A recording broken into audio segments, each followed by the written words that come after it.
Hey guys, welcome back to the channel. This is part 1 of our story. If you like this What If story and want to see part 2, let me know in the comments below. Before we start, don't forget to like, subscribe, and share this video with your friends. Also, check the description for more great content and my playlist. This story was posted by 𝐒𝐮𝐸𝐻 on Wattpad. Now let's start. The Quirkless rise. What comes next? The conflict between the Quirkless and those with powers escalates, raising questions about government control. An emergency session is called at the United Nations as Japan teeters on the edge of chaos. Kyoto has fallen, and the Quirkless army marches north.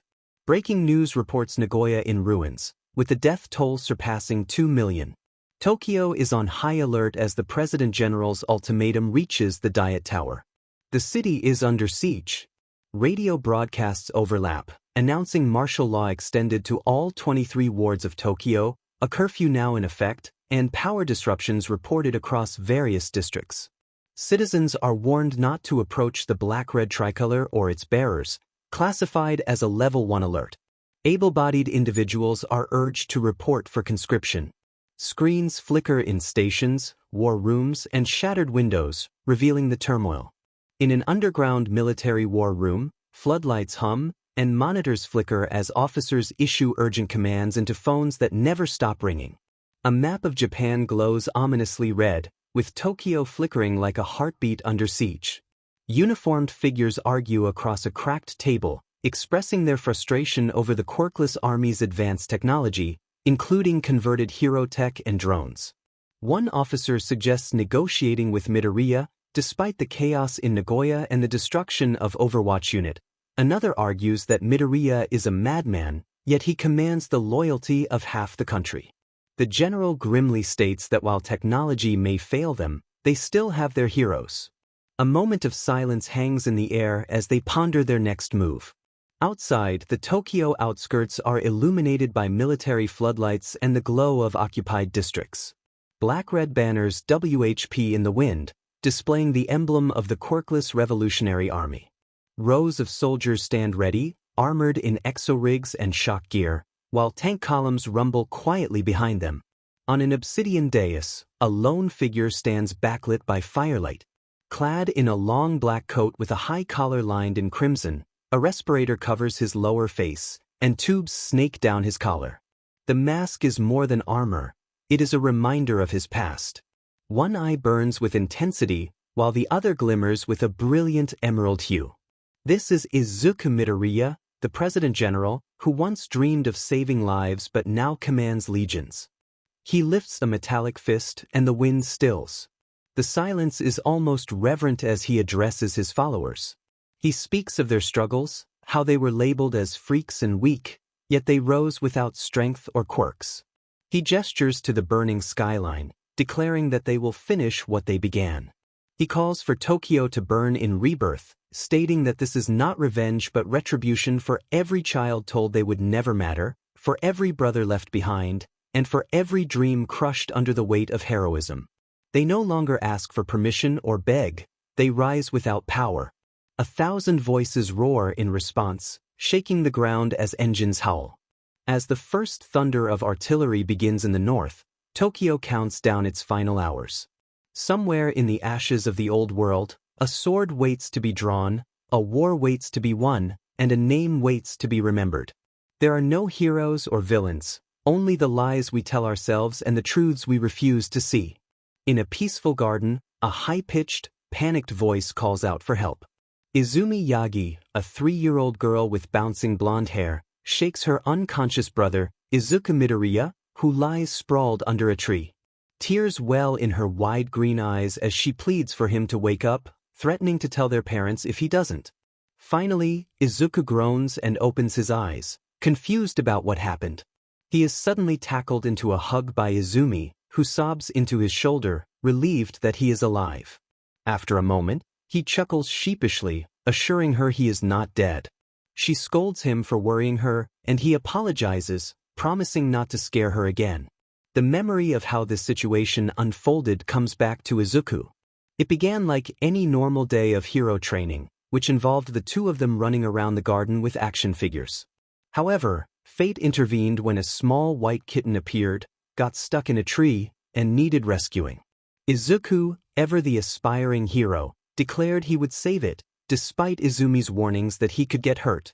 He climbed the tree, and after some dramatic flair, he managed to grab the kitten. He called for Izumi to catch it as he dropped it, but she panicked and barely managed to catch it. The kitten wriggled free and scampered away, leaving Izumi stunned. She then insisted that Izuku get down safely, but as he began to climb down, a branch snapped, and he fell, leading to his current predicament. Now, rubbing his sore head, Izuku realizes he needs to stop climbing things, while Izumi crosses her arms and huffs in agreement. "Are you all right?" Izuku Midoriya stood at the door, her eyes narrowing suspiciously as she observed her children. Izuku and Izumi exchanged a glance, their sheepish grins betraying them. Izumi chirped that they were just playing, and Izuku echoed her words, insisting it was totally normal and safe playtime. Izuku folded her arms, scanning them closely, and sweat trickled down their foreheads as she questioned their activities. With a sigh, she shook her head and reminded them to be careful before disappearing inside. The moment the door closed, they exhaled in unison, relieved. "That had been a close call," Izumi muttered. Izuku narrowed his eyes at her, questioning why she had lied to their mother. Izumi smirked, pointing out that they had both lied. Izuku frowned, reminding her that heroes weren't supposed to lie. She rolled her eyes and flicked him on the forehead, insisting that she would lie to protect him. Stunned, Izuku smiled and declared her the best sister ever. Izumi beamed and hugged him tightly, proclaiming him the best brother ever. She then suggested that next time, he should let her help. Izuku chuckled and agreed, linking his pinky with hers as they promised to stick together forever. Months later, laughter echoed through the forest path as 5 kids strolled along, their chatter blending into the crisp afternoon air. At the front, Katsuki Bakugo dribbled a basketball, smirking confidently. Shoto and Shuko Todoroki, the infamous Fire and Ice twins, followed closely behind, their heterochromatic eyes scanning the path ahead. Leading the charge were the unstoppable sibling duo, Izuku Midoriya and Izumi Yagi. Izuku wiped a tear from his eye, still laughing from the last joke. Izumi cackled, recalling how he had fallen into the lake. Shoto muttered that it had been an accident, while Bakugo teased him about the noise he made. Shoto insisted he did not scream like a goat, but Shuko giggled, agreeing that it had sounded somewhat goat-like. Suddenly, Izuku stopped, his laughter fading as he heard a faint rustling above them. Izumi noticed the change and called out to him, but he was already looking up. The others soon realized their friends were no longer beside them. Bakugo turned to see them staring at a tree, confused. Shuko gasped, spotting a tiny white kitten clinging to a branch, trembling in fear. Her eyes filled with tears as she insisted they had to help it. Bakugo scoffed, suggesting the kitten could come down on its own, but Shoto pointed out it was just a baby. Without needing to say a word, Izuku and Izumi exchanged a knowing look and smirked. Izumi bolted first, positioning herself at the base of the tree with her hands cupped together. Izuku took a running start and jumped, planting his foot on her hands. With a synchronized breath, Izumi launched him skyward. Izuku twisted in midair, gripping a thick branch and swinging himself up to a perfect landing. From below, Bakugo, Shoto, and Shuko stared in awe. Shuko squealed that it was so cool as Izuku grinned at the kitten, attempting to reassure it. The kitten hissed at him, and he blinked in surprise. Undeterred, he reached out slowly, trying to convey that he was a hero. He scooped up the tiny fluff ball and called for Izumi to catch it. As he dropped the kitten, Shuko let out a startled scream, but Izumi caught it flawlessly, cradling it to her chest. The kitten blinked up at her, looking utterly betrayed before sprinting away. Izumi cheered for the little guy's freedom before turning back to Izuku, urging him to jump. He saluted her and, in a moment of dramatic flair, let himself fall backward. Izumi rushed forward, arms outstretched, and with the help of Shoto, Shuko, and Bakugo, they caught him together. They staggered slightly before dropping him unceremoniously onto the ground. Izuku blinked up at them, noting it wasn't as graceful as he had imagined. Shuko vibrated with excitement, asking how he had done that. Izuku grinned, rubbing the back of his head and mentioning their practice. Izumi smirked, teasing him about the time he had fallen out of a tree while saving a cat. Izuku protested, claiming she was exaggerating, but Shuko's face dropped as she realized he had almost been hurt. He waved his arms, insisting he was very much alive, shooting a betrayed glare at Izumi, who simply giggled. Bakugo crossed his arms, claiming he could do it better. Izuku chuckled nervously and agreed. Shoto then suggested they ask their dad to train them for something like that, while Shuko mused about their father's conditions for training. Izumi declared it didn't matter because they were all going to be trained and attend you. One day, they all cheered about becoming unstoppable heroes. As their laughter faded, Izuku lifted his hand, placing it in the center. Together forever, he declared, and Izumi and Shuko smiled as they placed their hands over his, sealing the promise. In that moment, before the world changed, they truly believed it.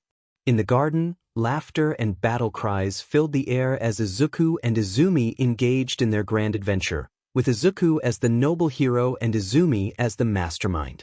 They dashed between trees, capes made of towels flapping behind them, preparing for their next attack.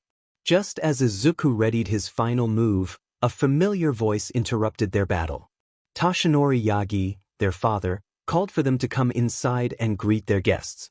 The siblings exchanged a glance, shrugged, and then sprinted inside. They skidded into the living room, spotting two unfamiliar faces. A tall man with light brown hair and glasses, dressed casually but exuding confidence, and a tiny girl clinging to his breathed leg. She had golden blonde hair, bright blue eyes, and a dress so pink it almost made Izuku blink. Toshinori grinned and introduced David Shield, an old friend of his. David knelt down with a warm smile, addressing the kids. He recognized them as Izuku and Izumi. Izuku beamed with politeness, while Izumi greeted him with a wide grin. David chuckled and nudged his daughter forward, introducing her as Melissa, who hesitated and whispered a shy hello. Izuku and Izumi exchanged glances, their grins widening as they sensed Melissa's shyness. Izuku took one of her hands, while Izumi grabbed the other, excitedly suggesting they play heroes and villains. Melissa gasped in surprise as they pulled her toward the garden, struggling to keep up. David watched, bemused, as Toshinori shook his head fondly, acknowledging that it was too late for Melissa. She had been claimed by the duo. David expressed his relief, noting that it had been tough for Melissa since moving to Island, and he was glad to see her making friends. In the garden, Melissa finally stopped, breathless, as Izuku and Izumi released her hands. She looked around, wide-eyed, still processing the whirlwind of events. Izuku asked if she liked heroes, to which Melissa responded enthusiastically. Izumi encouraged her not to be shy, and Izuku clapped his hands, inviting her to choose between being a hero or a villain. After a moment of hesitation, Melissa declared herself a hero, standing taller with newfound confidence. The afternoon erupted into chaotic joy as Melissa ran through the grass, giggling while chasing Izumi. Izuku dramatically collapsed after being hit by a super move, and the three of them rolled around in the dirt, their laughter echoing in the air. Eventually, they collapsed onto the grass, sweaty and covered in dirt, still giggling. Melissa sighed contentedly, remarking on how long it had been since she had so much fun. Izuku and Izumi exchanged glances, then grinned, affirming that fun was their specialty. Izumi asked Melissa if she wanted to be a hero when she grew up, to which Melissa eagerly replied that she did, wanting to help people just like her dad. Izuku, filled with excitement, proclaimed that they should form a hero team when they grew up. Melissa was taken aback by the idea, but Izuku and Izumi assured her that they would be the greatest hero team ever. Melissa's heart swelled at the thought of friendship, and she quickly wiped her eyes, feeling overwhelmed with happiness. When Izumi extended her hand to seal the promise, Melissa placed her hand on top, declaring she was in. Izuku joined in, and they all agreed they would be together forever, believing in their bond wholeheartedly. The kindergarten playground buzzed with energy, filled with kids discussing hero teams and engaging in imaginative play. However, Izuku Midoriya and Shuko Todoroki were focused on their own mission in the sandbox. Shuko was carefully crafting a tiny sandcastle, while Izuku proudly stood beside his impressive sand fortress, complete with towers and walls. His creation was almost as tall as he was, and he celebrated his accomplishment with enthusiasm. Shuko, initially distracted, was taken aback when she finally noticed Izuku's fortress. She expressed her disbelief, and Izuku beamed with pride.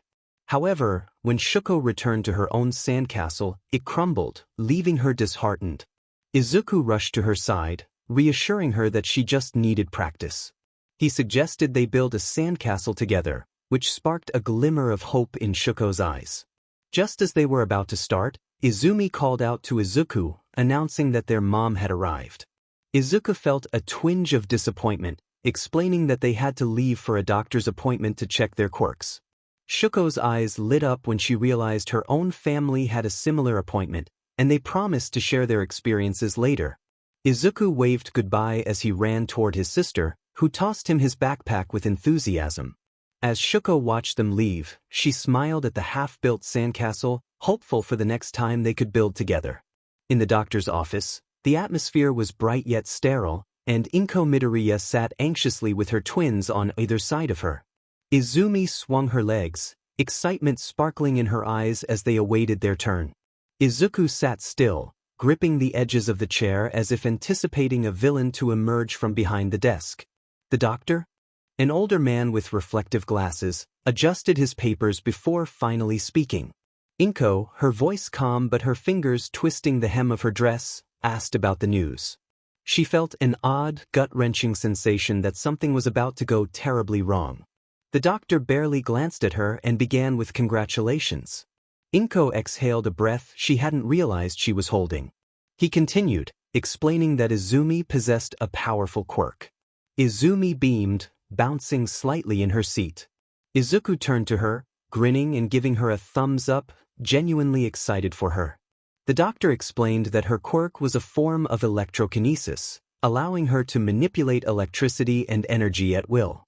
The full extent of her abilities remained unknown, but with proper training, she could become incredibly strong. Izumi's eyes sparkled with joy as she exclaimed about her newfound powers. Inko sighed in relief, her heart swelling with pride. Yet, the tightness in her chest returned, a nagging sense that something was still off. The doctor cleared his throat, glancing at Izuku. The boy stiffened, his fingers digging into his jeans as a deep dread settled in his stomach. He already knew, somehow. The doctor adjusted his glasses, unfazed by the weight of his next words. He regretfully informed them that Izuku was quirkless. Silence enveloped the room. Izumi turned to her brother, eyes wide with disbelief, witnessing the shock hit him. Izuku's mouth hung slightly open, but no sound emerged. His green eyes, once full of warmth, were now wide and unblinking. He felt his heartbeat in his ears. Quirkless. But he was supposed to be a hero, to train, grow stronger, and save people. He was meant to stand beside Izumi, Kaken, Shoto, Shuko, and Melissa. This had to be a mistake. The doctor casually stated that they could leave now, as if he hadn't just shattered a little boy's world with a few words. The walk out of the office was eerily quiet. Izumi clutched her mother's hand, sneaking nervous glances at her brother, who walked mechanically, his head lowered and eyes dull. Even the air felt heavier. Izuku barely heard anything. The world around him was muted and distant, like he was submerged in water. Quirkless. The word echoed in his mind, over and over, like a curse that meant less. A hand grabbed his shoulder, causing him to flinch. Izumi stood in front of him, her brows furrowed and her usual bright grin replaced with seriousness. She firmly told him that it didn't matter that he didn't have a quirk. She believed he could still be a hero and reminded him of their promise to become the greatest heroes together. Izuku stared at her, confused, but she insisted that they would fulfill their promise, quirk or no quirk. He took a sharp breath, realizing he could never break that promise. He forced a small, shaky smile, and Izumi's grin returned as she extended her pinky. After a moment of hesitation, he reached forward, linking their pinkies and affirming their bond. Together forever. Inko watched from behind, her smile thin but hopeful. She wanted to believe them, needed to believe them. Yet as she observed her children clutching each other like lifelines, something in her gut told her that the world wouldn't let it be that easy. She wanted to believe that Izuku would be okay, that his heart wouldn't break, and that his dreams wouldn't wither. But as she looked at her son, at that forced little smile and the cracks in his bright green eyes, doubt crept in. The promise of together forever, once filled with certainty, now wavered with uncertainty. They truly believed it, or did they? It had started with excitement, pure, innocent excitement. Their father's voice had called them to the dojo, setting their little hearts racing. Endeavor, their father and the number 2 hero, had always been a looming presence in their lives. For years, he had promised to train them when their quirks appeared, and now they were ready to become heroes like him. Shuko and Shoto exchanged grins, giggling as they raced through the halls, their tiny feet echoing on the wooden floors. They had always done everything together, and now they would learn, train, and become great heroes together. Their father would be proud of them, wouldn't he? The dojo felt cold and empty, its wooden walls absorbing sound and making the space feel vast and quiet. Endeavor stood in the center, arms crossed, staring down at them with icy blue eyes. For a moment, neither child moved. His presence was suffocating. After a nudge from Shoto, Shuko took a deep breath and stepped forward, her hands balled into excited fists. She announced that they both had their quirks now, raising her palms to show ice on one and flickering fire on the other. Shoto mirrored her, grinning as his flames burned brighter. Endeavor watched them intently before nodding. He instructed them to show him what they could do. The twins exchanged glances and turned toward the training dummies at the edge of the dojo. Shoto moved first, stepping forward with determination. With a deep breath, he lifted his hand, and ice surged forth, freezing the dummy solid in seconds. He beamed, expecting praise, but instead, he felt a sharp sting as his father's hand struck his cheek. Stunned, he blinked and looked up at Endeavor, whose face remained cold. Endeavor demanded he be faster, explaining that a villain wouldn't wait. Shoto froze, trembling slightly, but quickly turned back to the dummy. This time, he forced the ice out with more intensity, freezing the dummy over in half the time. Endeavor grunted, acknowledging the improvement. Shuko stood beside him, her excitement waning and twisting into anxiety. This was training, right? She stepped forward, announcing that she could do it too. She lifted her hands, sending a stream of ice forward that covered her dummy in frost. She turned back, smiling hesitantly, hoping for praise. Maybe he would. Shuko flinched at her father's sharp voice, filled with disappointment. He told her that she was not using the right power. Her hands curled into fists as she protested that she had done it correctly. But Endeavor stepped closer, towering over her, insisting that she had fire and should use it. Shuko's breath hitched at the thought of fire. She preferred her ice. It was gentle and calm, while fire felt different. Yet she did not argue. She lifted her other hand, and a flame flickered to life. Endeavor watched her closely, his jaw tight. Then he commanded her to hit the target. Shuko hesitated, her flame flickering uncertainly. Endeavor's expression darkened, and he shouted for her to act now. Gasping, she quickly threw the fire forward, but it hit the dummy weakly, barely enough to singe it. Turning back, she nervously awaited his reaction, only to hear him call her effort pathetic. The word cut deep, twisting her stomach. She stammered that she could try again, but he dismissed her, saying he had seen enough. Her eyes burned with frustration, but she felt small under his gaze. Shoto stepped forward, his tiny body tense, and defended her, saying she had done well. For a moment, silence filled the room. Then, without warning, Endeavor struck Shoto. He crumpled, vision flashing white, while Shuko screamed. Endeavor did not even look at her as he stated that Shoto should not talk back. Shoto gasped, clutching his cheek, and Endeavor turned back to Shuko, demanding her understanding. She nodded quickly, afraid to speak. With that, he declared the lesson over and walked out, leaving them in silence. The twins sat on the dojo floor, the space around them feeling too big, too empty, and too cold.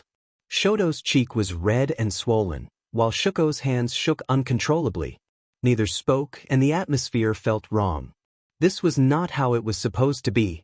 Shoto clenched his fists, feeling a hot, ugly emotion rise within him. This was training, this was normal, right? He stared at the ground, voicing his inner turmoil by saying he hated their father. Shuko flinched at his words, but he continued, declaring that Endeavor was not a hero. She wanted to argue, to remind him that he was their dad, but the words never came. Deep down, she was unsure if she believed them. Instead, she whispered that maybe they just had to get stronger. Shoto did not respond, and they sat in the cold, empty dojo, bruises forming both outside and within. They were still just children, but something inside them had begun to break, and neither knew how to stop it. Katsuki Bakugo had always known he was special, even before his quirk manifested. People liked him. He was loud, strong, and others listened to him. Then his quirk appeared, fire and fury bursting from his hands, creating explosions that crackled like fireworks. The adults gasped in awe, their eyes shining with admiration, and Bakugo felt pride swell within him. He realized then that this was power. From that moment, everything changed. The world was no longer just fun and games. It was a ladder, and quirks determined who climbed it. He observed the kids with flashy, strong quirks at the top, while those with weak quirks were lower, and the quirkless were invisible. Bakugo was determined not to be nothing. He was going to climb to the top, and no one would stop him. Daycare felt different now. It was no longer just a place to play, it was a place to prove himself. He stormed into the playground, hands sparking with excitement, ready to show off his latest trick. Suddenly he heard a familiar voice calling out to him. Izuku and Izumi rushed toward him, grinning as if they had not seen him in years. Bakugo snorted, crossing his arms and teasing them about missing him. Izumi asked where he had been, and Izuku eagerly chimed in about the twins, Shoto and Shuko, who had been missing for days. Bakugo frowned, realizing that was strange. He asked if they were sick, but Izumi shook her head, revealing that their father had decided to transfer them to another school. Izuku froze at the news, his expression falling as if the air had been eaten out of him. Bakugo scowled, finding it odd. Something about Endeavor always felt off, and the fact that the twins were just gone unsettled him. He kicked at the ground, trying to shake off the feeling. He reassured himself that they would be fine, but Izuku stood there, staring at the ground, his fingers twitching. He lamented that he would never get to build a sandcastle with Shuko. Bakugo laughed at the thought, finding it ridiculous. He teased Izuku about being sad over a sandcastle, but Izuku insisted it was not stupid. Bakugo rolled his eyes, calling him weird. Just then, another kid called out for Bakugo to show his quirk again, and he grinned, excitement returning as he raised his palm and created a small explosion. The kids cheered, praising him, but when he turned back to Izuku and Izumi, he noticed Izuku standing silently, watching. Bakugo frowned, questioning what was wrong. Izuku shifted, avoiding his gaze, while Izumi hesitated before softly revealing that Izuku was quirkless. The revelation hit Bakugo like a punch to the gut.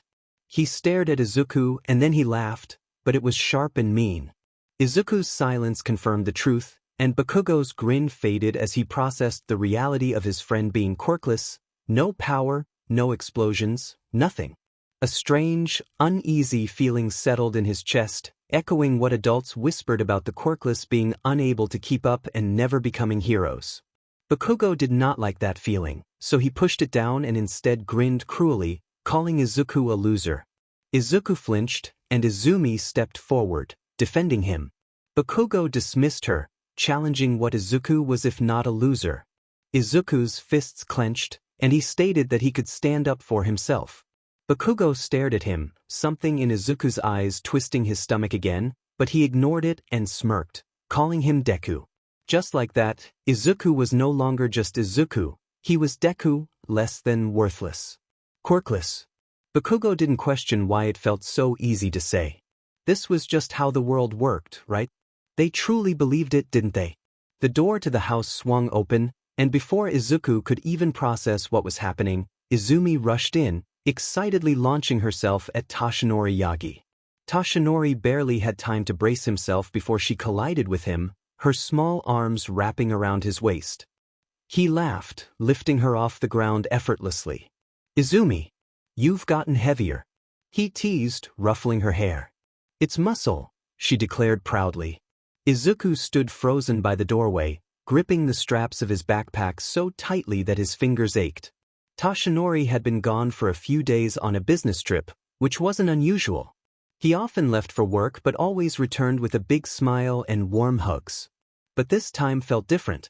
This time, he knew about Izumi's quirk and Izuku's lack of one. Izuku had no idea what Tashinori would say. Would he be disappointed? Would he look at him differently? Would he still, Izuku?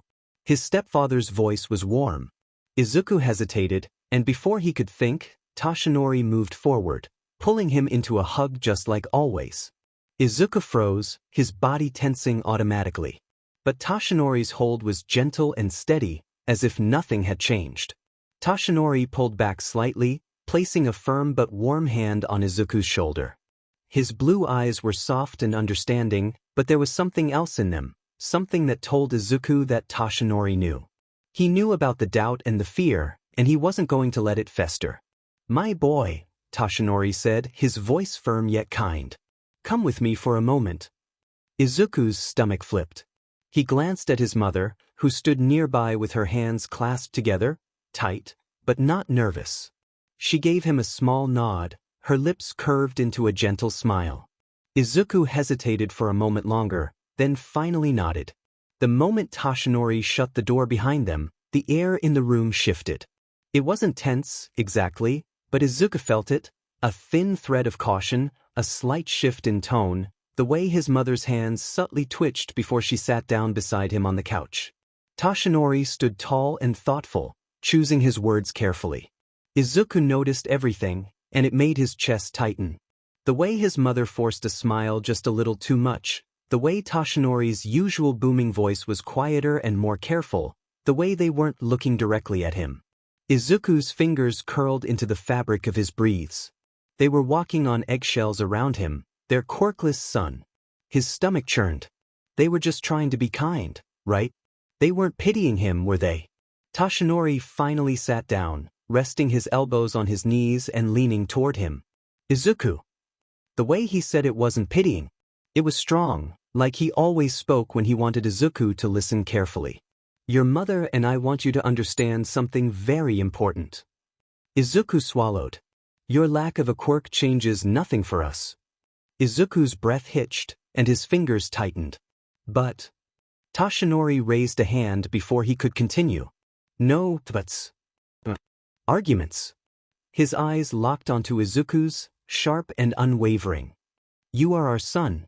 That is what matters. Not whether or not you have a quirk." Izuku felt his heartbeat P&D in his ears. His mother reached over, placing a hand on his arm. "Sweetheart," she whispered gently, "we will always love you." Izuku wanted to believe them. He really did. But he thought of Bakugo's laughter, the way the doctor didn't hesitate to label him, and how people looked at the quirkless. Izuku was smart and observant, and he understood how this world worked. He hesitated before finally whispering, "Then why does it feel like you're both scared?" The words landed heavily in the room. His mother stiffened beside him. Tashinori's expression didn't change, but his fingers curled slightly, just enough for Izuku to notice. His chest tightened. Inko's voice wavered for just a second before she recovered. "Izuku, we're not." "Yes, you are." He wasn't angry or accusing them, he was just stating a fact. Because that was how it felt. Tashinori exhaled through his nose and looked at Izuku again, really looked at him. This time he smiled, a small smile, a little sad, a little warm, but honest. "You are very sharp, my boy." Izuku blinked. Tashinori leaned forward, resting a hand on his knee. "You're right. We are worried." Inko frowned slightly at him, but he simply shook his head. "But not for the reasons you think." He tilted his head. "We're not afraid of what you are. We're afraid of how the world will treat you." Izuku's breath caught. His mother squeezed his hand. "You are perfect to us, Izuku." Tashinori nodded. "But the world is cruel. And we cannot change it overnight." Izuku felt his eyes sting because that was the truth, wasn't it? They couldn't change it. They couldn't stop Bakugo from looking at him like he was less than. They couldn't stop people from whispering.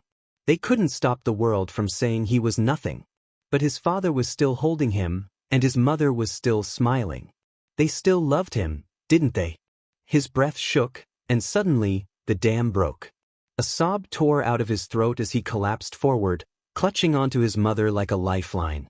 She immediately wrapped him in her arms, rubbing his back and whispering comfort. Toshinori placed a steady hand on his back. For a moment, just a moment, Izuku let himself believe them. Then, a new pair of arms wrapped around him from behind. Izuku gasped, head snapping up, "Izumi." His sister buried her face into his back, holding him just as tightly. "I knew you were sad," she whispered, her voice thick with unshed tears. "I hate it when you're sad." Izuku sniffled and asked if she had been spying. "Duh." And for the first time that day, he laughed. It was small and broken, but it was real. And for now, just for now, it was enough. The house was quiet. Not silent, never silent, but quiet enough. Izuku stood alone in the dimly lit hallway, the glow of the house phone's screen reflecting in his green eyes. His fingers hovered over the keypad, his chest tight with unease. His thoughts were a storm, but at the center of it all, one thing remained clear: Shuko. Something wasn't right. The sudden transfer, no warning, no goodbyes. And their father, Endeavor. Izuku wasn't stupid. He saw patterns and noticed things people ignored. From the little things Shuko and Shoto never said, he had his suspicions. But this was too much. He had to be sure. He had to know she was okay. Most of all, he had to make sure he could still keep his promise. Stealing his mother's phone had been easy. Not because he wanted to steal, of course. Heroes didn't do that, but this was an emergency. When they were all hugging, he reached into her pocket just as she shifted. The moment he felt the phone slip into his fingers, he carefully slid it into his sleeve while keeping his other arm firmly around her. Then, when they all pulled away, he excused himself. From there, it was just a matter of typing in the password. He had seen her do it before, she wasn't careful enough. Numbers rushed through his head, his memory sharp as always. He quickly scrolled through the call history until he found a name he recognized: Shuko's mother. Izuku committed the number to memory, closed the call log, and placed the phone on the couch as if it had simply fallen out of her pocket. Sure enough, when Inko returned later, she found it and sighed before tucking it away. Izuku allowed himself a small, proud smile. It was a good plan, if he said so himself.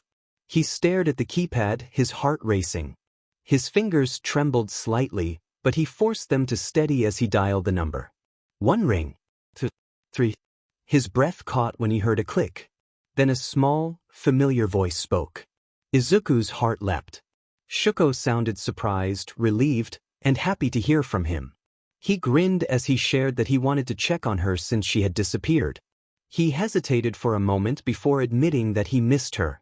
The weight on his shoulders eased, and for a brief moment, it felt like nothing had changed. They were just two kids talking on the phone, giggling and happy. Izuku told her about his day, how Izumi had almost burned the toast again, and how Kaken was still loud and obnoxious. Shuko laughed softly and shared her experiences at her new school, describing how big and strange it was, how Shoto barely spoke, and how she practiced her ice powers when no one was watching. It was innocent and hopeful, but they both knew the truth. Izuku's voice dropped slightly as he asked Shuko if she was sad about his lack of a quirk. Silence stretched between them until she revealed that she already knew, having heard it from Izumi before they left. She admitted she didn't want to bring it up because she thought it might make him sad. Izuku swallowed hard, gripping the phone tighter as she asked if he was sad. He opened his mouth to respond but found he didn't know how to answer. Shuko reassured him that he was still the same person, the one who helped her build sandcastles and laughed at silly jokes. She emphasized that he was still her friend. Izuku felt his eyes burn with emotion as she expressed that she didn't care about quirks. There was a brief silence before she shared her wish that her father didn't care either. Izuku froze, having suspected something was wrong. He quietly asked if her father was hurting her, and while she didn't answer right away, she didn't deny it either. She explained that he was training them, and Izuku's fingers tightened at the thought. Shoto was angry all the time now, and he was different. Izuku's chest ached with the knowledge that both Shuko and Shoto were suffering, and he felt powerless to help them, at least for now. He promised Shuko that one day he would make sure she was safe. Her breath hitched at his words, and he reminded her that they would still build that sandcastle together. She let out a soft laugh, and they agreed to be together forever. Time moved forward, and so did they. The years that followed were a delicate balance of change and consistency. Izuku never got his quirk, but that didn't stop him. It didn't stop Izumi either. They remained close, despite their differences and the way the world tried to pull them apart. They wouldn't let it happen, not when they had each other. Izumi's quirk flourished. By the time she was 6, she could generate electricity with ease, enough to light up an entire room. By 7, she was learning fine control, practicing how currents flowed through her fingers and experimenting with charging or repelling objects. Their parents were proud of her, but they were also proud of Izuku, who was growing in his own way. While Izumi trained her body, Izuku trained his mind. He immersed himself in books, blueprints, and schematics, anything he could get his hands on. At first, it was simple. He enjoyed building things and understanding how they worked. But then his interest deepened, and his parents noticed. Toshinori brought him books on engineering and robotics, while Inko found tutors and mentors to help him learn beyond what school could offer. Izuku thrived, but he never stopped training with Izumi. They still shared the same dream. He wanted to be a hero, and if his body wasn't his strength, then his mind would be. The air in the private training room was thick with concentration and challenge. It was no longer child's play, it was real.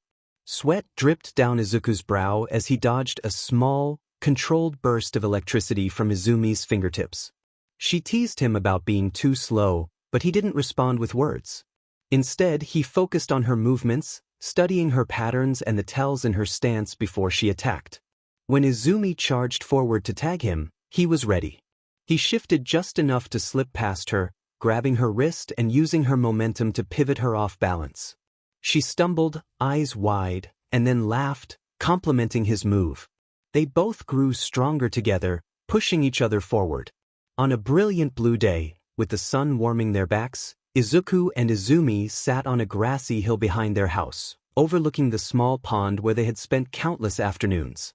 Izuku lay flat on his back, arms behind his head, staring at the clouds while Izumi sat beside him, fiddling with tiny sparks of electricity dancing between her fingers. It was peaceful, a rare moment of simplicity with no expectations or pressures. Suddenly, a commercial playing on the TV outside caught their attention. It announced the opening of the International Young Engineers Olympiad, a competition for brilliant young inventors and engineers taking place on Island. Izuku sat up, eyes locked on the screen, excitement bubbling within him. Izumi grinned and nudged him, but he was lost in thought. She urged him to enter, reminding him that this was his dream and that he would get to see Melissa again. The mention of Melissa snapped him out of his daze, and he leapt to his feet, pacing in circles as he realized he needed to tell their parents and start planning his project. The possibilities filled him with determination and excitement. What if? Izuku froze mid-ramble, turning to Izumi, who stood beside him with a grin. She told him he was overthinking. Izuku opened his mouth to respond but then closed it, admitting that maybe he was a little. Izumi pointed back at the screen, and Izuku turned, his eyes widening. The announcer continued, announcing a new category, the team division, where participants could enter in pairs. Izuku's mind exploded with possibilities. The pair. The team. Immediately, only one person came to mind, Melissa, his sister in quirklessness. Izumi nudged him again, insisting he had to enter. Without hesitation, Izuku declared he was calling their parents and bolted for the house, with Izumi laughing as she sprinted after him. In the kitchen, Izuku's mother smiled warmly, placing a hand on his cheek. She assured him they would support him if this was what he wanted. Izuku was taken aback, having expected more resistance. His father, Toshinori, chuckled from the counter, expressing his pride in Izuku's passion for engineering and the wonderful opportunity ahead. Izuku blinked rapidly, trying to process how easily they agreed. Toshinori added that it had been a while since he had seen David, and this would be a perfect excuse to catch up. Izuku's mind raced. He had rehearsed a speech to convince them, and they had simply agreed. Izumi clapped him on the back, declaring it easy, and urged him to tell Melissa. Snapping out of his daze, Izuku scrambled to grab the house phone. The phone rang twice before it picked up. A familiar voice greeted him, and Izuku's heart jumped. He exclaimed Melissa's name, and she responded with equal excitement. Izumi, standing beside him, snickered at their enthusiasm. Izuku shared the news that he was coming to 𝐻 for the Young Engineers Olympiad and that there was a team category they could enter together. Melissa gasped in delight, and Izuku's excitement bubbled over as he suggested they come up with a strong team name that represented them. After some thought, he proposed Team Phoenix Gear, explaining that a phoenix rises from the ashes, just like them. Melissa smiled, and they both agreed on the name, with Izuku emphasizing their engineering spirit. As they celebrated, Izumi shook her head with an amused sigh, calling them nerds. But Izuku didn't care. This was about proving that no one could define their limits. The moment they stepped off the plane, Izuku's world exploded into color and movement. Towering structures of glass and steel stretched toward the sky, reflecting sunlight and making the entire city glow. The streets buzzed with activity, filled with people of all backgrounds, some on foot, others on floating platforms, and many testing out prototype gadgets in designated areas. Giant screens displayed new inventions, and digital banners floated in the air, creating a magical atmosphere. Izuku stood frozen in awe, taking in every piece of technology he could spot. Izumi, equally excited, pointed out a flying skateboard, and Izuku's eyes widened as he marveled at its propulsion system. Their father chuckled, reminiscing about his own first visit to 𝐻, while their mother smiled fondly. Just as Izuku was about to run off to examine a robotic butler, a familiar voice cut through the crowd. Melissa waved frantically with a massive grin, and behind her was David Shield, known to the twins as Uncle David. They bolted toward her, tackling her into a group hug, all three laughing joyfully. Melissa beamed at them, expressing how much she had missed them. Izuku shared how they had been counting the days until their reunion. When Melissa noticed their team name, she extended her pinky, asking if they were going to win. Izuku hooked his pinky with hers, filled with determination, and declared they would. Izumi chimed in, offering to be their biggest fan, coach, and cheerleader, and they all laughed together. Uncle David remarked that they would have to work extra hard now, and Izuku pumped his fists, ready to build their legacy. With that, Phoenix Gear's journey began. The hardest part was deciding what to build. 4 days, Izuku and Melissa debated, brainstormed, and filled their notebooks with ideas, from a self-repairing exosuit to a smart prosthetic limb. Once they settled on a next-generation adaptive prosthetic, they worked tirelessly to finalize their sketches and material list. Izuku's attention to detail combined with Melissa's engineering genius made them a formidable duo. When they sent their proposal to the event's organizational committee, Izuku's heart raced, and when the official approval email arrived, Izumi tackled him in excitement while Melissa cheered triumphantly. Phoenix Gear was official. The day of the Olympiad arrived faster than they expected. 𝐻's largest expo hall transformed into an engineering battleground, filled with workstations and eager young minds. Izuku and Melissa stood side by side in front of their assigned workshop space, their project title proudly displayed. Taking a deep breath, Izuku absorbed the atmosphere, declaring it was their moment. Melissa nodded, determined, but curiosity got the better of them. They decided to check out the competition before starting. Most of the other teams were decent, but nothing extraordinary. Then they reached the far side of the hall, where a boy with wild orange hair and bright green eyes stood alone in a workshop meant for two.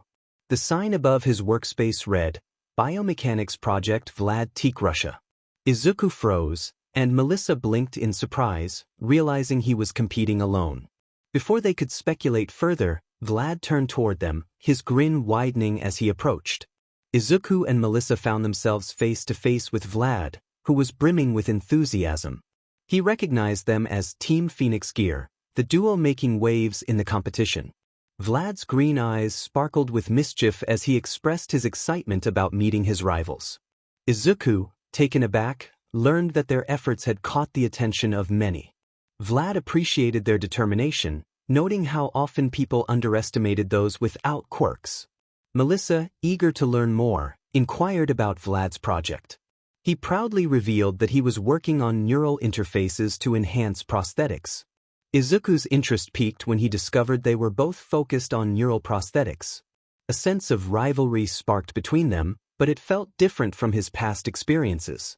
There was no hostility, just a thrilling challenge ahead. As the competition kicked off, chaos erupted in their workshop.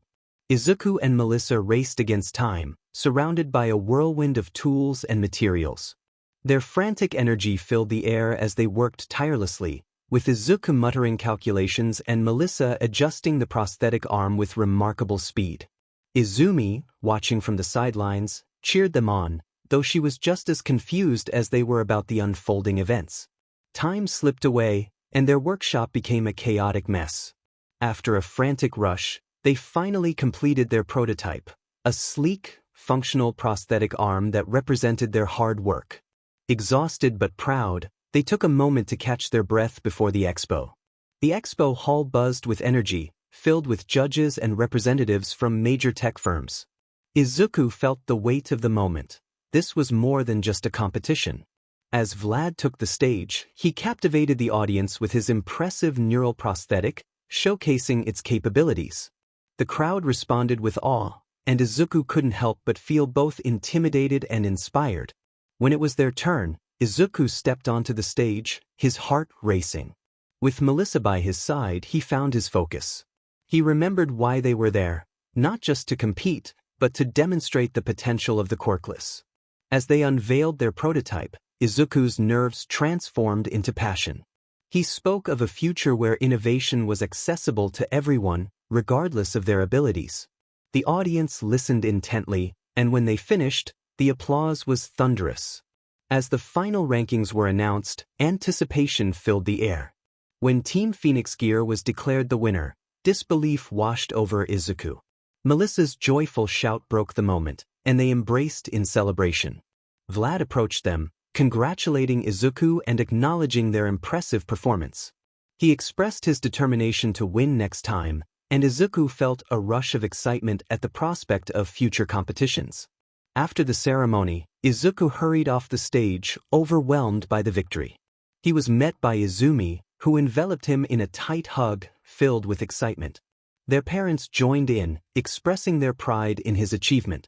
Izumi beamed, declaring him famous, while Izuku humbly brushed off the attention.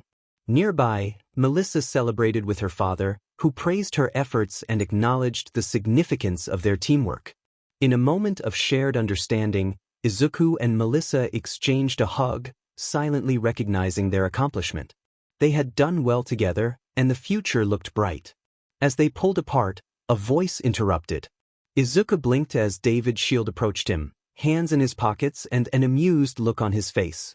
He mentioned that he had someone who would like to speak with Izuku. Curiosity piqued, Izuku asked who it was. David simply gestured to a man standing a short distance away. The man was young, late 20s at most, tall, sharply dressed, with sleek gray hair and piercing gray eyes. There was something about him, an energy, a presence that felt effortless yet commanding. David smiled and introduced him as Xavier Cater, the CEO of Cater Industries. Izuku's eyes widened at the mention of Cater Industries, a rising tech empire in Japan known for cutting-edge robotics and cybernetics. Before Izuku could respond, Xavier stepped forward, kneeling slightly to meet his gaze. He smoothly stated that aside from Cater Industries, he was also a very big fan. Izuku stared in disbelief, realizing that someone of Xavier's stature admired him.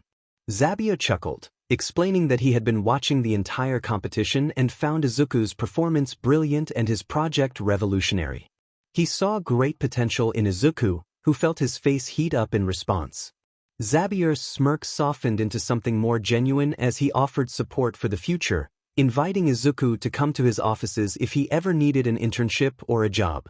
Izuku blinked rapidly, surprised that Xavier would remember him. Xavier reassured him that he never forgets a face. With a grin, Izuku extended his hand, and Zabier took it, giving it a firm shake. Izuku promised he wouldn't regret it, and Zabier expressed confidence in that. As Izuku turned back to his family, his heart pounded with excitement, knowing this was only the beginning.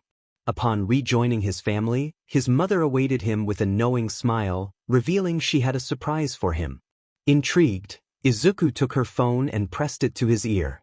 A familiar voice greeted him, and his heart stopped. It was Shuko, who giggled softly and remarked that it had been a while. Izuku felt a swell of emotion as he looked at his family, at Melissa, and at the stage where he had just won. In that moment, he truly felt on top of the world. As soon as the family stepped off the plane, Izuku stretched his arms, inhaling the familiar scent of home. He was not empty-handed. Strapped over his shoulder was his first-place trophy, nearly as big as he was. Izumi snorted, teasing that the trophy would break his spine and offering to carry it. Izuku clutched it tighter, playfully glaring as he insisted it was his trophy. Izumi pointed out that technically he and Melissa had won it, but Izuku dismissed it as semantics. Before their sibling banter could escalate, Inko intervened with a knowing smile, stating they had something important to discuss. The twins perked up with interest, glancing at each other. Toshinori crossed his arms and nodded, indicating it was time for a confession. The twins leaned in, intrigued. Inko led them to the living room, where the atmosphere felt tense. Toshinori and Inko exchanged looks, taking a deep breath. With dramatic flair, Toshinori clapped his hands together and stood tall, announcing that they should brace themselves. Izuku and Izumi sat up straight, and Inko placed a hand on her chest, revealing that they were heroes. With a sudden golden glow, Toshinori transformed into his all-might form, his signature grin shining brightly. Inko spun gracefully, her green eyes glowing as her hair fluttered weightlessly, declaring herself as Tornado. Silence filled the room as Izuku and Izumi blinked in confusion. Izumi deadpanned, questioning if that was all there was to it. Toshinori and Inko's heroic poses faltered as they expressed disbelief. Izuku sighed and shook his head, sharing a knowing nod with Izumi before turning back to their parents, revealing that they already knew. Toshinori and Inko were taken aback, their confusion evident. Izuku smirked, pulling out a whiteboard from seemingly nowhere and slamming it onto the table. He snapped open a marker, ready to present his findings. Izuku drew a crude stick figure of Toshinori, labeling it All Might, and pointing out that his father's business trips coincided suspiciously with major hero appearances. Izumi chimed in, noting that even a kindergartner could recognize Toshinori's voice. Toshinori looked betrayed as Izuku continued, flipping to the next section, where he depicted Inko with swirly lines around her, accusing her of having super reflexes and recalling the time she lifted a couch effortlessly. Inko gasped, asking how long they had been investigating. Izumi shrugged, mentioning it had been since they were 4. Toshinori looked as if he had aged 10 years. Izuku flipped to the final slide, showing a doodle of himself and Izumi holding magnifying glasses. He dramatically declared that their parents were terrible at hiding secrets. A beat of silence passed before Inko and Toshinori burst into laughter, tears forming at the edges of their eyes. Izuku and Izumi exchanged grins, and soon they all hugged. Toshinori ruffled Izuku's hair, calling them brilliant little gremlins, and Izuku beamed in response. Inko shook her head, admitting they thought they were being careful. More laughter filled the room, and in that moment, Izuku felt that nothing could go wrong. Life was good. Suddenly, Toshinori's booming call echoed through the house, prompting an immediate sibling race. From opposite ends of the hallway, Izuku and Izumi locked eyes, their competitive instincts igniting. Izumi declared that the last one down would have to do the other's chores and bolted forward. Izuku protested that it wasn't fair and sprinted after her. Their descent down the staircase was filled with playful shoves, dodges, and questionable acrobatics. Izuku jumped the last 3 steps, hoping to close the gap, but Izumi, already at the bottom, smirked triumphantly. Izuku landed with a huff, crossing his arms and claiming she had an unfair advantage. Izumi reminded him of his attempt to swing down the banister, to which he conceded was fair.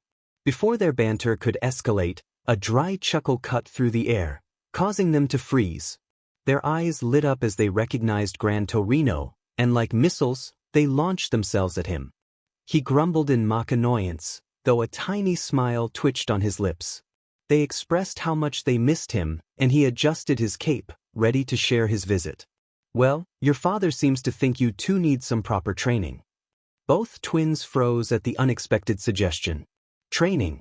Izuku blinked, wondering if it meant hero training. Torino smirked, hinting at something similar. Izumi buzzed with excitement, asking if he would be the one to train them. Torino snorted, dismissing the idea. His training days were over.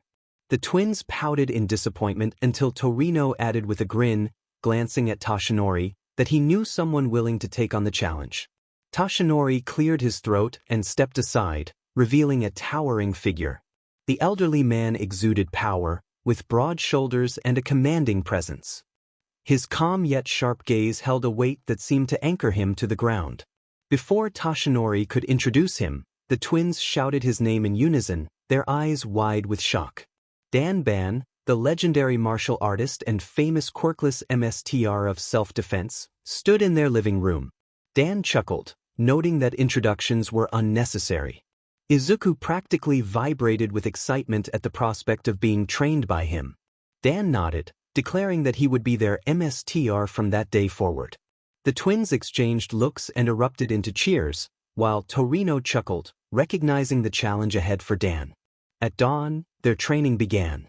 Every morning, Danban arrived in his signature black gi, eyes sharp and hands calloused from years of experience. He taught them the fundamentals: balance, footwork, strikes, and counters, emphasizing precision over power and control over brute force. Izuku absorbed everything like a sponge, while Izumi executed techniques flawlessly, driven by her natural instincts. They trained together, pushing each other and growing stronger. However, over time, a gap began to form.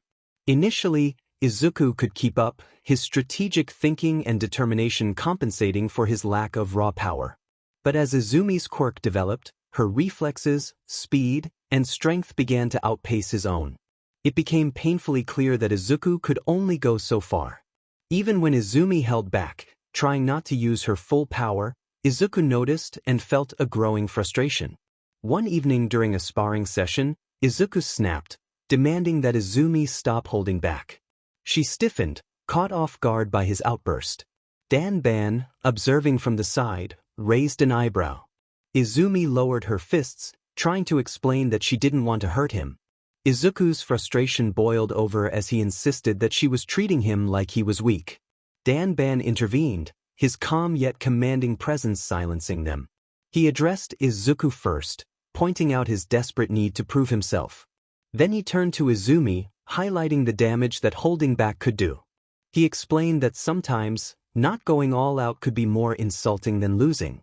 The twins lowered their heads, absorbing his words. Dan crossed his arms, reminding them that no fight is worse than the one between kin. After a long silence, Izuku sighed, apologizing. Izumi followed suit, and Dan nodded, satisfied. He instructed them to fight again, this time not to win, but to learn. With that, the training resumed. For most students, middle school was just another chapter in their lives. For the Yagi twins, however, it felt like two completely different worlds. Izumi Yagi was the queen of the school, surrounded by admirers the moment she stepped onto campus. Her natural charm, confidence, and incredible quirk made her untouchable, an icon as the daughter of the greatest hero in history. Meanwhile, Izuku walked the halls alone.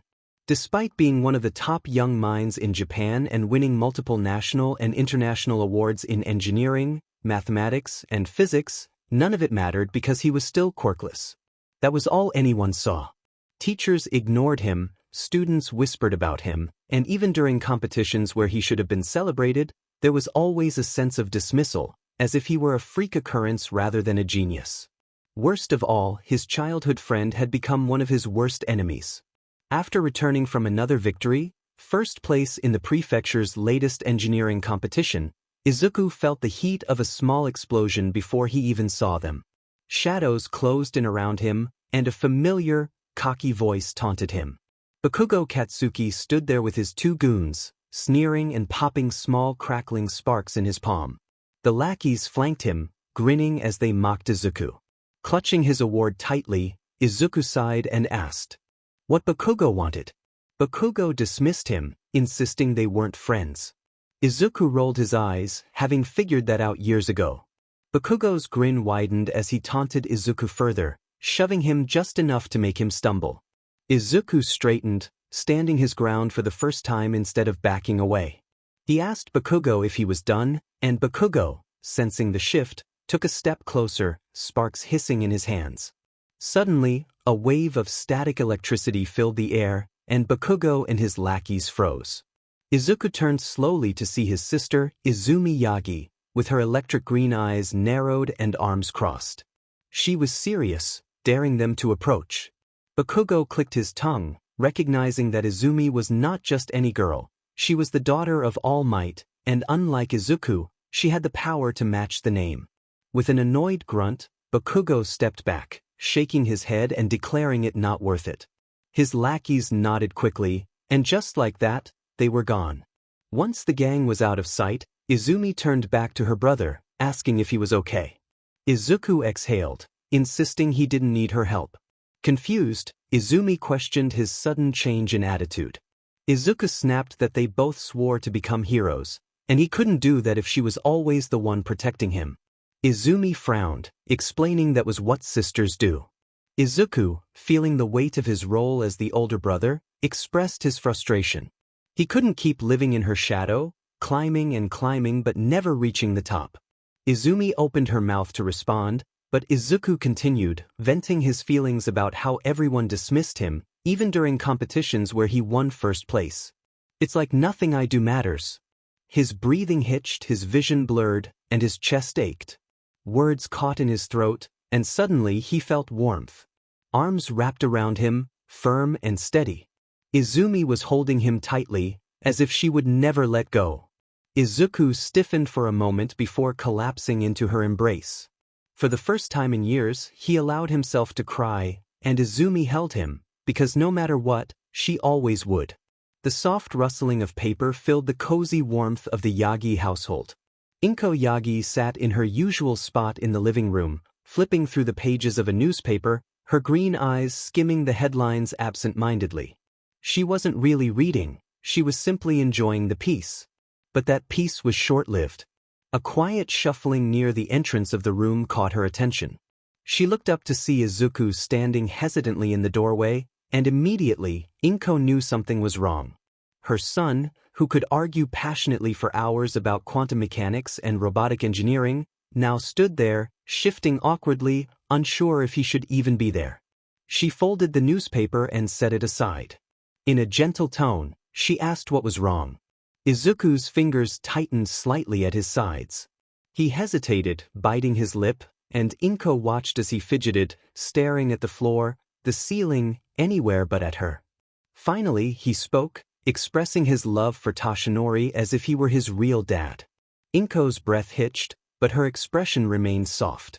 She reassured him that Tashinori may not be related by blood, but that didn't change anything. They were family, and he loved Izuku just as much as he loved Izumi. Izuku nodded, exhaling shakily. There was a long, heavy pause before he continued, hoping she wouldn't take it the wrong way. 𝐮𝐬𝐬𝐵's stomach tightened as he confessed he had always wondered where his real dad was. A sharp, invisible weight dropped onto 𝐮𝐬𝐬𝐵's chest. She had tried to brace for this moment, to prepare herself for the day he would ask this very question, but no matter how much she anticipated it, it still hit her hard. Izuku's voice softened, almost pleading as he asked where Izuku Midoriya was. For a long time, 𝐮𝐬𝐬𝐵 didn't speak. She just stared at the little boy who wasn't so little anymore, the boy who had his father's eyes, the boy who deserved the truth. She swallowed hard, forcing her voice to remain steady and inviting him to sit with her. Izuku hesitated before stepping forward and sinking onto the couch beside her. 𝐮𝐬𝐬𝐵 took a deep breath and began. She explained that his father, Izuku Midoriya, was a businessman. Izuku listened intently as she recounted how they met when she was still active as Tornado, a hero who fought crime and saved people. A faint smile ghosted her lips as she reminisced about their first encounter, which had been an accident when she crashed into his office during a fight. Izuku blinked in surprise, and 𝐮𝐸𝐸 chuckled softly, clarifying that it wasn't as cool as it sounded. She had been thrown through a window and landed in the middle of his desk, ruining his coffee. Despite the situation, Izuku couldn't help but laugh. He asked what happened next, and 𝐮𝐸𝐸 shared how she apologized and offered to pay for the damages, but Hisashi had laughed and said it was not every day an appealing woman crashed into his life. Izuku made a face at the corny line, and 𝐮𝐸𝐸 smirked, admitting that he was indeed corny. Her smile turned nostalgic as she continued, explaining how they kept running into each other, first by coincidence and then on purpose. The affection and love in her voice were evident even after all these years. She whispered that they were happy for a time, but then her expression dimmed as she revealed that she had found out she was 𝐵. Izuku stiffened at this revelation, and 𝐮𝐸𝐸 took another shaky breath, sharing how Hisashi was so excited about becoming a father. He had chosen Izuku's name, wanting to name him that if they had a boy, and Izumi if they had a girl. Izuku felt his throat tighten at the thought. 𝐮𝐸𝐸 whispered that Hisashi was supposed to come back, but he had a business trip and said he would only be gone for a little while. However, he never returned. As 𝐮𝐸𝐸 spoke, Izuku's breath hitched. She described a villain attack that had occurred near Hisashi's meeting, and by the time the authorities arrived, there was nothing left. The entire district had been decimated, and there were no survivors. Izuku felt his stomach drop as he asked if she thought his father was gone. 𝐮𝐸𝐸 closed her eyes, revealing that his body was never found, and after that day, he was just gone. The silence that followed was deafening as Izuku processed the weight of his mother's words. He wasn't sure how to feel, sad, angry, conflicted. A part of him, the child inside who had always imagined his father as a distant figure who chose not to be there, had never considered this possibility. He swallowed hard and turned to his mother, who looked at him with sorrow in her green eyes. He hesitated before hugging her tightly. 𝐮𝐸𝐸 froze for a moment before slowly wrapping her arms around him, feeling his small hands grip her back as if trying to anchor himself. She whispered her apologies, wishing she had more answers for him. Izuku didn't respond, he just held on to her. Deep inside him, a seed of doubt planted itself in his heart. If his father was really gone, why did it still feel like something was missing? The streets of Mizudafu were alive with the usual hum of daily life. Cars passed by, people walked along the sidewalks, and the soft chatter of conversations filled the air. Yet, Izuku Midoriya barely noticed any of it. Her mind lingered in the past, caught in the emotions of a conversation that had shaken her more than she had expected. She sighed, wrapping her coat a little tighter around herself as she walked. It had been a few days since Izuku had asked about his father, and although she had done her best to stay strong and answer honestly, the truth was that resurfacing those memories had left her exhausted. Not because she regretted them, there was no regret in loving Hisashi, in loving the man she had known, but because no matter how painful those memories were, they paled in comparison to the pain her son faced every single day. 𝐮𝐸𝐸 was not blind, she was not oblivious. She understood how the world worked. A world that celebrated quirks and overlooked those without them. A world that saw her brilliant, passionate, extraordinary son as lesser. She knew she couldn't protect him forever. That terrified her. Still, she found comfort in the fact that Izumi was always by her brother's side. Izumi, her fierce, stubborn, loving little girl, would never let the world break her brother.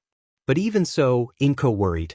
The gap between them would only widen, and she could already see it. Izumi was growing stronger and brighter, stepping further into the light of her legacy, while Izuku, no matter how hard he climbed, was forced to remain in the shadows. How long before it became too much? Before the world forced them apart? Before Izuku? No. She shook her head, forcing the thought away.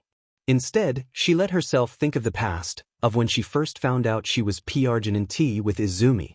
Izuku had only been a few months old, and she had been frantic. The thought of having two babies at the same time overwhelmed her. But she had managed it, with the help of Toshinori, the friend who had stepped in when she had no one. He had loved her and her son without hesitation, giving Izuku a father when fate had stolen the first one away. He had supported her when she chose to step down as a hero to raise their children. 10 years. It had been 10 years since she left her days as tornado behind. She had hoped neither of her children would follow in her footsteps, but life was ironic. Both of them wanted to be heroes, so young, so noble, so bright. They would make fine heroes. She smiled softly at the thought. They were her greatest pride. A scream shattered her thoughts. The world snapped back into focus. The street that had been filled with life was now choked with terror. Someone shouted, "Villain," before their voice was abruptly silenced. 𝐮𝐸𝐸 spun toward the sound, her breath catching in her throat. There, in the middle of the street, among a sea of chaos, stood a figure draped in black, cloaked in the robes of a plague doctor, an eerie mask hiding his face. The air around him felt wrong, thick, cold, suffocating. She watched as heroes rushed forward, trying to fight him. But with a single touch, they all fell, one by one, like puppets cut from their strings. 𝐮𝐸𝐸 staggered back. It was a massacre. But something stirred within her, something primal, something she had buried for the sake of her children. The longing that once made her leap into battle without hesitation, the need to save. And before she even realized it, her body moved on its own. Wind roared around her. In a dramatic cyclone, her clothes ripped away, her form shifting until she stood reborn. Tornado had returned. With one wave of her hand, she ripped people from the villain's grasp, pulling them to safety. The plague doctor finally turned, their eyes meeting. Even through the mask, 𝐮𝐸𝐸 could feel the weight of his gaze. She clenched her fists, declaring that he would go no further. The villain tilted his head and then moved, too fast. But 𝐮𝐸𝐸𝐸's reflexes were still sharp. She dodged, twisting away as the air howled around her. The fight began. For what felt like hours, she held her ground, dodging, striking, blocking, saving.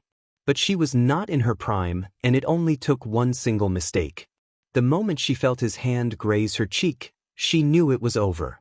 A whisper reached her ears, urging her not to fear the touch of death, for it had always been with her. Her body froze, her vision blurred, her limbs went cold, and her eyes began to close.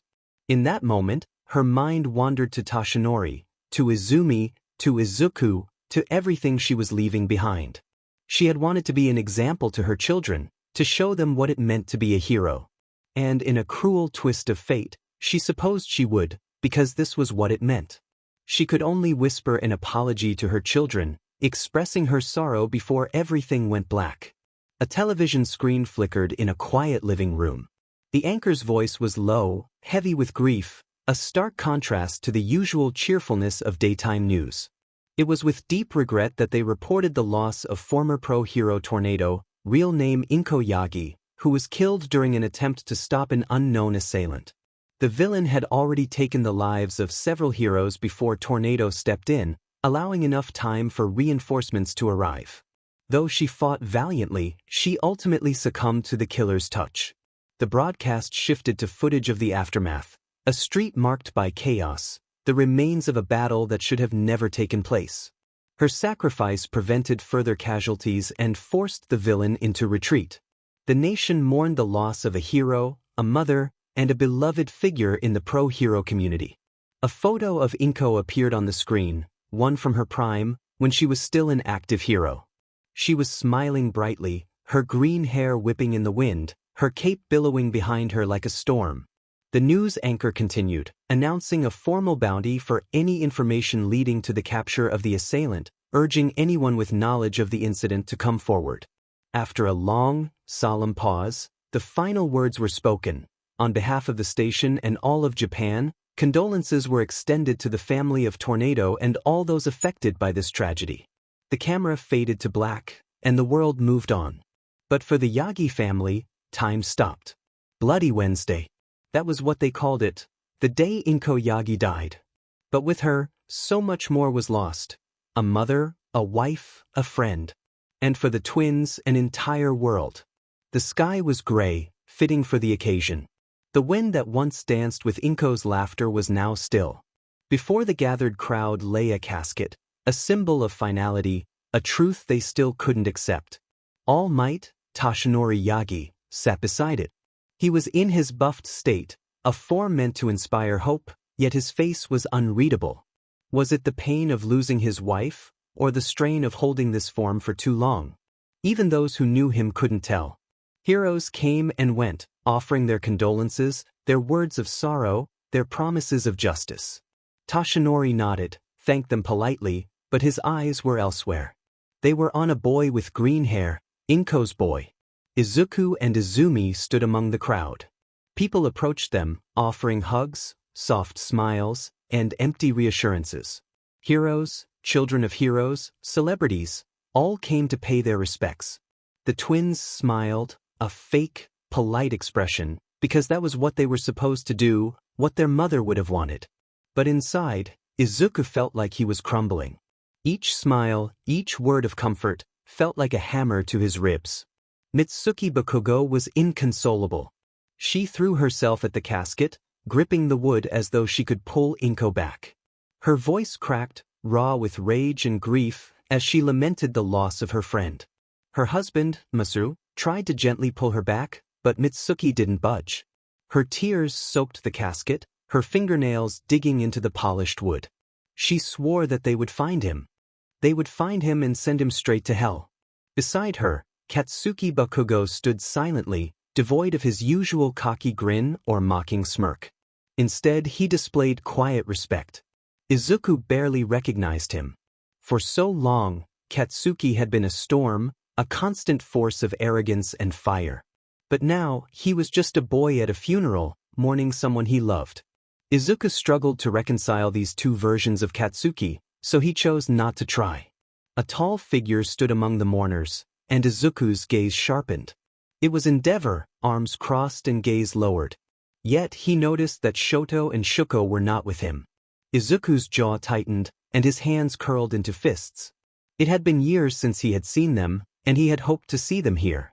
But they were absent, and Endeavor didn't even acknowledge him. Izuku exhaled slowly, forcing himself to stay calm.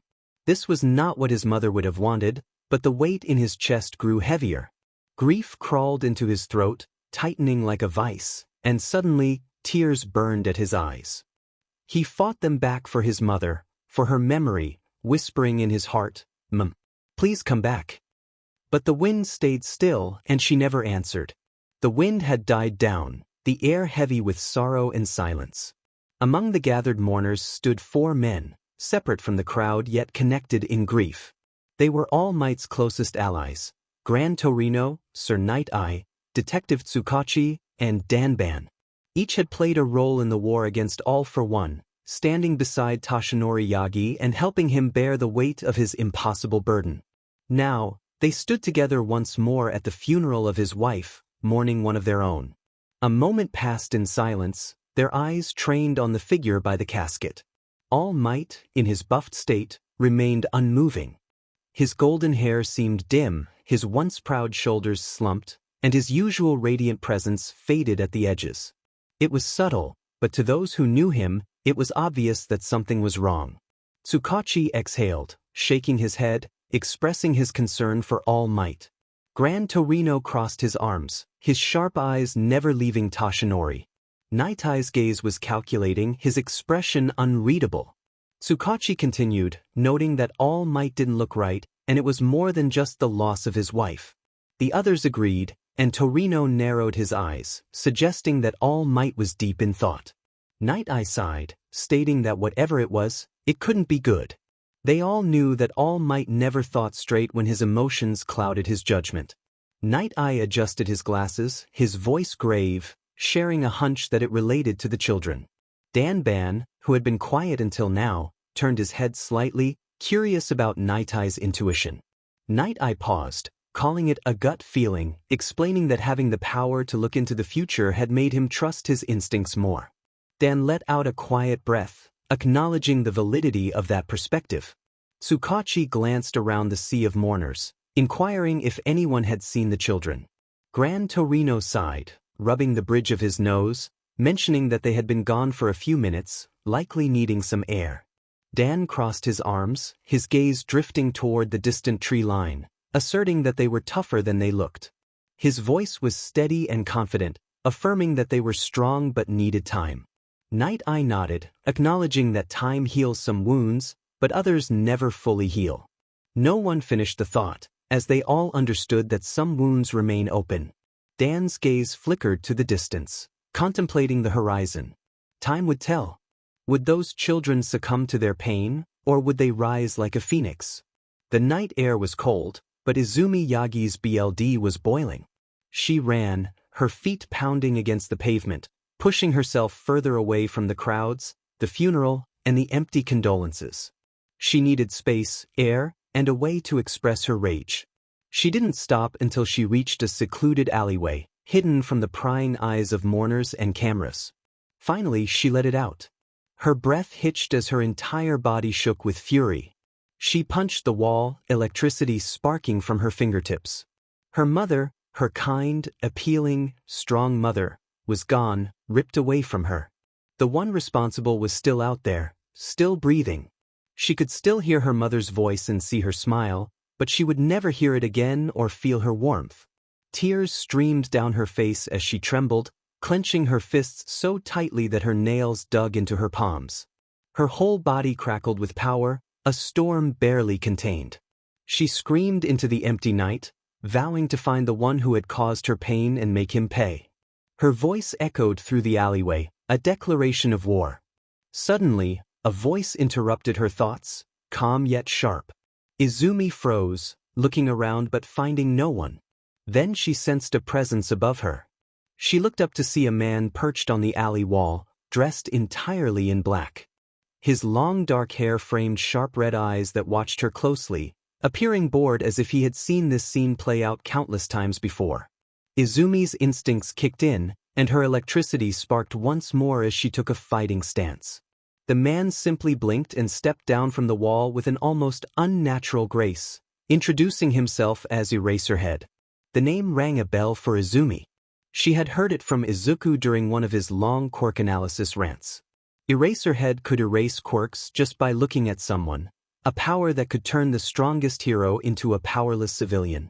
Izumi remained tense as Eraserhead stuffed his hands into his pockets, stating that a hero seeks to bring someone to justice, not cast it on their own. Izumi's jaw tightened as she challenged him, questioning why they shouldn't decide who was worthy and who was not. Eraserhead asked based on what criteria, and Izumi shot back with a strict moral code and adherence to the laws.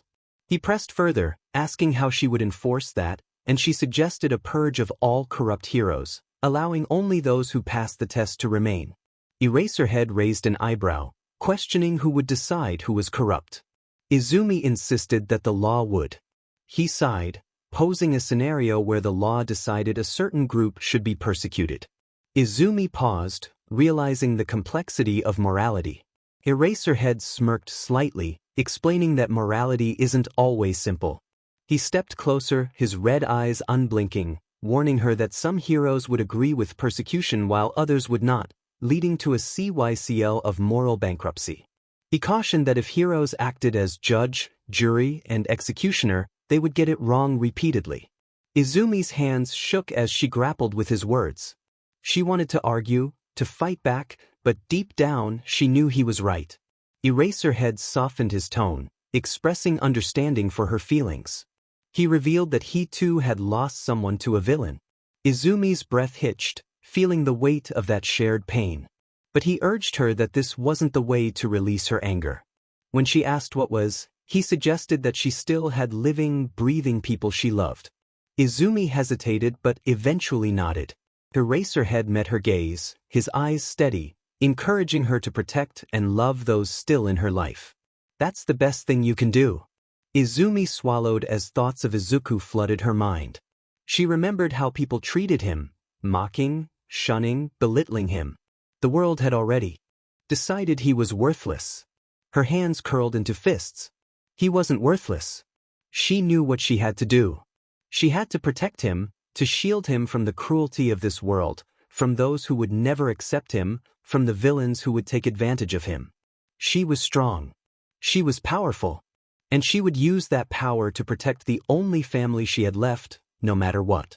Eraserhead sighed, noticing the shift in her eyes, though he didn't fully understand it.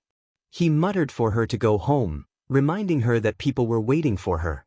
Izumi exhaled slowly, her storm simmering down but not fully disappearing. She nodded, acknowledging the truth of his words. And as she walked away, a new thought solidified in her mind. Justice wasn't just about law and order, it was about power. And she would wield it for the ones she loved, no matter what it took. The world was too loud. Too many voices, too many people, too many well-meaning condolences that meant nothing. Izuku Yagi needed air. He needed space. So, like his sister before him, he slipped away from the funeral crowd, ducking past mourners and familiar faces until he found himself in the gardens behind the cemetery. It was a small, secluded place, quiet and safe. He let out a slow breath, pressing his back against a tree and staring blankly at the sky above. His fingers curled into his dress breathes, his whole body tense. He wanted to cry. He wanted to scream. But he couldn't. He had to be strong. That was what everyone expected of him, wasn't it? He was the oldest, his father's son, Izumi's brother. If he let himself break, what would happen to them? What would happen to his sister, his father, his family? His breath shook in his chest as he clenched his fists. He had to. A vibration in his pocket interrupted his thoughts. It was his phone. Izuku frowned and pulled it out, his heart clenching when he saw the name flashing across the screen, Melissa Shield. He accepted the call instantly. Before he could even say anything, a familiar voice rang through the speaker, filled with concern. She asked how he was, how Uncle Might was, and how Izumi was doing. Izuku took a slow breath, forcing himself to steady his voice. He had to sound okay. He told her he was fine, but there was a beat of silence before she gently but firmly told him not to lie. She reminded him that he couldn't be fine after everything that had happened. His chest tightened, and his fingers dug into the fabric of his breathes as he admitted he had to be strong. Melissa insisted he didn't have to carry this alone. He tightened his grip on his phone as she apologized for not being there, explaining that all flights were grounded due to a convention in New York. Izuku shook his head, even though she couldn't see him, assuring her it was okay. She insisted she should be there, and another silence fell between them. He swallowed the lump in his throat and forced a small, shaky smile, expressing his gratitude for her call. A voice called out on Melissa's end, and she sighed, saying she had to go. Izuku nodded, even though she couldn't see him, and she urged him to call her if he ever needed to talk. He bit his lip, his chest aching, but he forced himself to promise he would. When the call ended, Izuku stared at the blank screen, his hands shaking, his entire body trembling. But he couldn't fall apart. He had to be strong, for Dad, for Izumi, for himself. His mother wouldn't have wanted him to break down, she would have wanted him to keep moving forward. He had to be strong. Suddenly, he heard a voice that made him freeze. His breath caught in his throat. He recognized that voice. Slowly, he looked up, and from the nearby bushes, a figure stepped forward. It was a girl with long, uneven bangs, a scarred face, and sharp gray eyes. She was older than the last time he saw her, taller and thinner, but still the same, still Shuko Todoroki. She stood there, shifting nervously on her feet, her voice quiet and hesitant as she greeted him. A small, awkward laugh escaped her lips, and she remarked that it had been a while. For the first time since his mother died, Izuku felt like he could breathe. Before he could react, Shuko hugged him. It was a warm, tight embrace, as if she had been holding it in for years. Her voice was muffled against his shoulder as she expressed her sorrow for his loss. Izuku's breath caught in his throat. For a moment, he didn't know how to respond, but slowly, he wrapped his arms around her in return, whispering his thanks. The words felt small, but she nodded against him, understanding. When she finally pulled back, Izuku blinked and asked how she was there, noting he hadn't seen her with Endeavor at the funeral. Shuko hesitated, rubbing her arm as she admitted she had kind of snuck out. Izuku blinked, then chuckled despite everything, teasing her about being the rebellious type. Shuko offered a small, lopsided smirk, a shadow of a real smile, and claimed she learned from the best. But then he noticed something. His eyes traced her face, landing on the scar on her left cheek. It had been there for years, but still, he felt compelled to ask what had happened. Shuko's body tensed, and her eyes darted away. That was when he saw the bruises on her arms, some old, some fresh. His chest tightened with a surge of anger. He wanted to confront the one responsible for her pain, but he realized this wasn't about him, it was about Shuko. Izuku forced himself to breathe, regaining his composure. He told her that if he couldn't confront the source of her pain, then he would get stronger. Shuko blinked in surprise, asking him to clarify. He turned to her, his green eyes blazing with determination, vowing to become strong enough to protect her and bring justice for his mother. His voice trembled, but his resolve remained firm.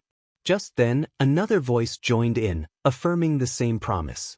Izuku and Shuko turned to see Izumi standing a few feet away, her eyes puffy from crying but her expression hard and resolute. She asked if there was room for one more before darting forward to wrap her arms around them both. She expressed how much she missed Shuko, and though Shuko stiffened at first, she soon melted into the embrace. Izuku let out a small, choked chuckle, teasing Izumi about making her own space. She smirked, confirming that she would protect all those she loved, no matter the means. No matter the cost, Izuku's breath hitched. Shuko tensed. But before he could say anything, before he could think, Izumi just smiled, and the storm in her eyes raged on. The silence was suffocating. The twins stood in the center of the living room, staring at their father. No, stepfather, in Izuku's case, with expressions that flickered between shock and disbelief. Izumi's fingers curled into fists, her knuckles turning white. Izuku sat frozen, his mind refusing to process what he had just heard. Izumi was the first to break the silence, her voice sharp and accusatory. She demanded to know what he had just said. Toshinori's expression was firm, his blue eyes weighed down by a sorrow neither of them had ever seen before. Still, his voice did not waver as he stated that he was taking Izuku off Dan's martial arts course. He would not be training anymore. Izuku's body locked up, his breath shallow. No, that wasn't right. That couldn't be right. Izumi stepped forward, insisting that he couldn't do that. Toshinori exhaled, rubbing his face as he explained it was too dangerous and that he wouldn't risk Izuku getting hurt. Izumi protested her, desperation creeping into her voice as she questioned how Izuku would become a hero. A crack formed in Izuku's chest as Toshinori's response came swift and merciless. Izuku would not become a hero. A hollow stillness filled the room, and Izuku felt something in his stomach drop, something deep and fundamental. Izumi's eyes widened in horror as she recalled their promise. Toshinori dismissed it as a childish promise, delivering another blow to Izuku's heart. Izuku opened his mouth, wanting to scream, argue, and beg, but the words wouldn't come. Finally, he found his voice, low and trembling, but unmistakably sharp as he accused Toshinori of making this decision because he was quirkless. Toshinori sighed, his shoulders slumping as he rubbed his temples, explaining that it was because he was Inko's son. Izuku shook his head, insisting it was because he was quirkless. Toshinori's jaw tightened, his face lined with exhaustion. Izuku's hands shook as he pointed out that Izumi was their mother's daughter too. Did that mean Toshinori didn't care about what happened to her? Toshinori's eyes flashed with something that resembled fear as he stated that he cared, but Izumi had a powerful quirk and could protect herself. Izuku slammed his hand against the table, the impact echoing through the room. Toshinori's expression hardened as he insisted he was trying to protect Izuku, his voice rising with frustration and grief. For the first time in his life, Toshinori yelled at Izuku. Izuku's breathing became ragged, his heart hammering against his ribs. Then, Toshinori sighed and reached for the hem of his shirt. Izuku and Izumi stiffened as he slowly lifted the fabric, revealing the jagged scar that stretched across his abdomen, a permanent reminder of the battle that had nearly taken his life. Izuku's throat tightened, and Izumi winced, looking away. Toshinori's voice was quiet but heavy as he explained that this was what villains had done to him. His eyes burned into Izuku's as he reminded him of what had happened to their mother. The silence was heavy and crushing, making it difficult for Izuku to breathe. Toshinori lowered his shirt, stating that he would keep both of them safe, but for Izuku, the path of a hero was not to be. Izuku's nails dug into his palms as his body shook, his stomach twisting into something ugly and hollow. He wanted to yell, to argue, to scream at his father, to tell him he had no right to make this decision for him. But Toshinori's voice cut through it all, declaring that he would not hear any further discussion on the matter. The finality in his tone was like a door slamming shut. For a long moment, no one spoke. Then, Izuku stood up slowly, stiffly, his head bowed and fists clenched at his sides. He took one shaky breath before turning on his heel and walking out of the room without a word or glance back. Izumi's eyes followed his retreating figure, her face tight with a mix of shock and fury. Then she turned to her father, stating that he was right. Toshinori blinked, caught off guard, as she repeated that Izuku must be kept safe. Toshinori softened, relieved that at least one of them understood. But then Izumi's lips curled into a cold, humorless smile as she declared that she would stand beside Izuku. Toshinori's relief vanished as she insisted that if Izuku couldn't attend dance classes, then neither would she. Before Toshinori could react or argue, she turned on her heel and followed Izuku, leaving him alone in the room, staring at the empty space his children had left behind. The air in All Might's agency was thick with tension. The four men sat around the conference table, but only one leaned forward, scowling furiously. Gran Torino's voice cut through the room, accusing Toshinori of being a fool and questioning whether he realized the consequences of his blatant favoritism. All Might, still in his buffed form, kept his hands folded in front of him, eyes downcast as he insisted it was not favoritism. Danban exhaled sharply, leaning back in his chair, his calm voice laced with disapproval as he pointed out that what mattered was how it looked to Izuku. Toshinori flinched, insisting he was protecting his son, that it was his job. Night Eye interjected, adjusting his glasses with a cool, calculating gaze, stating that his job was to guide and prepare Izuku, not alienate him. Gran Torino shook his head, reminding Toshinori that Izuku was a kid who had just lost his mother and would not simply accept this. All Might exhaled, running a hand through his golden hair, admitting that Izuku was stubborn, just like him and Inko, and would keep fighting until it killed him too. His hands curled into fists as he vowed not to let the last piece of Inko die. Silence fell, heavy and unbearable, until Gran Torino scoffed, challenging Toshinori's view that Izuku was just a relic of Inko's memory. Night Eye tapped his fingers against the table, pointing out that while Toshinori claimed he wouldn't let his children be taken from him, he still planned to let Izumi become a hero. All Might did not flinch as he stated that Izumi would be safe. Gran Torino scoffed again, questioning what Toshinori meant by safe. Finally, All Might lifted his head, asserting that Izumi had a powerful quirk and would inherit one for all as well. The room erupted in chaos as Gran Torino shot to his feet, demanding to know why Toshinori was making such a decision. Night Eye's brows furrowed in disbelief, while Danban remained silent, watching intently. Gran Torino slammed his hand against the table again, insisting that Toshinori should give one for all to Izuku, claiming it would solve the problem. All Might exhaled slowly, explaining that it was not that simple. Gran Torino narrowed his eyes, calling out Toshinori's reasoning as nonsense. All Might stood, turning toward the large window of his office, his gaze fixed on the sprawling city of Tokyo.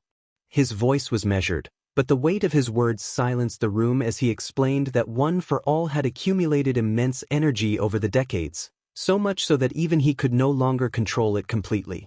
He turned back to face them, stating that Izumi's electrokinetic quirk could manipulate energy. She would not just inherit One for All, she would be able to wield it far better than he ever could. His expression softened for a moment as he acknowledged her potential. But she will be the strongest of them all. Gran Torino collapsed back into his chair, rubbing his forehead. All Might was giving her his power because she was stronger, the safer bet. He didn't answer, knowing deep down what the truth was. Night Eye's gaze hardened as he asked about Izuku. All Might squared his shoulders and looked out the window, stating that there must always be a symbol of peace, but also people to enjoy that peace. No one spoke or interrupted. All Might took a deep breath, expressing that he did not spend his life fighting for this ideal just for his children to continue the never-ending war. One of them must be free, one must live. He lowered his voice, saying that Izuku's talents were better used elsewhere. Danban finally spoke, suggesting engineering. All Might nodded, mentioning that Izuku had made a prosthetic arm at the age of 10 and was brilliant beyond his years. Nightie's eyes glinted behind his glasses, questioning if Izuku might decide to make weapons for heroes or the Quirkless. All Might exhaled, saying that would be good. Gran Torino stiffened, asking if he would be okay with that. All Might's fists tightened as he affirmed that he would. Others could take up the fight, but not Izuku. His blue eyes hardened, gaze never leaving the city below, insisting it could not be him. The training room was silent, save for the ragged breathing of Izuku and the steady, controlled breaths of Izumi. Izuku lay flat on his back, staring up at the ceiling, lungs burning from exertion. Another loss. Boys. He knew the outcome before they even started. Izumi was too fast, too strong, too naturally gifted. Even when she wasn't using her quirk, her body moved better, instinctively, effortlessly. It wasn't something she had to fight for, it was just who she was. Izuku, on the other hand, had to fight for everything. He had spent his entire life clawing forward, trying to prove himself, trying to make up for the one thing he didn't have. But no matter how much he studied, how hard he trained, how much he planned, it never felt like enough. Not against his peers at school, who mocked him for daring to dream. Not against his father, who had already given up on him. Not against Izumi, who was always holding back. And now, it was finally starting to catch up to him. He felt that crushing weight, that whisper in his mind, telling him that everyone had already decided his worth. And maybe they were right. Izumi's hand entered his vision, reaching out to help him up, asking if he was okay, her voice light as if she hadn't just bested him again. Izuku clenched his jaw, insisting he was fine, slapping her hand away and pushing himself up on his own. Izumi blinked at him in surprise, suggesting they stop for today. He refused, demanding to go again. Izumi sighed, shaking her head, but relented, shifting back into her stance. Izuku's mind raced. He had been watching her, studying her patterns, learning her movements. This time he was ready. He lunged, feinting right before cutting left, aiming for her blind spot. For a split second, he thought maybe he could succeed. But Izumi moved like lightning, dodging, grabbing his wrist, and before he could blink, he hit the mat once more.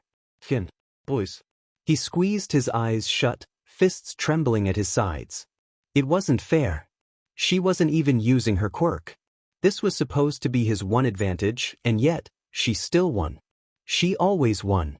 Izumi crouched beside him, smirking, declaring her victory once more. Something in Izuku snapped as he shouted for her to stop holding back. Izumi's smirk vanished, confused by his outburst. He pushed himself up onto his knees, insisting she always held back during their fights. Izumi's expression tightened as she tried to deny it. But he pressed on, his voice cracking as he accused her of not trusting him. Her discomfort was evident as she struggled to explain. When she finally admitted she had to protect him, Izuku stilled, his breath hitching. She stepped forward, her voice gentle yet pleading, explaining that as his sister, she had to keep him safe. Izuku interrupted coldly, challenging her reasoning. In that moment he saw everything, the worry, the pity, the guilt. She didn't believe in him, not really. She saw him as someone to be protected, not as an equal. Izuku let out a breathless chuckle, and Izumi's face fell as she called his name. He acknowledged her words with a flat tone, stepping back when she reached out. He thanked her for the match but declared he was done for the day, walking out of the training room without looking back. Izumi stood there, hand half raised, eyes wide, wanting to fix this, wanting to say something, but the words never came. Deep down, she knew he was right. She didn't trust him in the way he wanted, and for the first time, she realized maybe she never had. The house was quiet, save for the distant hum of the city outside, a quiet that made everything feel heavier. Izumi's feet dragged against the wooden floor as she made her way to the living room, her mind still reeling from the fight with Izuku. His words replayed in her head like a tape stuck on loop. She scowled, insisting that wasn't true, but why had she hesitated? Why hadn't she just said no? Before she could untangle the knot in her chest, She realized she had reached the living room. Her father, Izumi Yagi, All Might, stood in the center, his usual towering form stiff with an unfamiliar tension. For a moment, she barely paid attention, still too wrapped up in everything else. Izumi blinked as her father's firm yet soft voice called her name. She nodded absent-mindedly, and he told her to sit.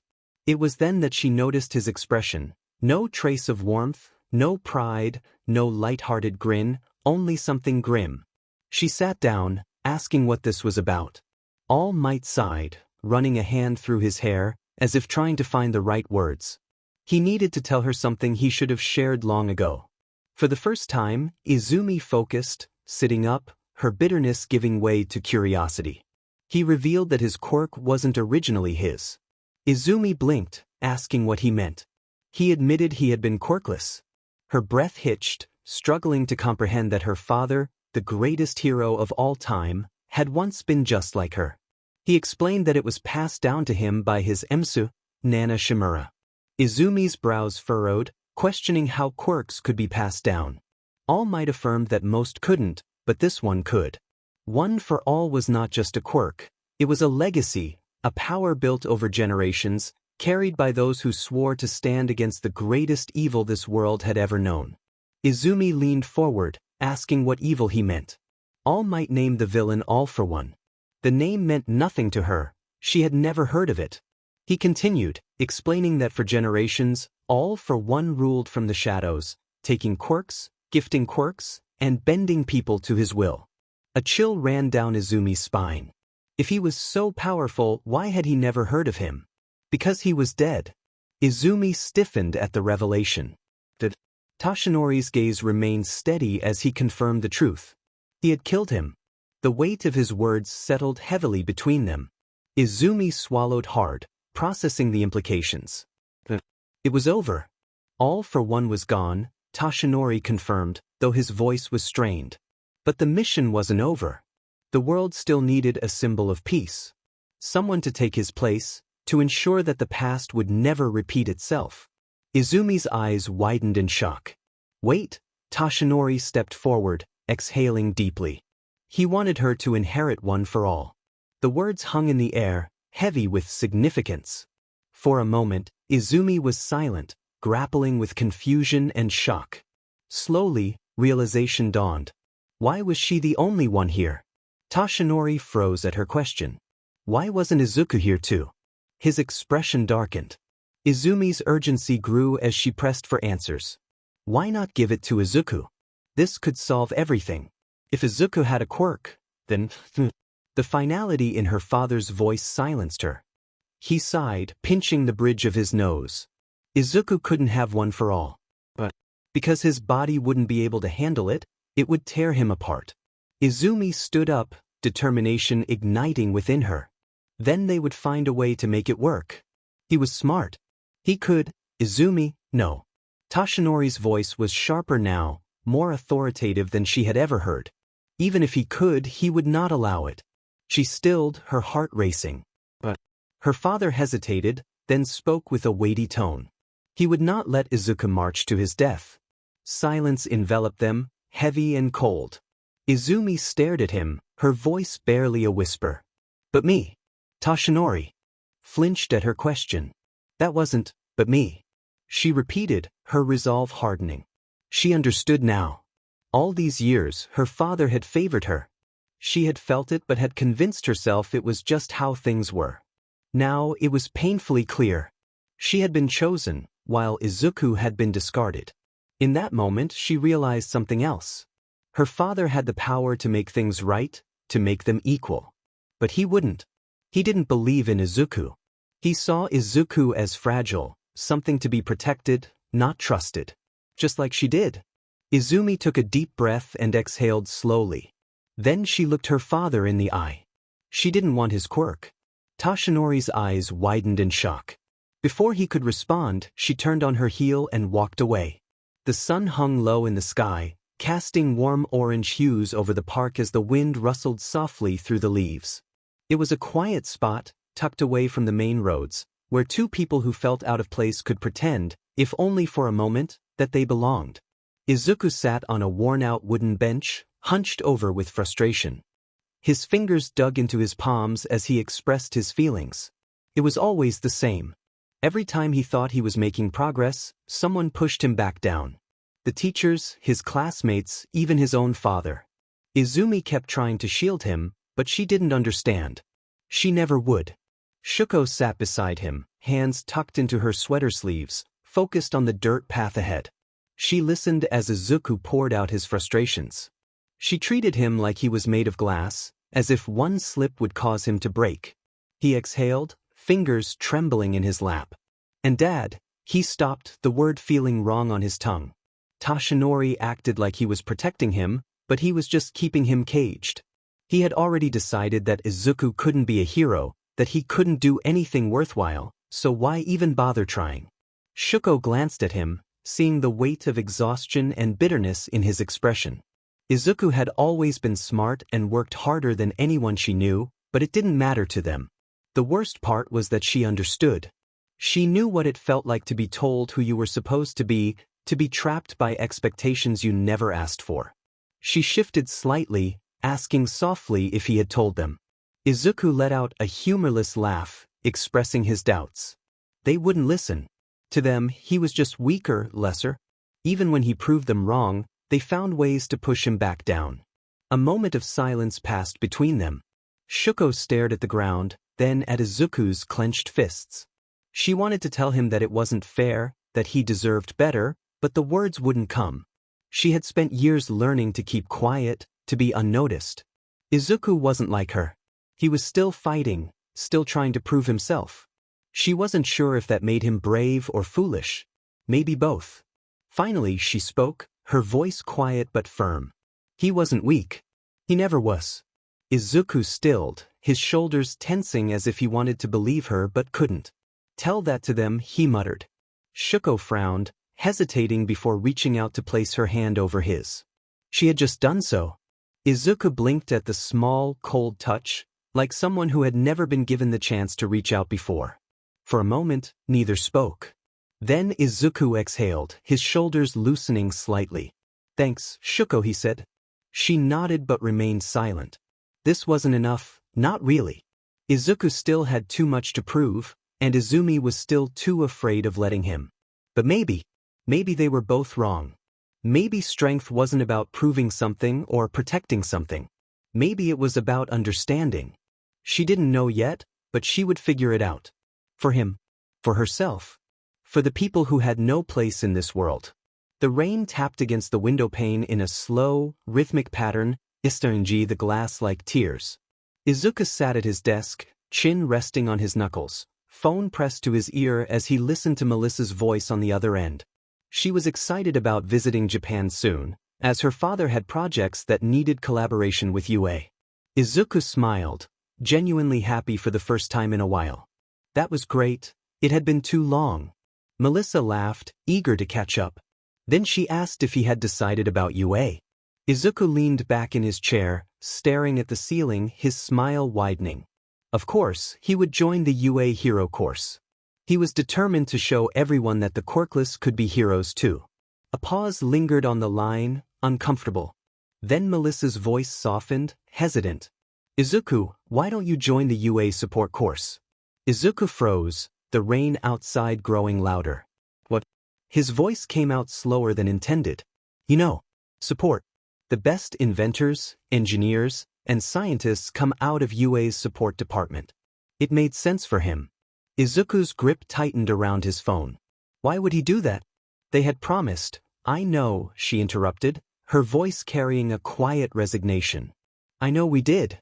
But let's be realistic here. Izuku blinked, his heart stuttering in his chest. Realistic. His voice was quieter now. Melissa sighed. Izuku felt a weight settle in his chest as Melissa's words echoed in his mind. She had told him he was a genius, one of the smartest people she knew, but she believed he would be wasting his potential by joining the hero course. Instead, she planned to stay on Island to pursue a career in science, just like her father. As he sat there, the rain in the window, he struggled to process her decision. She had insisted that it was not realistic for them to aspire to be heroes, especially with the ever-widening gap between those with quirks and those without.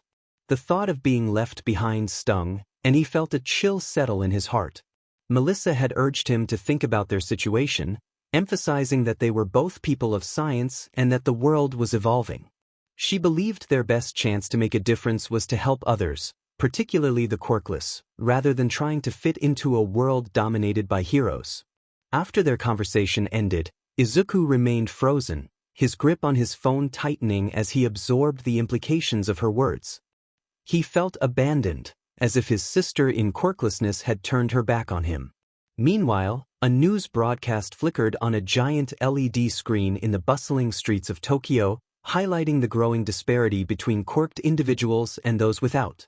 The report noted that quirked individuals made up 98% of top national university graduates, reinforcing the notion that society was evolving in a way that marginalized the quirkless. A corporate spokesperson spoke about the evolution of quirks, claiming that they were no longer mere mutations but a significant leap in human capability. He emphasized the need for society to adapt to this new reality. The broadcast shifted to a heated debate among lawmakers regarding a proposal that would grant pro-heroes increased authority. One politician raised concerns about accountability, while another argued that the strongest must be allowed to act without restrictions to benefit society. As the report continued, footage of a protest flashed on the screen, where chants echoed through the streets, calling for power to the strong. A confident protester dismissed the concerns for the quirkless, asserting that they were simply holding back progress. In a talk show segment, an analyst argued that life isn't fair and that those unable to keep up would inevitably be left behind. The screen then displayed a grainy home security camera feed, capturing a tense moment in a dimly lit alley. A teenage boy, unarmed and backing away, faced three older teens with glowing hands. The tension escalated as one of them taunted him, and the scene cut to darkness, leaving the city oblivious to the struggles of those who couldn't keep pace with its evolution. Back in the classroom at Aldra Middle School, excitement buzzed in the air as students anticipated their upcoming aptitude exams. The teacher, a lanky man with thinning hair, tried to maintain order but was met with cheers as he tossed papers into the air. Among the students, Izumi sparkled with energy, her classmates showering her with compliments and encouragement about her potential to become a hero. She laughed shyly, acknowledging their praise while feeling the weight of expectations. Yet, amidst the cheers, two voices stood out, their lack of enthusiasm contrasting sharply with the excitement around them. Izuku and Bakugo remained silent, each grappling with their own thoughts about the future and what it meant to be a hero in a world that seemed to be leaving them behind. Reclined in his chair, feet propped up on his desk, arms crossed over his chest, a familiar cocky smirk tugged at his lips. Izuku leaned back in his chair, arms folded, staring at the chaos with bored disinterest.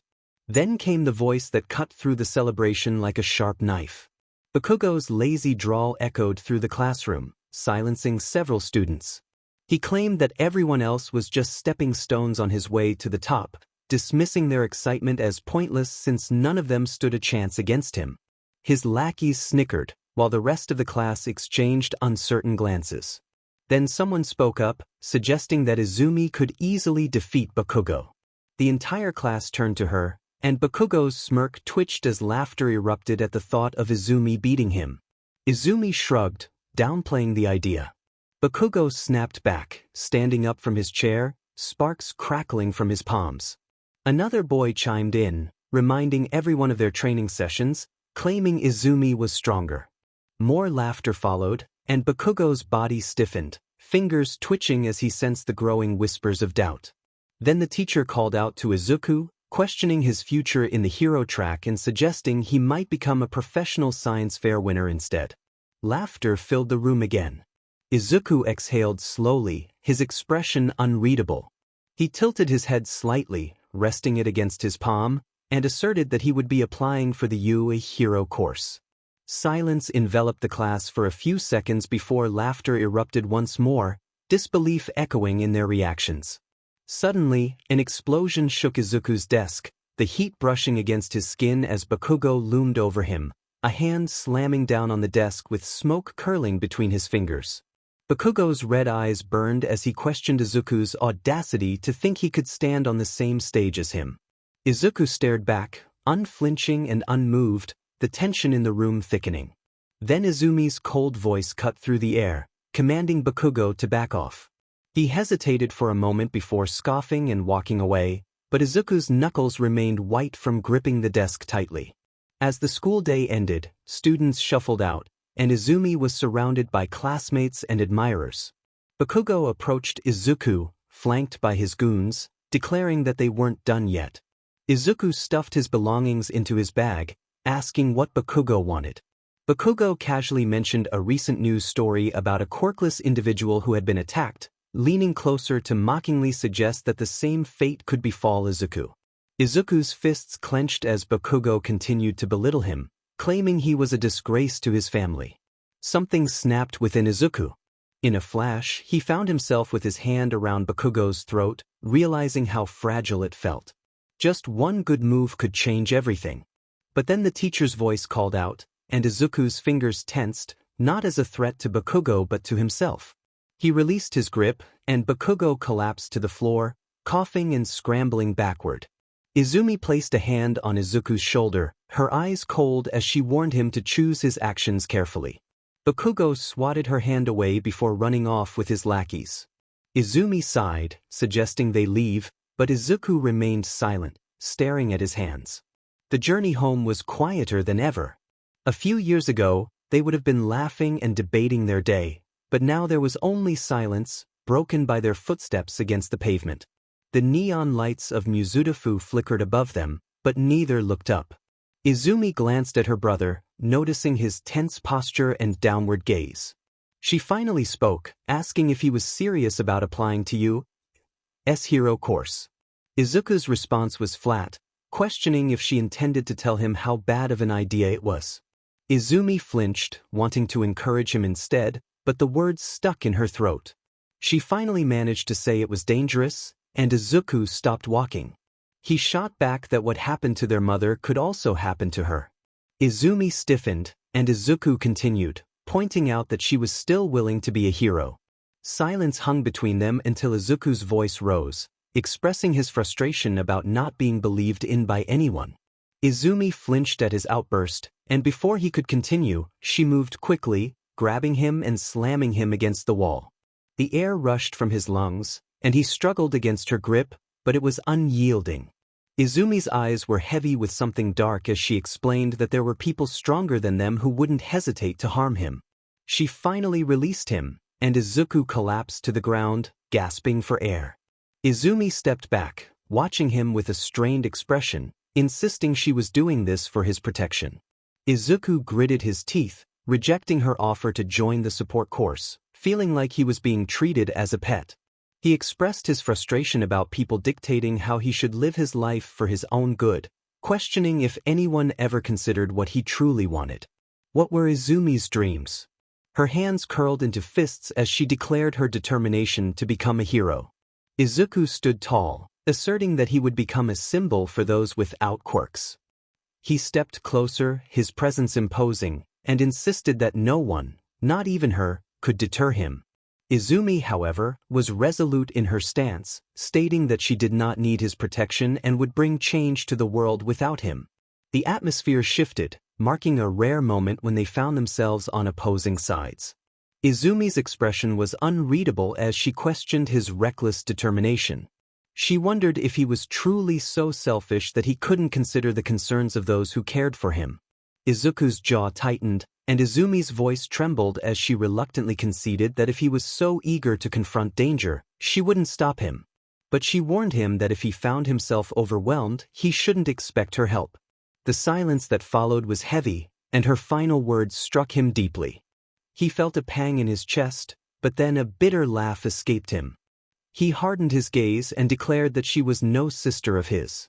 Izumi stiffened, her breath catching as he turned away and left her behind. The streets were eerily quiet in the late hours, the outer districts of Mizudafu lacking the vibrancy of the city center.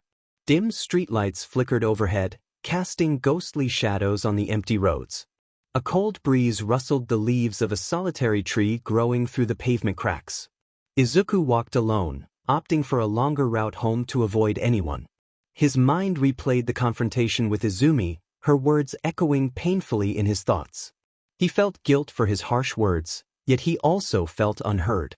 Everyone around him perceived him as weak, someone who needed protection. He whispered to himself, yearning to prove them wrong. A sudden noise interrupted his thoughts, causing him to freeze. A shadow loomed in the alley ahead, twisting ominously under the dim light. Slowly, he turned to face it. A figure emerged from the darkness, a shifting mass of slime with cartoonish eyes. It grinned at him, declaring him a perfect target. Izuku's heart raced. He was face to face with a villain. His muscles tensed, but he quickly reminded himself to think. The creature's liquid form meant that attacking it directly would be futile. Spotting its eyes, he grabbed his backpack and hurled it at the villain before dodging to the side. The creature shrieked and stumbled back, furious at his audacity. Suddenly, a massive shadow fell between them, causing the ground to tremble. A towering figure with golden hair and a heroic outfit appeared. The villain gasped in shock as All Might declared that its days of wrongdoing were over. With a single punch, he defeated the creature, sending its form splattering across the alley. For a moment, silence reigned before All Might chuckled, casually collecting the defeated villain in an empty soda bottle. Just as he prepared to leave, a small voice called out to him. All Might turned to see Izuku standing a few feet away, wide-eyed and trembling. Concerned, All Might questioned why his son was out so late and where Izumi was. Izuku shifted uncomfortably, admitting they had fought. All Might sighed, reminding him that siblings should not argue, especially since Izumi was meant to protect him. Izuku hesitated, his voice barely above a whisper as he asked if he could truly never become a hero. The weight of the question hung heavily in the air. All Might's heart ached as he faced his son, knowing he had to deliver a painful truth. He inhaled deeply and, with a heavy heart, told Izuku that he could not become a hero. The words felt like a finality, a crushing blow to Izuku's hopes. All Might continued, explaining that a different path awaited him, one that could lead to greatness in other ways. Izuku stood in shock, his expression vacant as All Might turned to leave, reminding him to get home safely. With a powerful leap, All Might vanished into the night, leaving Izuku alone. The cold wind whispered around him, and he felt the last flicker of hope extinguished within his heart. As he walked through the dimly lit streets, Izuku felt numb. Everything he had dreamed of seemed to crumble around him. He recalled the words of his father, echoing in his mind. Perhaps they were right, maybe he was not meant to be a hero. The thoughts suffocated him, and he tried to breathe in the cold air, to find solace in the quiet. But then, a laugh broke the stillness. A grotesque, gurgling sound that sent chills down his spine. Something was wrong. He remembered the old saying about silence in the forest. Slowly, he turned to see the sludge villain emerging from the shadows, its eyes gleaming with malice. It recognized him as All Might's son and taunted him, wondering how his father would react to seeing him in danger. Izuku's instincts kicked in, and he ran, but the villain was faster. The creature's slimy form enveloped him, constricting around his body, and he fought against the suffocating grip, desperate to escape. Izuku's right hand shot up, covering his mouth to block the sludge from entering. The villain was strong, too strong. The creature chuckled, tightening its grip around his chest, urging him to stop fighting and let it in. Izuku's vision blurred, his lungs burned, and his body struggled against the overwhelming force, but it was futile. Just like with Izumi, the villain's slimy tendrils slithered up his arms, cold and suffocating, wrapping tighter and constricting. Suddenly, Izuku felt a sharp pull. His body jerked, and pain shot through his nerves, 1,000 needles stabbing and burning.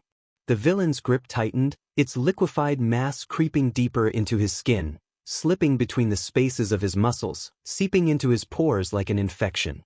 The monster sighed dramatically, mocking him, expressing its boredom as it urged him to succumb. Then came a cruel, twisting sensation. The pain intensified, overwhelming him as his body convulsed against the pavement, writhing in agony. But no one came to help. The streets were empty, and no one heard his silent cries. His vision flickered, and pain exploded in his skull, like white-hot nails drilling into his brain. The villain laughed, relishing in his suffering. The sludge surged, forcing its way into his mouth, nose, and throat. A vile pressure pushed against his lips, thick and writhing, an unnatural violation of everything human. Izuku choked as the burning sludge poured down his throat, scalding and acidic, thickening in his esophagus. His instincts screamed for oxygen, but each desperate breath only drew in more of the creature, forcing it deeper into his lungs. His body convulsed violently, and he felt the weight of the invading mass crush his lungs. The taste was horrid, a mixture of decay that felt like swallowing death itself. He could feel it slithering deep inside him, coiling around his organs, filling his stomach, and seeping into his bloodstream. He tried to scream, but no sound came. He tried to fight, but his body wouldn't respond. His mind shattered as the stench hit him, a thick, putrid odor that filled his nostrils, a nauseating mix of decay that overwhelmed him. As darkness enveloped him, his senses fractured. His vision blurred at the edges, consumed by shadows. His thoughts scattered, fading into the void. He wondered if Izumi would keep her promise, if she would really not cry. It felt ironic that throughout his life, he had been surrounded by strong people trying to protect him, yet here he was, dying alone in an alley because of a villain that had escaped from the #1 hero. The world faded, and the last thing he saw was a hand reaching toward him, a voice assuring him that he was not alone. The darkness swallowed him. The alley was eerily quiet, save for the steady hum of police radios and the soft crunch of boots on debris-littered pavement. Detective Tsukachi stepped into the scene, his eyes scanning every inch of the alleyway. The smell of iron filled the air, mingling with something far worse. Tsukachi's face was grim as he surveyed the chaotic mess before him, recognizing the signs of violence that were unmistakable. One of his officers called out, pointing toward a dark corner of the alley. A chill ran through the detective's spine as he followed the officer's gaze. In the corner, half obscured by discarded trash, lay what appeared to be a hand, bloodied and torn, the sleeve of a school uniform clinging to it. Tsukachi's stomach tightened at the grim sight. He took cautious steps forward, his gloved hands reaching out as he examined the scene. The hand was no longer attached to its owner. It had been severed at the shoulder, ripped apart. The realization sent a cold shudder down his spine. It was a child's uniform, and the implications were horrifying. Tsukachi stood frozen for a moment, his hand resting on his brow as he breathed in sharply. He muttered to himself, grappling with the image of a child in such a state. Turning back to his officers, he spoke with a steady voice, the weight of the situation heavy on his shoulders. He instructed them to contact all the schools in the area and to find out if any children were missing, determined to uncover the truth behind this horrific event. The sludge monster was still at large, lurking in the shadows of the city. If it hadn't harmed this child already, it certainly wouldn't hesitate to strike again. One of his officers scrambled to relay the orders, his voice echoing in the dark, but Tsukachi remained focused. His eyes lingered on the severed arm, and his heart sank further as the realization settled heavily in his chest. A child. It was a child. And that meant, as his officers continued their work, Tsukachi couldn't shake the image of that school uniform from his mind. It was a uniform he had seen on too many faces, faces he had encountered in schoolyards, in classrooms, faces of kids barely into their teens, full of promise and potential. For a moment, the weight of what had just happened, the raw violence, the brutality, hit him like a blow. He closed his eyes briefly, steadying himself. In the distance, the sound of sirens grew louder as more units began to arrive. But Tsukachi knew that no matter how many heroes rushed to the scene, nothing would bring this child back. Nothing would undo the horror that had occurred. The streets of Mizudafu felt quieter than ever now. The sirens wailed, but they felt so far away, distant from the tragedy unfolding right in front of him. What had been lost? And as Tsukachi stood there in the alley, he couldn't help but wonder if they were too late to stop the things that were truly coming. And only years later would he realize. Too late to save the world. Izumi sat at the dinner table, her hands gripping the edge of her plate. Her food had gone cold, but she hadn't taken a single bite. It didn't matter. Nothing did. Not after what he said. Those words, those awful words, kept repeating in her head. No, sister. She bit the inside of her cheek, her fingernails digging into her palms. If that's what he thinks, then so be it. The air in the room felt heavy, suffocating. The only sound was the quiet clinking of plates as Toshinori moved around in the kitchen. Eventually, he emerged, carrying the rest of dinner. He glanced around the table before frowning. Izumi remained silent, keeping her gaze locked on her plate. It's getting late, Toshinori said, checking his watch. He should have been home by now. Izumi said nothing. Do you have any idea where he might be? Still, she didn't answer. She could feel her father's eyes on her. His voice softened. I don't know what happened between you two, but he's still your brother. Izumi gritted her teeth. And unlike you, he doesn't have a quirk to defend himself if something happens. That made her snap. She scoffed, rolling her eyes. Tell that to him. Toshinori sighed, running a tired hand down his face. It was clear he wanted to argue, but the ringing of the house phone interrupted him. With an exasperated look, he turned and walked off to answer it. Izumi let out a slow breath, trying to push away the frustration gnawing at her insides. Maybe this would teach him a lesson. Maybe he needed to run into a villain he couldn't handle. Maybe then he'd realize that. A sudden crash jolted her from her thoughts. Her head snapped up, eyes widening. The sound had come from the other room. Her stomach twisted. Dad, she called, standing up. Silence. Her heartbeat quickened. She stepped away from the table and turned the corner, only to freeze. Toshinori was standing there, his back against the wall, the phone gripped tightly in his hand, his knuckles white. At his feet lay a shattered vase, water spilling onto the floor, petals from the broken flowers floating in the mess. Dad, Izumi said again, her voice cracking. What happened? Toshinori didn't respond at first. He simply stared blankly ahead, his face pale, his expression unreadable. But when he turned toward her, she saw it. The fear. The devastation. His lips parted, but the words wouldn't come out. Izuku. Izumi felt her stomach drop. Her BLD ran cold. What about Izuku? She demanded, stepping closer. Toshinori swallowed thickly, struggling to get the words out. Finally, his voice, broken and raw, whispered, He's missing. Izumi's breath caught in her throat. What? There was an attack. Toshinori's voice trembled. A villain. There was so much BLD in they found his arm. Izumi didn't hear the rest.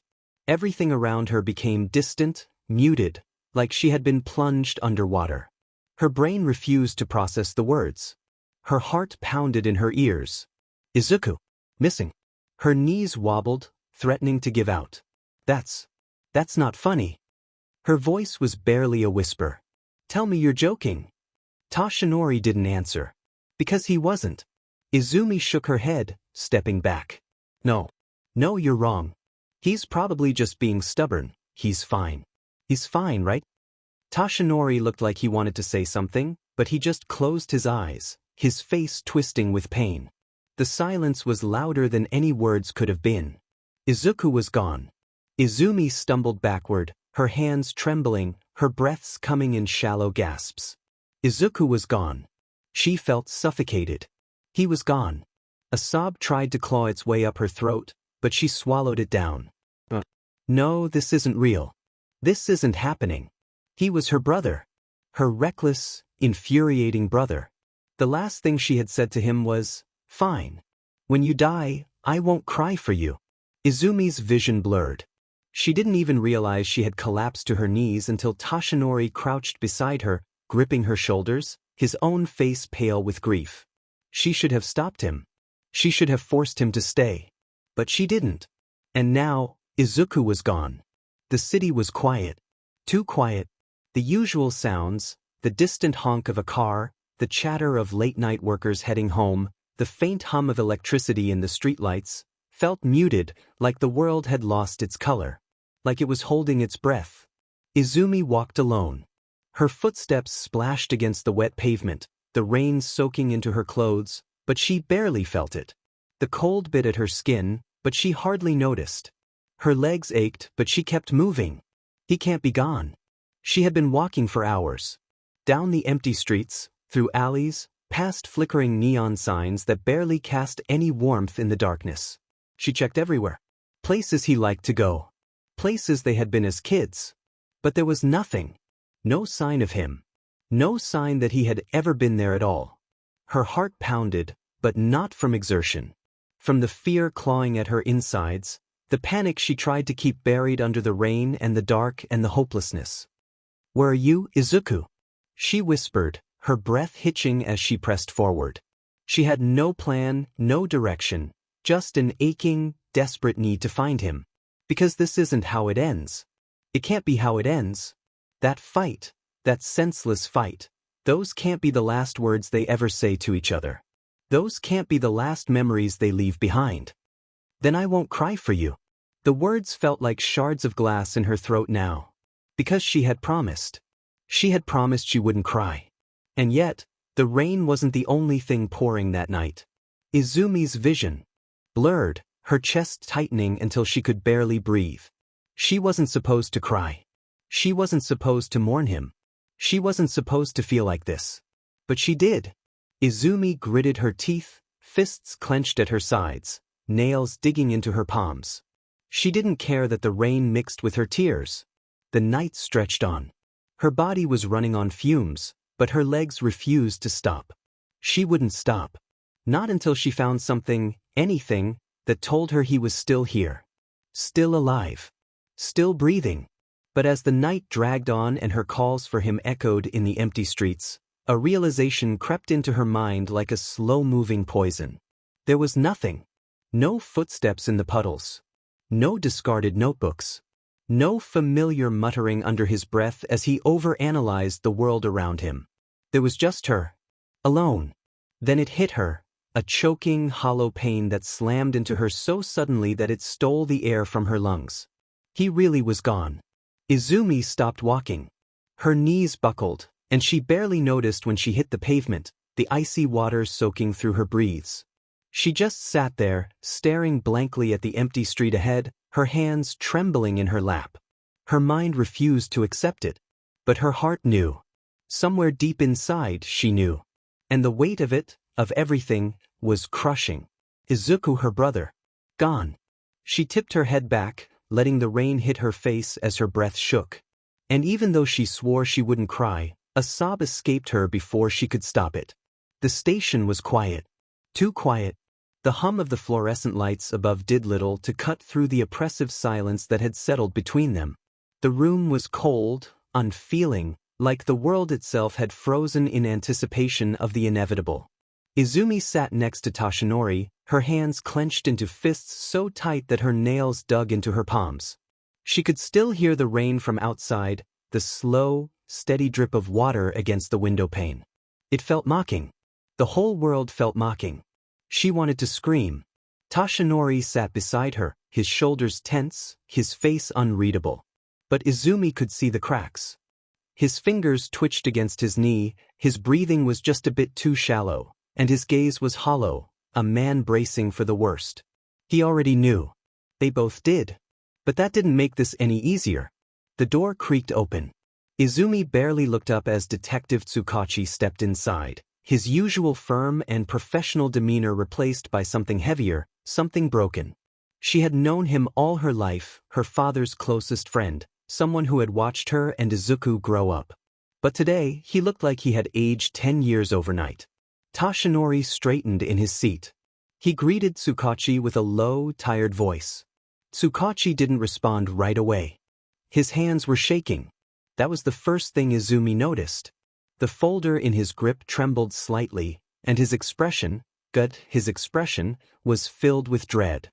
He swallowed hard as if trying to force the words out. The words that would destroy them. The results just came in, he finally said, his voice quieter than she had ever heard it. "We confirmed the DNA match." The pause. A sharp, horrible pause. And then, "It's Izuku." It was strange how silence could feel so loud. Something inside her shattered. Toshinori exhaled sharply, as if all the air had been ripped from his lungs. His shoulders sagged, and for the first time since this nightmare began, he looked small. Defeated. A man who had fought countless battles, who had stood against the greatest evil the world had ever known, and yet, in this moment, he looked powerless. Izumi couldn't breathe, couldn't think. Her ears were ringing, her vision blurred, and all she could hear was that one sentence repeating over and over in her head. It's Izuku. Her brother. Her brother was dead. Her body shook. Her mind raced, desperately grasping at something, anything that could make this make sense. No, it wasn't true. It couldn't be true. Izuku was stubborn, he was resilient, he had always found a way. He wasn't weak. He wouldn't just die. But the world didn't care. The universe didn't care. The evidence was in Tsukachi's trembling hands. Cold, hard, unforgiving. Everything Izumi and Tashinori had done. Everything they had sacrificed. Everything they had broken in the name of protecting him. All of it. For nothing. She wanted to scream.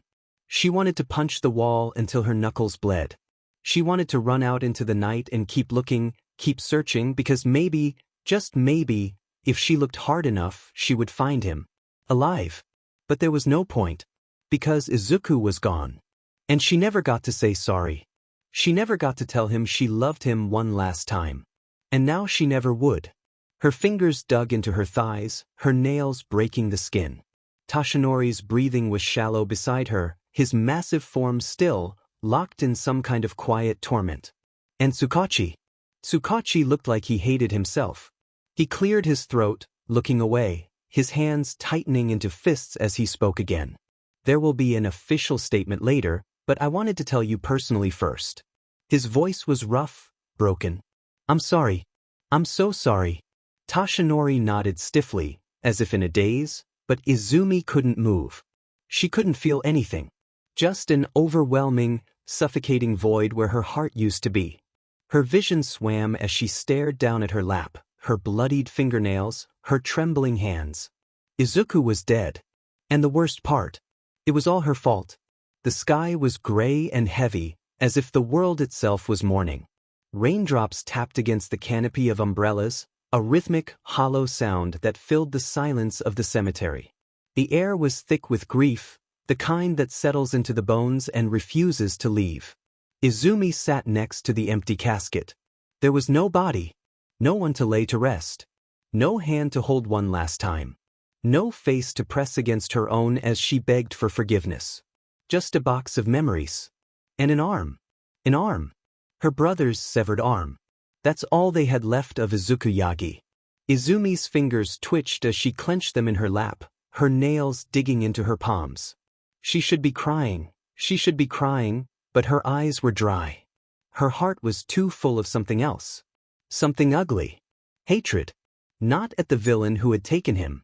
No, he was just a symptom. A disease allowed to fester. Her hatred was for them.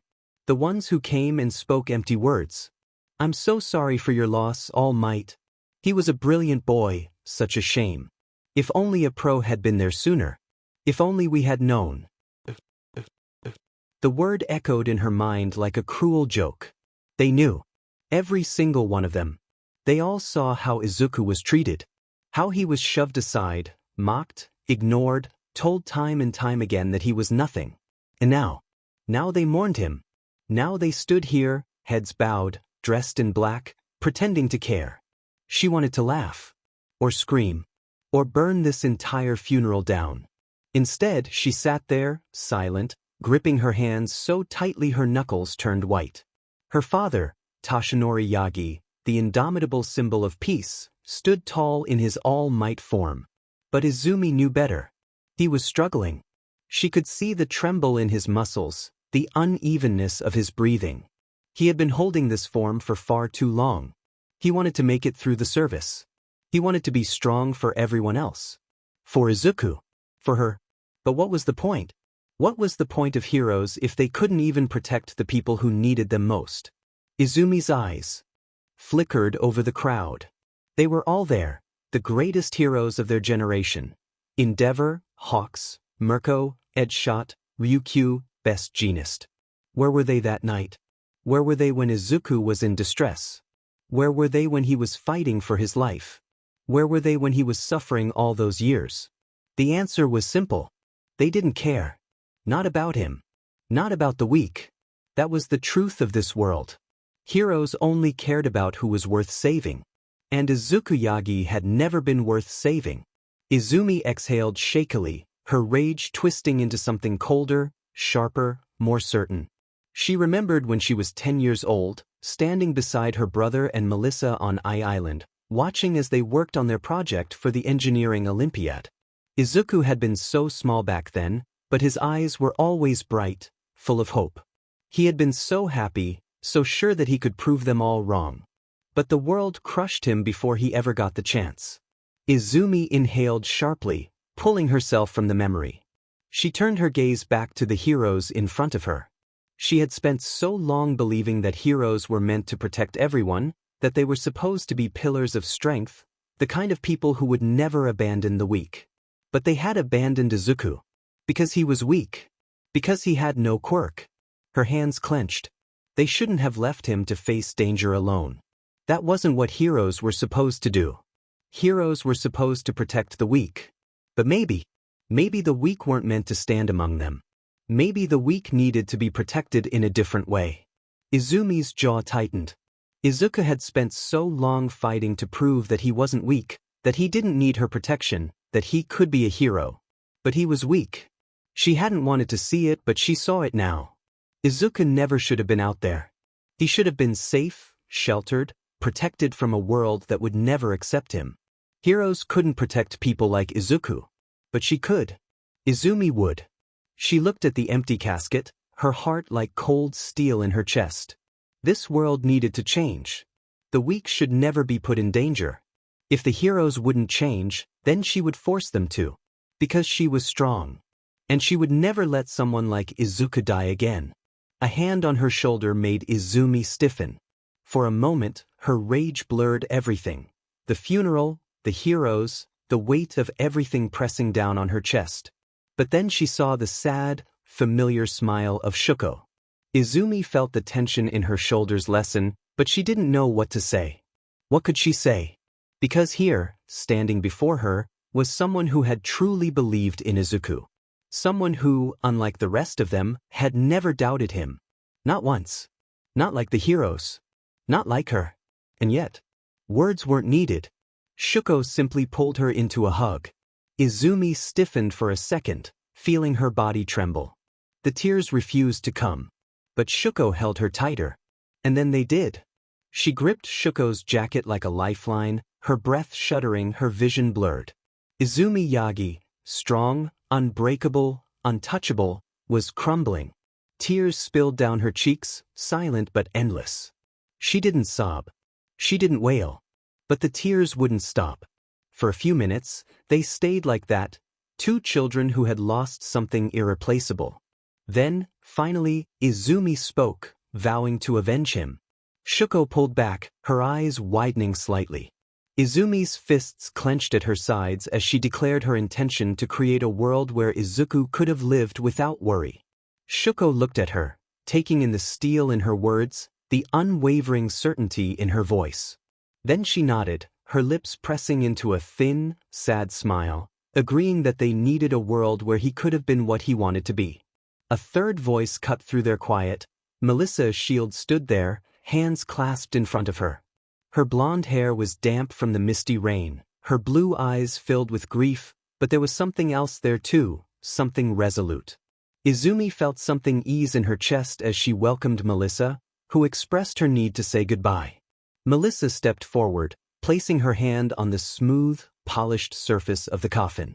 She breathed in, then exhaled and turned to Shuko, introducing herself. Shuko took her hand gently, and they exchanged names. Then, finally, Melissa turned to Izumi, softly noting that it seemed they all agreed. The rain dripped from the trees. The funeral continued around them, but in this moment, nothing else existed, only them, only the promise they were about to make. Melissa's fingers curled into a fist as she stated that this world must change. And there it was, 3 girls, 3 beliefs, 3 different paths. But at their core they shared the same wound. Unknowingly, they stood at the beginning of something greater than themselves. A storm brewing, a revolution waiting to unfold, and a promise that, no matter what it took, this world would never be the same again. The funeral home's resting room was quiet. Muted voices drifted from the main hall, the weight of mourning pressing down on everything. Izumi sat stiffly in one of the worn-out chairs, arms crossed, fingers gripping her sleeves tightly. She hated this place. The walls, the dim lighting, the whispering of people who had no right to whisper about him. Shuko and Melissa sat beside her, each lost in their own thoughts. Melissa, ever composed, had her hands neatly folded on her lap, eyes distant. She was thinking, analyzing, planning. Because Melissa always had a plan, and whatever it was, Izumi knew it wouldn't involve just sitting idly by. Shuko, on the other hand, was still, too still, staring blankly at the floor, as if she were trying to shrink herself out of existence. Izumi exhaled sharply, trying to keep herself grounded. Then her breath hitched. Something caught her eye, a flash of blonde, spiky, unruly hair. Her body moved before she could think. A hand gripped a shoulder, a yank, a sharp growl of anger. Bakugo turned, startled. His red eyes widened in shock, but Izumi didn't care. She didn't care about his reaction. She didn't care that the room had gone silent. She didn't care that her own hands were shaking with rage.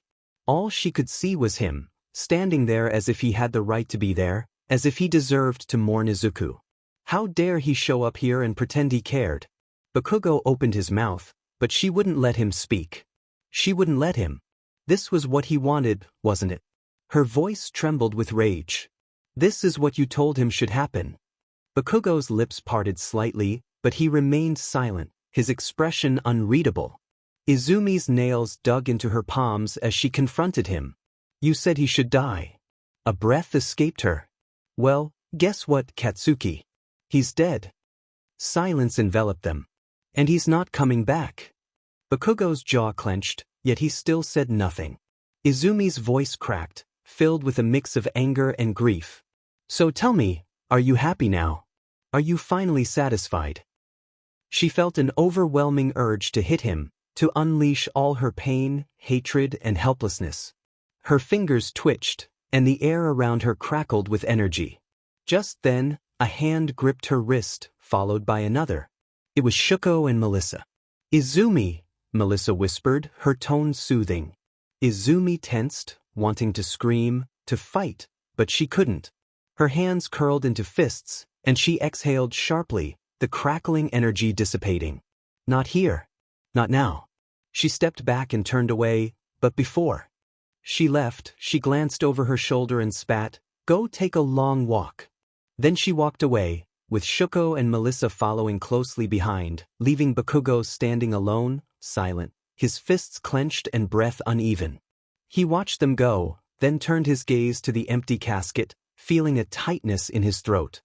He could only wonder if this was truly what he had wanted. The words he had spoken echoed in his mind like a curse. Even if it wasn't what he truly desired, it was too late to turn back now. His eyes burned, and his nails dug into his palm. The three of them walked through the dimly lit corridors of the funeral home, the air thick with the scent of lilies and incense. Melissa walked slightly ahead, arms crossed, a storm brewing beneath her calm exterior. Izumi, still seething, clenched and unclenched her fists, electricity barely contained beneath her skin. She couldn't believe that Bakugo had the nerve to show his face here, as if he cared about Izuku. He was the one who had told him to go die. Melissa, her fingers twitching, asked who Bakugo was. Shuko sighed, her posture shrinking slightly. We used to be friends, she murmured. All of us, me, Izumi, Izuku, and Kaken. But when Katsuki got his quirk and Izuku didn't. She trailed off, and they all knew what had happened next. The torment, the threats, the quiet suffering, the long years of being told he didn't belong. Izumi scoffed, expressing her disdain for Bakugo, believing he was only here to maintain his image. Suddenly, a voice interrupted them, cool and detached, making Shuko shrink. Bakugo never had much tact, the voice mused. I suppose that hasn't changed over the years. Melissa turned first to see a boy standing behind them, a perfect mirror of Shuko, except he lacked the scar. It was Shoto Todoroki. Shuko flinched, curling her arms around herself. Izumi turned, her scowl lessening slightly. Shoto. It's been a while. That it has, Shoto replied, his tone flat and indifferent. His eyes flickered toward them, unreadable. But pleasantries can be exchanged later. I've come to get my sister. Shuko's fingers twitched, and Melissa's eyes darted toward her, sensing the tension. We've barely been here, Izumi said, narrowing her eyes. Why rush off now? Shoto sighed as if addressing a child. Father says it's time to go. Shuko shrank even further, and the air felt colder. Melissa's lips pressed into a thin line, and Izumi's scowl returned.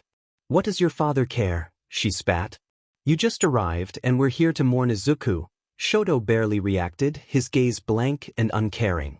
There is no purpose in spending so much time mourning someone who died because he was weak. The words cut deep, like a knife sliding beneath the skin. Izumi stiffened, her hands sparking dangerously. But Shuko grabbed her wrist, her touch light and pleading. It's not worth it, she whispered. Izumi's breath came in short, sharp bursts. She could kill him for saying that, but Shuko's trembling fingers made her hesitate. Shoto remained unfazed. It's the truth, he stated simply. However, we were friends once, and I can acknowledge his intelligence. So I came to pay my respects. His eyes flickered toward the casket, and for a brief moment, something colder than sorrow appeared in his gaze, pity. Then, just as quickly as it came, it was gone. Shoto turned on his heel, hands in his pockets. Now that I've done that, there's no purpose in staying. Shuko sighed, and Izumi gritted her teeth. Melissa observed everything. Shuko stepped forward before following her brother. I'm sorry about him, she murmured, her voice small and tired. Izumi softened. Don't apologize for that, JRK, she muttered. Shuko hesitated, then nodded, offering a small, weary smile. We'll stay in touch. Then she was gone, leaving Izumi standing there, staring after her childhood friend, hands clenched into trembling fists. The funeral hall was silent, except for the lingering words, someone who died because he was weak. Izumi exhaled sharply, hearing those words echo in her mind. They wouldn't stop. Somewhere in the depths of her thoughts, a new idea began to take root.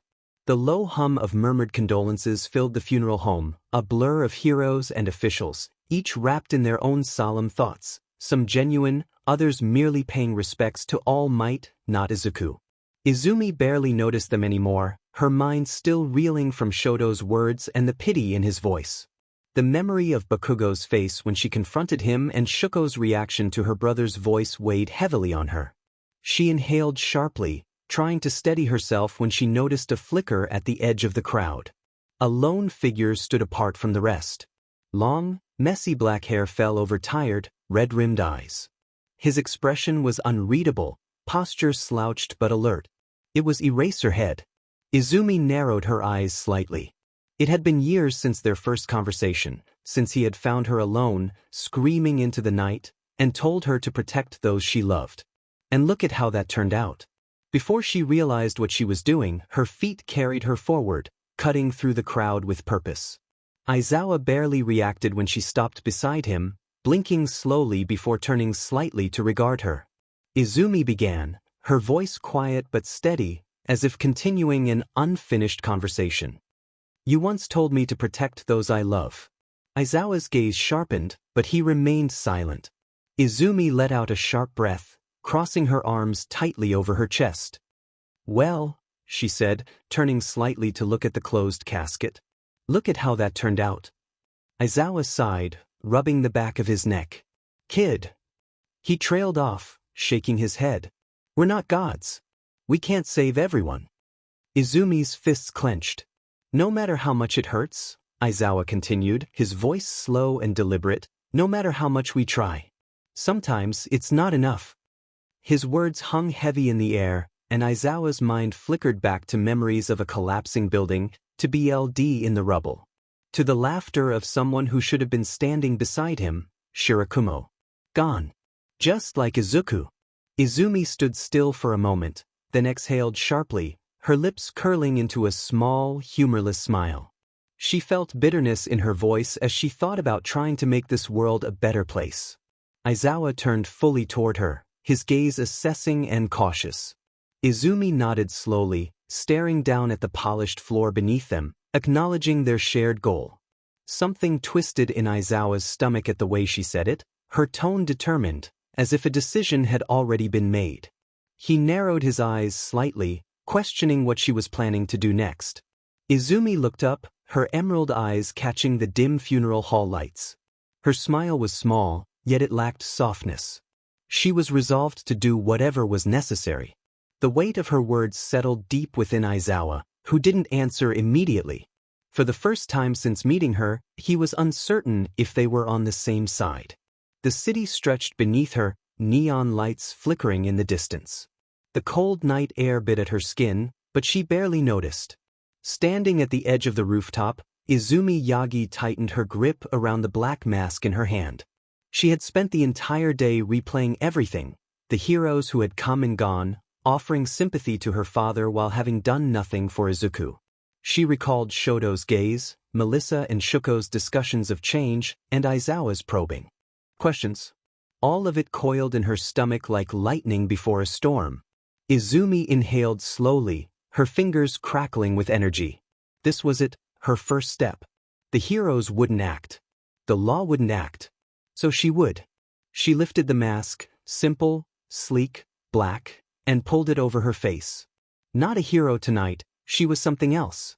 A blur of gold and crackling blue as she leapt from the rooftop, soaring over the city. The moment her feet left the ledge, a rush of pure, electric adrenaline pulsed through her veins. The wind roared in her ears, the world blurred around her, and for the first time in weeks, she felt alive. The ground rushed up to meet her, but before she could fall, she moved. A burst of electricity surged through her, propelling her forward. She twisted midair, catching the edge of a building with one hand, her grip firm against the concrete. With another spark and a jump, she propelled herself faster than before, faster than any hero. She reached the next rooftop and barely paused before launching herself again, arcs of lightning trailing in her wake. Below, the city continued as always, unchanged and uncaring. She looked down at the streets, at the flickering alley lights and the people moving about, unaware of how broken the world truly was. She clenched her fists, determined that it wouldn't remain that way for long. Tonight was the first night, and everything was about to change. In a dark, cold room, the hum of machines filled the air, accompanied by the rhythmic beeping of a heart monitor and the slow hiss of a ventilator. The dim glow of multiple monitors bathed the windowless room in a sickly green light. Countless wires and tubes snaked across the floor, connecting to the single occupant of the bed. A doctor hunched over one of the monitors, studying the vital signs displayed before him. The pulse was weak but stable, brain activity unusually high, and the regenerative rate surprisingly efficient. He was alive. The doctor exhaled slowly, tapping a finger against the screen. Days had passed, weeks. The sheer amount of damage should have been enough to end his life. And yet, there he lay, a ghost of a boy, wrapped in gauze and steel, connected to machines that worked tirelessly to keep his broken body from giving up. It was a miracle. No, something far more grotesque. The doctor sighed, rubbing the bridge of his nose. He understood why his emissary had chosen this one. The sheer tenacity, the indomitable will to survive, even after everything. But wouldn't it have been kinder to let him die? To allow him to slip away peacefully into nothingness instead of waking up to an existence filled with agony? What kind of life awaited him? What would he be without the part of him that was lost? Perhaps it would be better to let him go. His lips curled into a small, unsettling smile. There was always another option. If things went south, if the body proved too weak, there was always the normal process. The thought was almost comforting.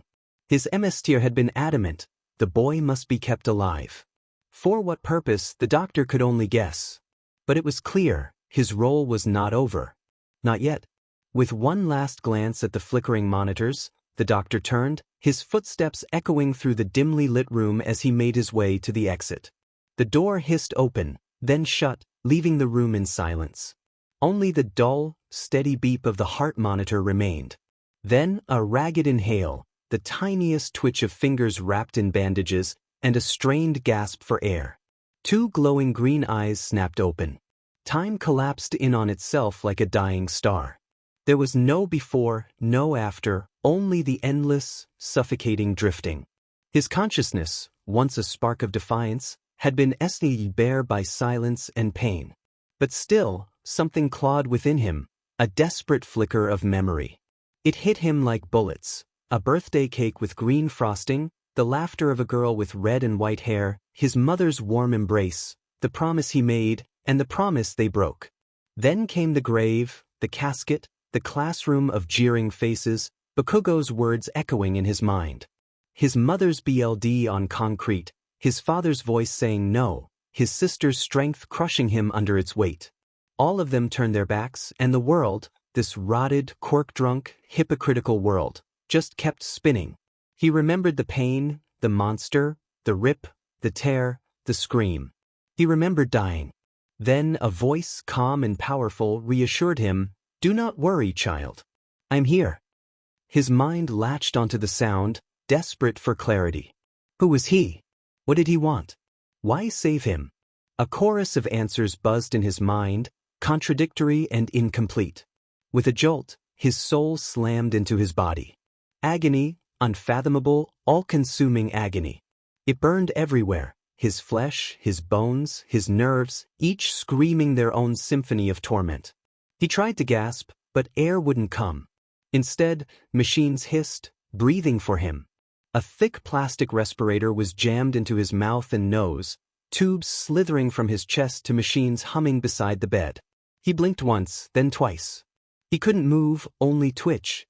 His fingers, only the ones on his left hand, responded. The right was gone. Not numb, not injured, gone. A piece of him stolen, like a puzzle missing a corner. Gone. Gone. Gone. His gaze flickered around the dim chamber, metallic walls, blinking lights, cables, and machines. No windows. This wasn't a hospital. This was a tomb. His memory skittered again to the tall, imposing figure. Not the sludge creature. Not the doctor. Something else. Someone else. Not a hero. Not quite a man. And then the door creaked open. Footsteps echoed, too light to be his rescuer. A round man waddled into the room, wearing a pristine white coat, a ludicrous mustache, and circular green goggles that glinted under the sterile light. He smiled wide, greeting Izuku as if he were a guest at a dinner party. He expressed relief that Izuku had finally awakened after weeks of unconsciousness, marveling at his resilience. Izuku's eyes narrowed, unable to speak. The doctor leaned in, inspecting his vitals on a nearby machine with theatrical satisfaction. He reassured Izuku that he was in safe hands, emphasizing that the MSTer had insisted on sparing no resource or effort for him. The mention of the MSTer sent a chill down Izuku's spine. He tried to mouth the question, "Who is the mu?" But only a garbled hiss escaped the respirator. The man chuckled, promising that all would be revealed in due time and that Izuku should rest. He clapped his gloved hands together, presenting a small device that would allow Izuku to communicate through Morse code. With a sinister cheerfulness, he left the room, reminding Izuku to rest. Silence enveloped him, punctuated only by the rhythmic beep of the heart monitor and the soft hiss of the machine breathing for him. He was alone in the dark, trying to cry but finding no tears, attempting to scream but unable to find his voice. All he could do was think, and so he did. This world had chewed him up, spat him out, and laid him bare. Everyone had claimed to love him, to protect him, yet they had left him here. He resolved to rise, to rebuild himself from the pieces, stronger, smarter, unburdened by morality, expectation, or naivety. When he walked again, the world would know that it hadn't killed him, it had made something worse. The night air was thick with smog and wet with rain, coated in a silence that was anything but quiet, sirens in the distance, the low hum of neon, the murmur of a city that had long since stopped caring. Izumi Yagi stood atop a concrete gargoyle, a ghost in black. The wind tugged at her coat, her hair crackling with static. Sparks danced across her fingertips, waiting to be unleashed. Her breathing was calm, measured, but her eyes burned with intensity. From her height, Mizudafu appeared as a slow-motion fire, filled with windows and lives, heroes pretending to be gods while remaining oblivious to the mortals suffering below. She didn't blink or flinch as she tracked the long, glimmering blur of a limousine gliding down the wet streets below. Captain Celebrity, Christopher Skyline, the man who should have been there, who had been on patrol that night, whose name was buried in the incident report, whose gala had taken precedence over her brother's life. A hero in name, a parasite in reality. She would fix that. With a thunderous crack, she vanished, electricity ripping through the air. She moved with precision, not like a hero, but as a wrathful force of nature. Lightning wrapped around her limbs like armor, her speed distorting space as electromagnetic currents bent to her will. She glided, not running or hunting but judging. Within seconds, she was above the limousine, flying low and silent until she dove down with explosive force, crashing into the back of the limo. Her hands gripped the door, dragging it open mid-roll. He was there, laughing and slurring, an arm slung over the shoulder of a model barely old enough to vote. Before he could react, her hand shot forward, clutching his throat. One pulse of electricity locked his muscles, and then they were airborne, followed by a sudden impact against concrete. They landed in an alley 2 blocks away, and she shoved him into the brick wall, the force cratering the surface. Dust rained down from above as Captain Celebrity wheezed and coughed, eyes wide with shock. Izumi confronted him, her voice modulated but filled with fury. He attempted to rise, throwing a sluggish punch that barely grazed her shoulder, sparking upon contact. She watched him writhe, feeling an unsettling emptiness for the first time. Circling him like a predator, she accused him of abandoning his post, fleeing his country, and allowing a child to die. He spat BLD, defiantly denying her claims, but her next strike caved in his cheekbone, BLD splattering the wall. Her gloved hand trembled as she stared at it, the crimson glint catching the light before she wiped it on her coat without a second thought. She declared that the world was rotten, and he was one of its parasites. As he tried to crawl away, she placed her foot on his back, a subtle current sizzling through her soul. She reminded him that the title of hero was not for those seeking fame, but for those willing to sacrifice everything for the weak, the helpless, and the innocent. Pressing down, she felt his spine creak beneath her weight and whispered, demanding his plea. He looked up at her, his face broken, voice ragged as he muttered a defiant curse. In that moment, something within her snapped. A surge of electric fury coursed through him, causing his body to jolt violently before he collapsed, not dead but forever changed. She knelt beside him, her voice low and shaking as she urged him to act like a hero, warning him that she would return if he didn't. Leaving him shattered and alone, she vanished into the darkness once more, the storm above rumbling as lightning cracked across the sky. The night was cold, not just in temperature but in silence, a silence that clung to the rooftops like ash. Eraserhead moved through the skeletal skyline, his scarf snapping in the wind, his black coat billowing behind him like a shadow. With every silent landing on the edge of another concrete ledge, his tired eyes swept the city, always watching, always calculating, always waiting. He had received the call 11 minutes ago, another incident, the third this week. He had seen BLD and bodies, but these attacks were different, they were statements. With a twist of his scarf, he descended toward a side alley lit only by flickering lamp posts and ambulance lights. The smell hit him first, concrete dust, engine oil, and the faint burn of ozone. Electricity. As he landed softly on the pavement, his eyes locked onto the scene. Christopher Skyline, Captain Celebrity, being wheeled away. The man looked more like a corpse than a hero, his suit charred, his face broken, his swagger gone. Aizawa had never liked him, but even he didn't deserve this. Tsukachi stood nearby, his coat damp from the drizzle, eyes bloodshot and jaw tight. Aizawa nodded in acknowledgement and followed him deeper into the alley. The detective muttered that it was the same as the others, with the same modus operandi and aftermath. Captain Celebrity had been attacked after the Sei Industries gala, found barely breathing in the alley. Aizawa's expression remained unchanged, but internally, something stirred. He asked who had called it in, and Tsukachi replied it was an anonymous tip, as always.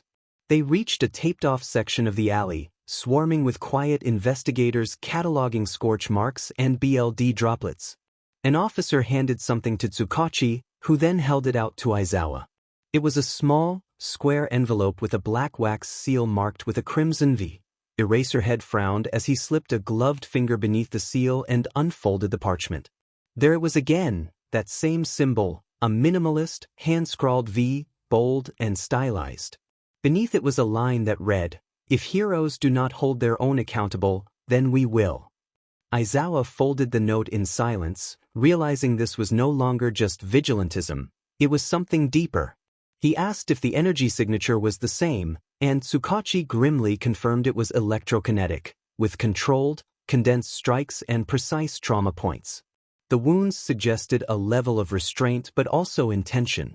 They didn't want to kill him, they wanted to humiliate him, ruin him, and punish him.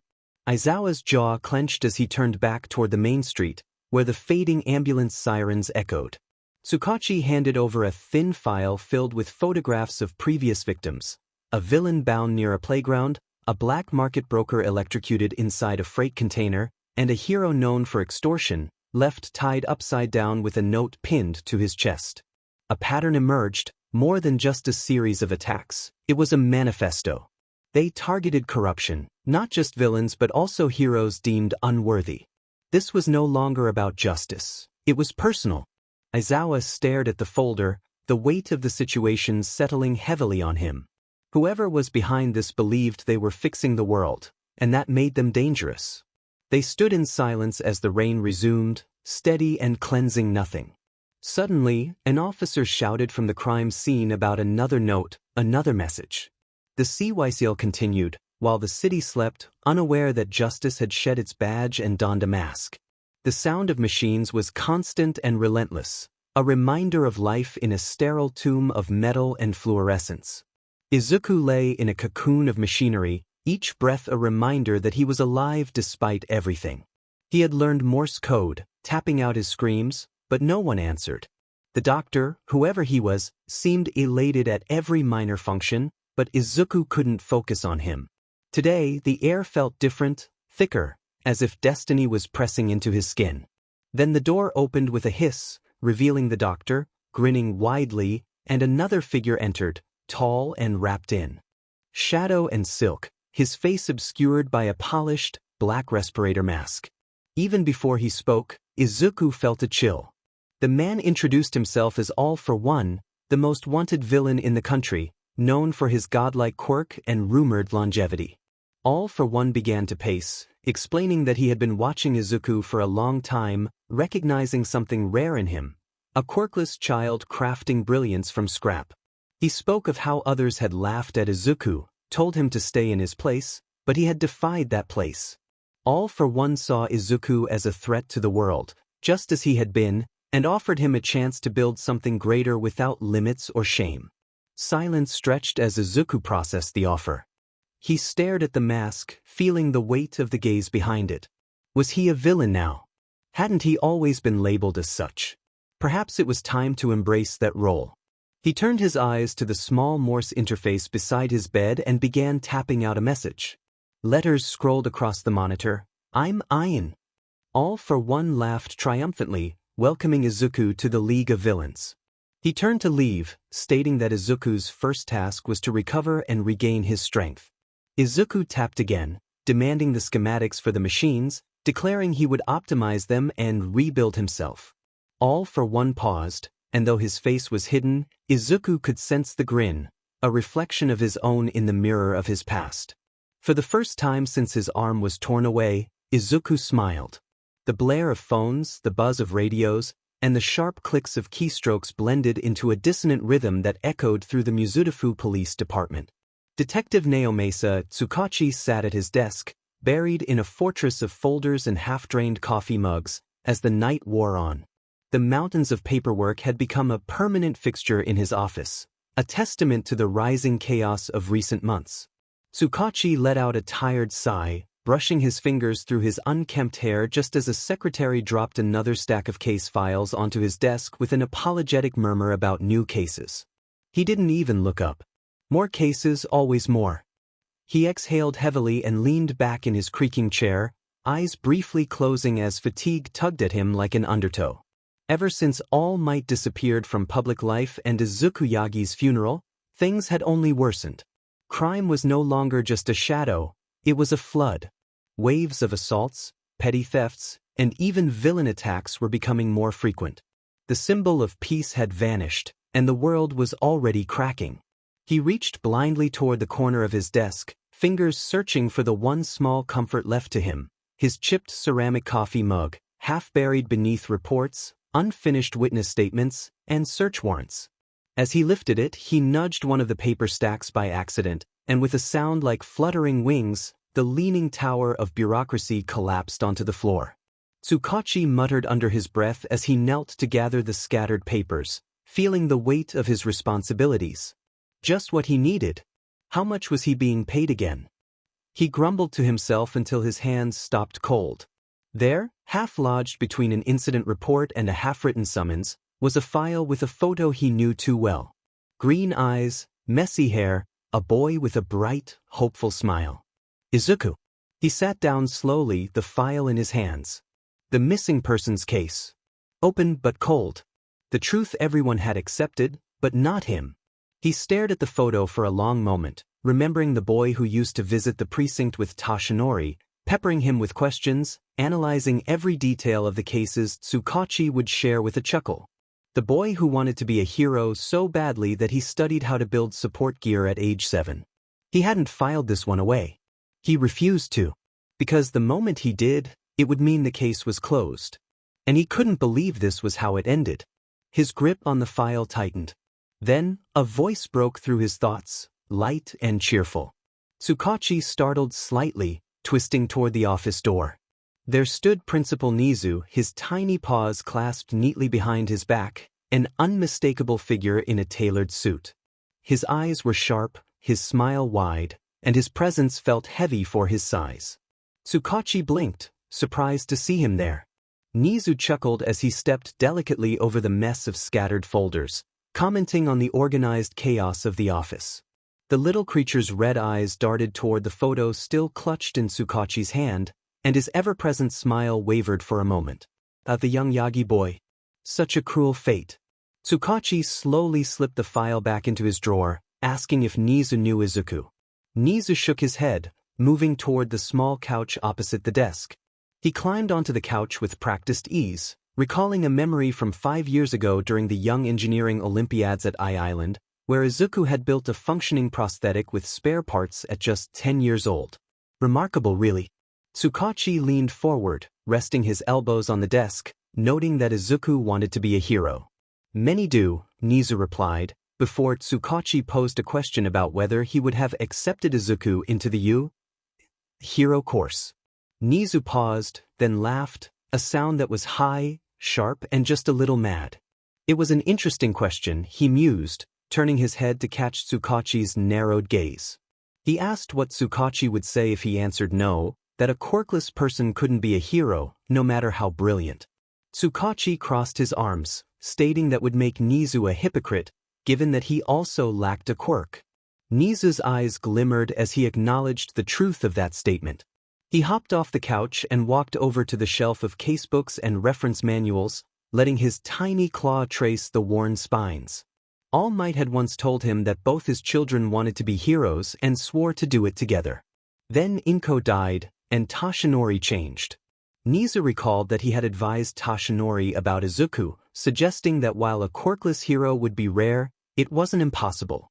He also agreed that Izuku's talents could have changed the world in other ways, emphasizing that one does not need to wear a cape to be a hero. 𝐒𝐮𝐬𝐵 looked away, murmuring that sadly, that was not how the world saw it. Nizu let out a low, almost sad chuckle, agreeing with him. Principal Nizu walked across the scattered mess of papers like a seasoned mountaineer crossing a cluttered terrain, his tiny black shoes tapping against folders labeled murder, missing persons, and heroic misconduct. He reached the guest chair in front of Detective Tsukachi's desk and hopped into it with casual grace, crossing his paws on his lap as he glanced around at the chaos again. Quite the world they were living in, he began, his voice lilting with its usual eerie cheer. Growing hate crimes against Quirkless communities, nationwide dissent over government policy, and the ongoing situation in Korea, which some claimed was merely a profit move by Sei Armaments to stir conflict and sell weapons. Tsukachi's brow furrowed as he listened in silence.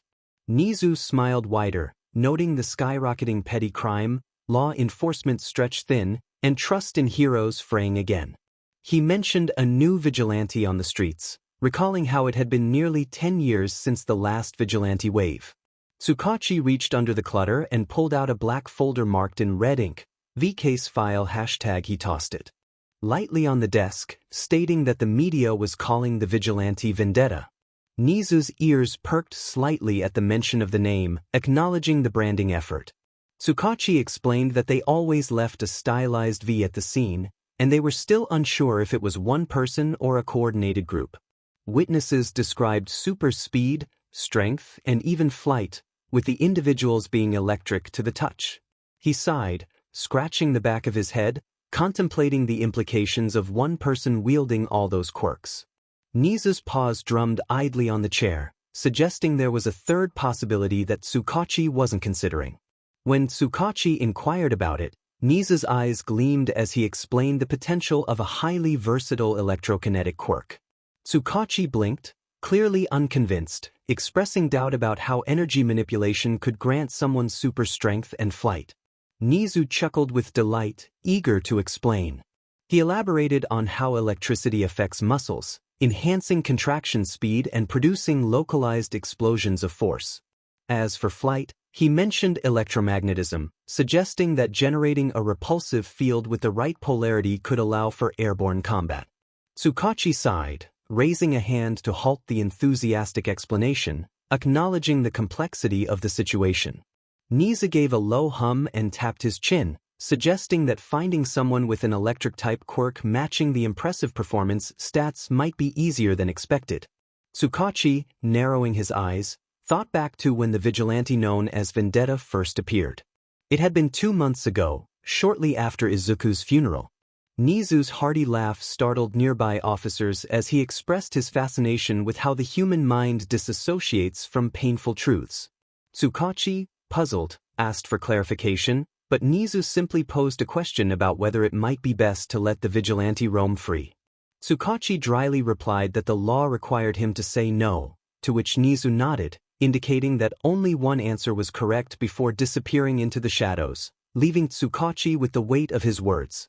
From atop a 10-story rooftop, Izumi Yagi crouched beneath the moonless sky, her black vigilante suit slick with condensation.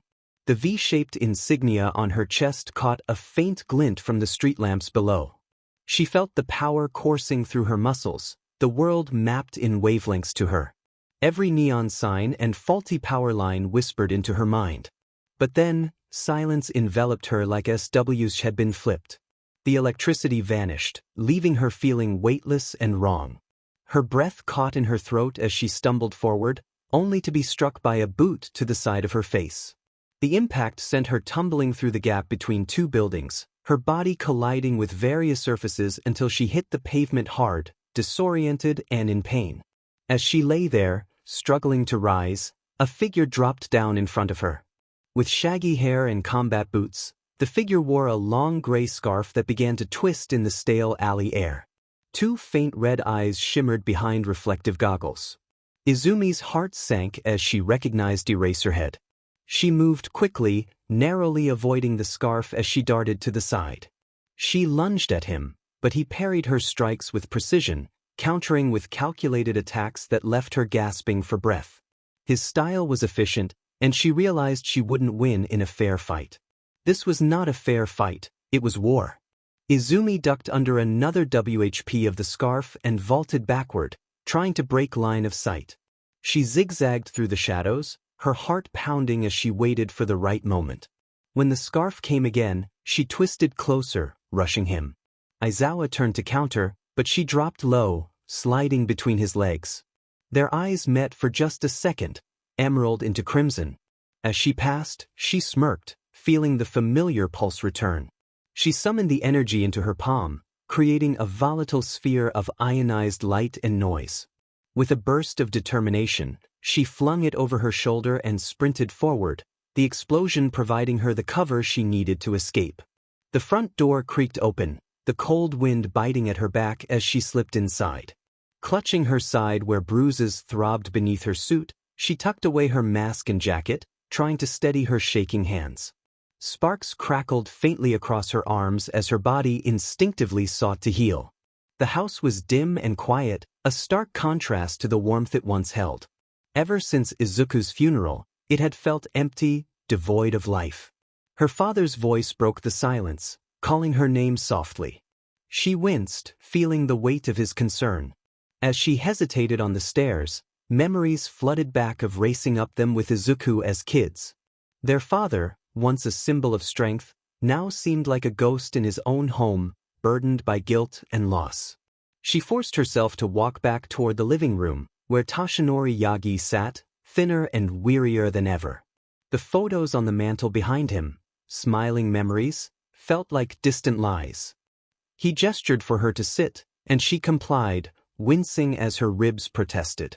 A long silence stretched between them until he finally spoke, acknowledging her previous refusal to take one for all.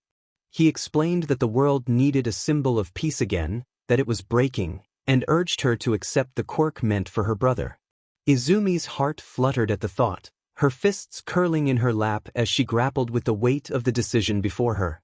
The quirk he had always dreamed of was now a distant memory. She remained silent, her thoughts swirling with fire and grief. She had refused before, back when she believed Izuku would carry on the legacy, when she thought her place was beside him, not in front of him. But now he was gone. The fire in her eyes reignited as she turned to face her father. He did not understand, did he? Toshinori's brows knitted together as he tried to respond. She declared that the quirk should have gone to Izuku. A breath caught in his throat as he attempted to explain his actions, saying he was trying to protect him. But she snapped back, standing tall and accusing him of burying Izuku's dream before it even had a chance to flourish. He had not wanted to lose Izuku too, but she pointed out that he had lost him because he had deemed him weak, because he had not believed in him. Toshinori looked down, his fists trembling in his lap. Izumi's voice turned bitter, low and sharp. She spoke of the world breaking, of the decent heroes scrambling to hold it together, and questioned where he was. She laughed humorlessly, calling him a coward for hiding from Izuku's pain and for hiding now. Even she, a teenager, had the courage to step up. Toshinori blinked, asking what she was doing. She turned away, feeling unseen, and took a final look at him. She reminded him that he once said one for all was created to stop all for one, but now that all for one was gone, perhaps one for all should die too. Toshinori opened his mouth, but no words came. She told him that being the symbol of peace was the burden he chose, and he should carry it until his last breath, urging him to be the hero Izuku thought he was. With that, she walked away, leaving him in silence. The lights above buzzed faintly in the sterile, cold room, casting harsh shadows against the dark metal walls. The chamber hummed with artificial life, with cool, dim lighting flickering across rows of vitals and biometric charts, each pulsating with a measured rhythm. The monitors sang their constant lullaby of survival, a haunting reminder that Izuku Midoriya was alive, albeit barely. In the center of the room, Izuku sat, his thin frame half reclined against the hospital bed support structure. Wires slithered in and out of his skin, tubes pumped air into his lungs, while nutrient fluids flowed through IVs into his veins. He could not speak or breathe on his own. The machines did that for him. Yet even so, he could think. On his lap sat a small, custom-fitted mechanical tray, a workstation designed for efficiency. It was littered with spare circuit nodes, micropressure valves, a compact soldering tool stabilized by a mechanical brace, and dozens of blueprint files stored in holographic overlays. Most of the designs glowed pale blue, old drafts from a time when he was still building prosthetics to help others. One of them was of his first model, created as a child for fun and hope. Now, he was building one to survive. A crude prosthetic hung from the stump of his shoulder, not elegant or perfect, and it hurt when it moved. Sparks sometimes danced where his nerves rejected it, but it offered him a sliver of mobility. He used it to drag files, assemble pieces, and tap out Morse code. Pain was constant, but now he understood it. Pain was presence. The newest blueprint, central on all the screens, was not for a limb but for a respirator, a device that would one day allow him to breathe on his own again and escape this iron coffin. He did not want to be trapped anymore. A hiss echoed as the door slid open. Izuku's eyes flicked toward the entrance, recognizing the cadence of the footsteps. All for one entered the room with the quiet confidence of a man who had already won, a legend clad in black and wrapped in infamy. His voice, muffled through his armored respirator, was mockingly pleasant as he commented on Izuku's apparent entertainment. Izuku did not respond, merely nodding in acknowledgement. He did not like this man or his ideology, but he was not foolish. This man had resources, power, and most importantly, he had allowed Izuku to live. That was enough, for now. All for one commented on the schematics and designs, suggesting that Izuku reinforce the frame of his crude arm to absorb kinetic energy for later discharge. Izuku paused, then tapped out a question, why? All for one smiled beneath his mask, leaning closer as he explained that one day, Izuku might find himself facing his own sister in the field, and with her father's quirk, he would need countermeasures. This revelation made Izuku's eyes widen in alarm, and he tapped out another question, what do you mean? All for one continued, revealing that Tashinori's quirk was called One for All, a quirk passed down through generations, originally created by his brother, who could transfer his quirk to others. Izuku's mind spiraled as he processed this information, realizing that Tashinori had once been quirkless too. And then came the final blow. Tashinori had chosen his sister instead of him. The beeping of the heart monitor surged, and Izuku's hand trembled. All for one's voice dropped in tone as he pondered why Tashinori had made that choice. He noted that Izuku had the mind, the will, and the resolve, but his sister had the power, which mattered more to Tashinori. Izuku sat in silence, his respirator clicking rhythmically. The thought that she was always the favorite echoed in his mind, resonating in a way that felt foreign yet familiar. All for one saw the flicker of realization in his eyes and softly stated that Tashinori had never believed in him. You didn't just lack a quirk, you lacked permission to exist on the same stage. Izuku's screen filled with ghostly flashes, old blueprints, designs, childhood scribbles, his mother's smile, his sister's back, and the look of disappointment in All Might's eyes. And now, a dark, mangled limb, a metal lung, and a grave no one visited. All for one leaned close, telling him that everyone had dictated who he couldn't be. After a pause, he offered to help Izuku become who he truly was. Izuku hesitated for several seconds before deliberately typing that he would do it his way.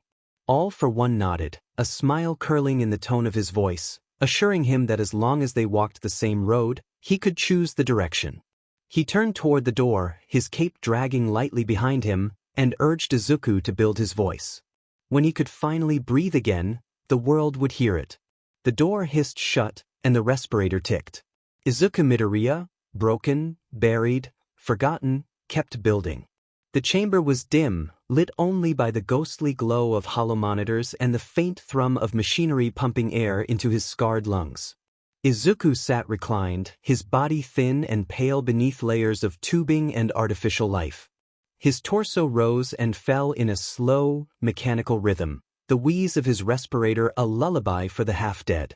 But his mind was alive. Small servos and gears clicked in tight synchrony. The arm Dr. Ujiko had grafted to his shoulder stump, a clunky, inefficient mess of mismatched alloys, had been cast aside hours ago. In its place, Izuku had built something better, sleeker, lighter, and entirely his.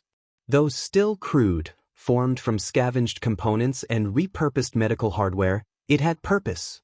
Conductive coils ran down the length of the new prosthetic, laced with a feedback mesh tuned to his nervous system. Pneumatic stabilizers acted as artificial tendons, and microservos flexed and whirred as he ran calibration sequences through his display. Each motion was calculated, precise, and meaningful. Across the desk welded to his bed frame, blueprints flickered.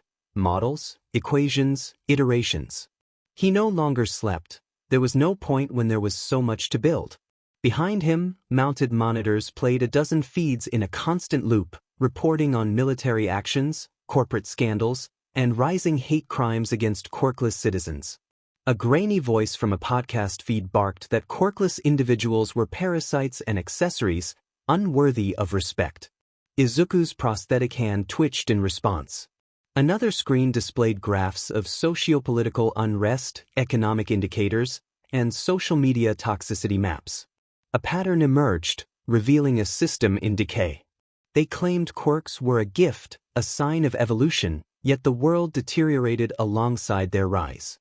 He remembered the disappointment in Bakugo's eyes, the indifference of his teachers, and the way even his family held him back for his own good. He refused to accept that.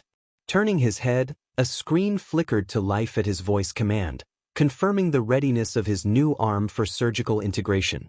Just then, the door hissed open, and Dr. Ujiko entered with a tray of tools and an unsettling grin.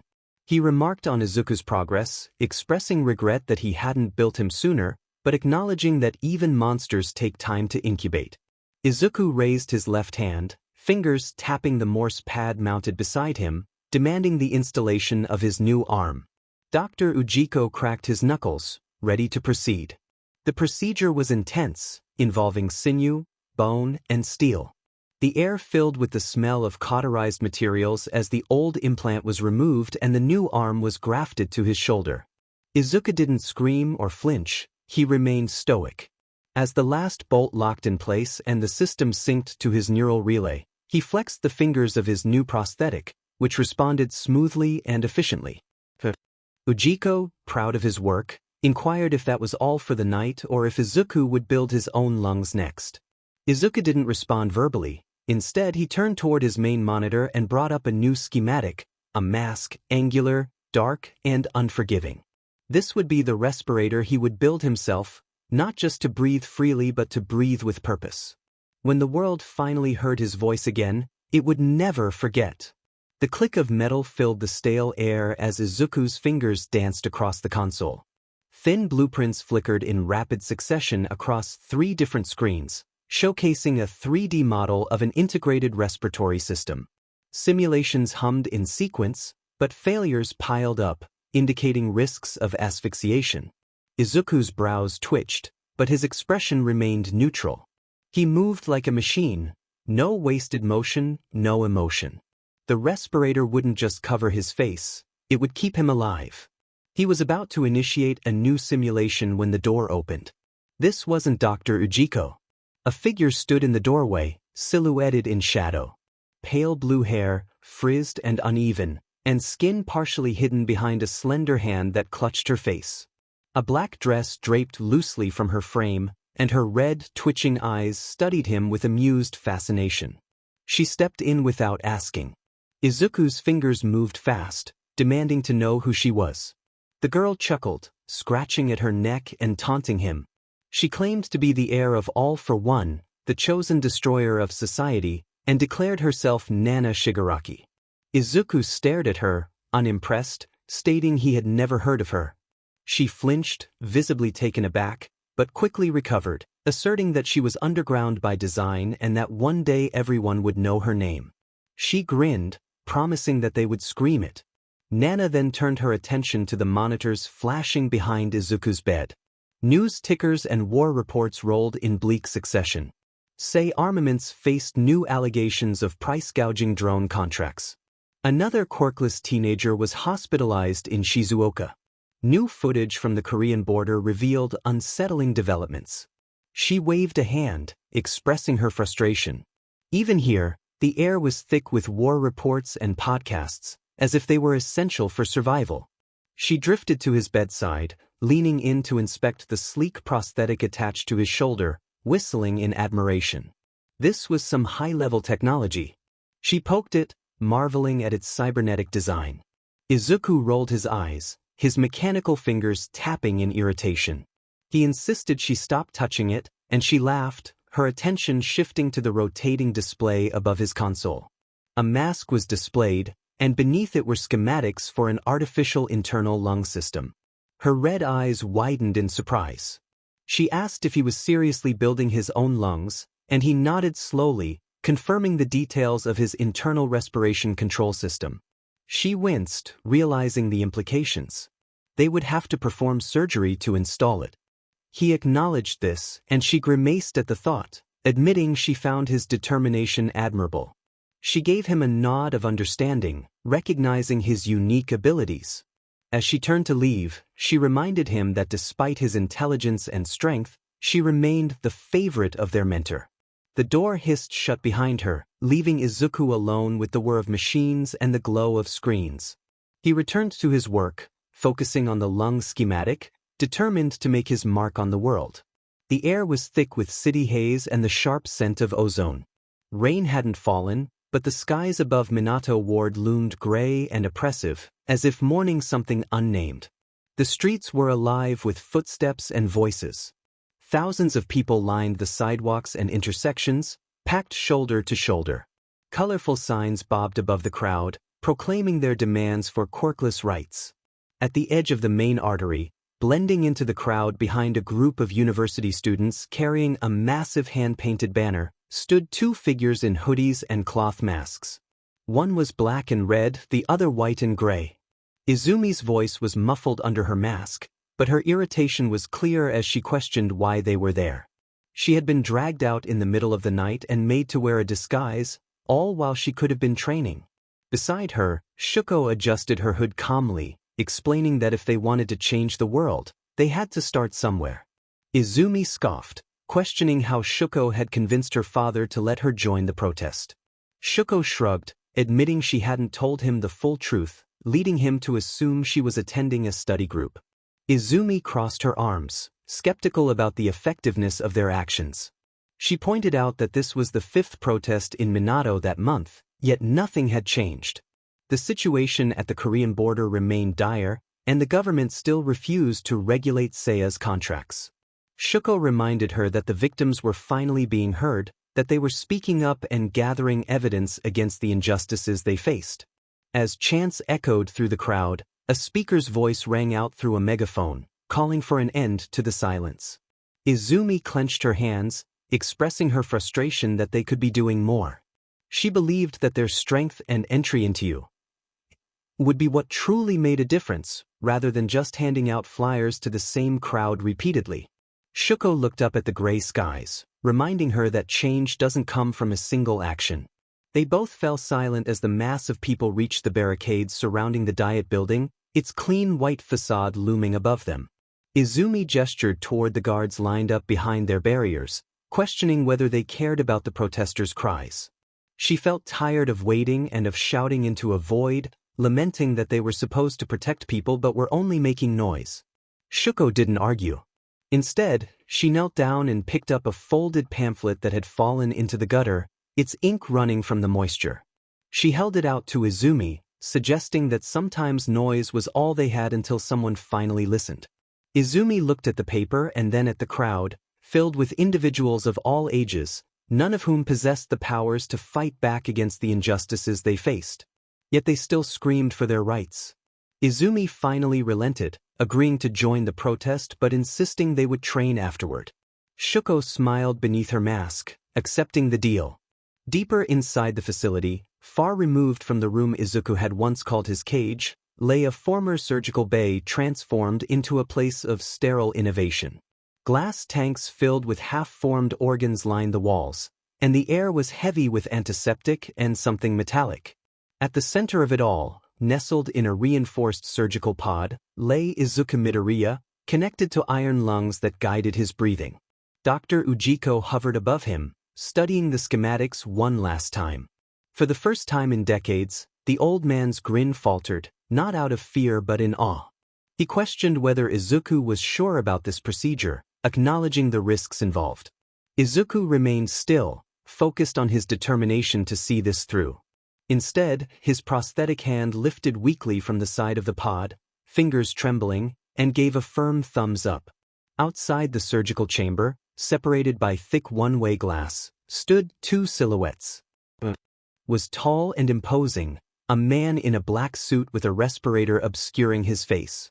The other was a pale girl with rotted lips hidden behind her hand, her blue hair cascading in untamed chaos. Nana Shigaraki leaned forward with a faint snicker, noting that he was really doing it and that the tubes had finally broken him. All for one remained silent, simply watching and waiting. Ujiko pulled down the mask, and the operation began. At first, there was only the sound of bone saws, followed by the slow, sticky tear of scarred flesh as it was carefully separated. Izuku was conscious, barely sedated, not due to a lack of drags, but because he had insisted on feeling every moment of the procedure.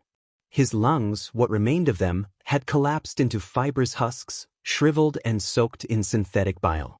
They were removed piece by piece, blackened and decayed. Tubes were unthreaded from his throat, replaced by a new port, lined with steel, that was carefully attached to his windpipe. Then came the integration of the synthetic lungs, each one folded into place with precision, clicking and hissing as internal valves prepared to function.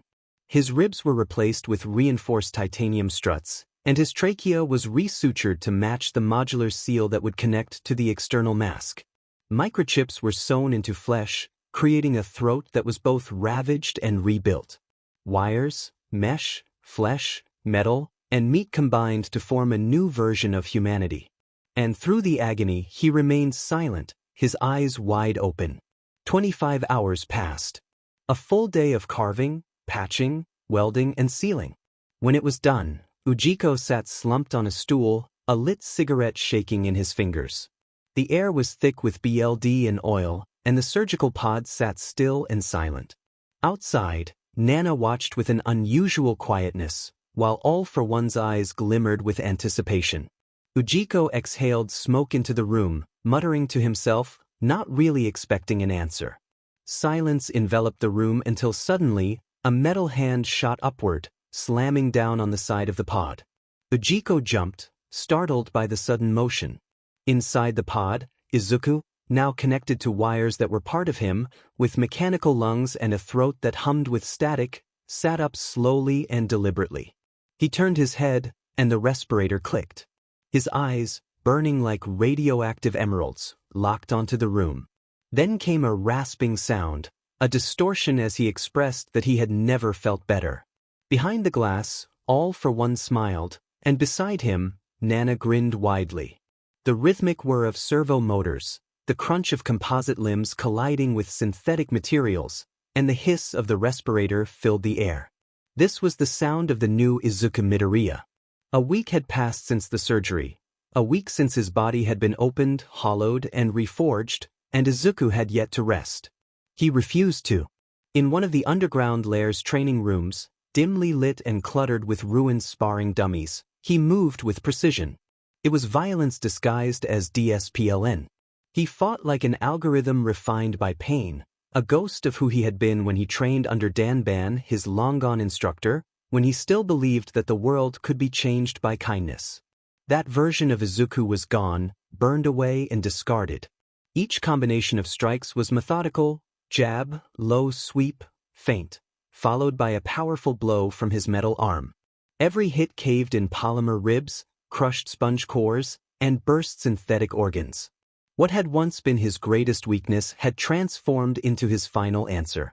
Sitting cross-legged on a rusted catwalk above the training pit, Nana Shigaraki watched the spectacle unfold, absent-mindedly peeling strips of flaked skin off her forearm while chewing on stale candy. She muttered to herself, impressed by the destruction he was causing. Finally, after what felt like hours, Izuku stopped, his chest heaving. The respirator on his torso blinked and wheezed, like an old machine struggling to function.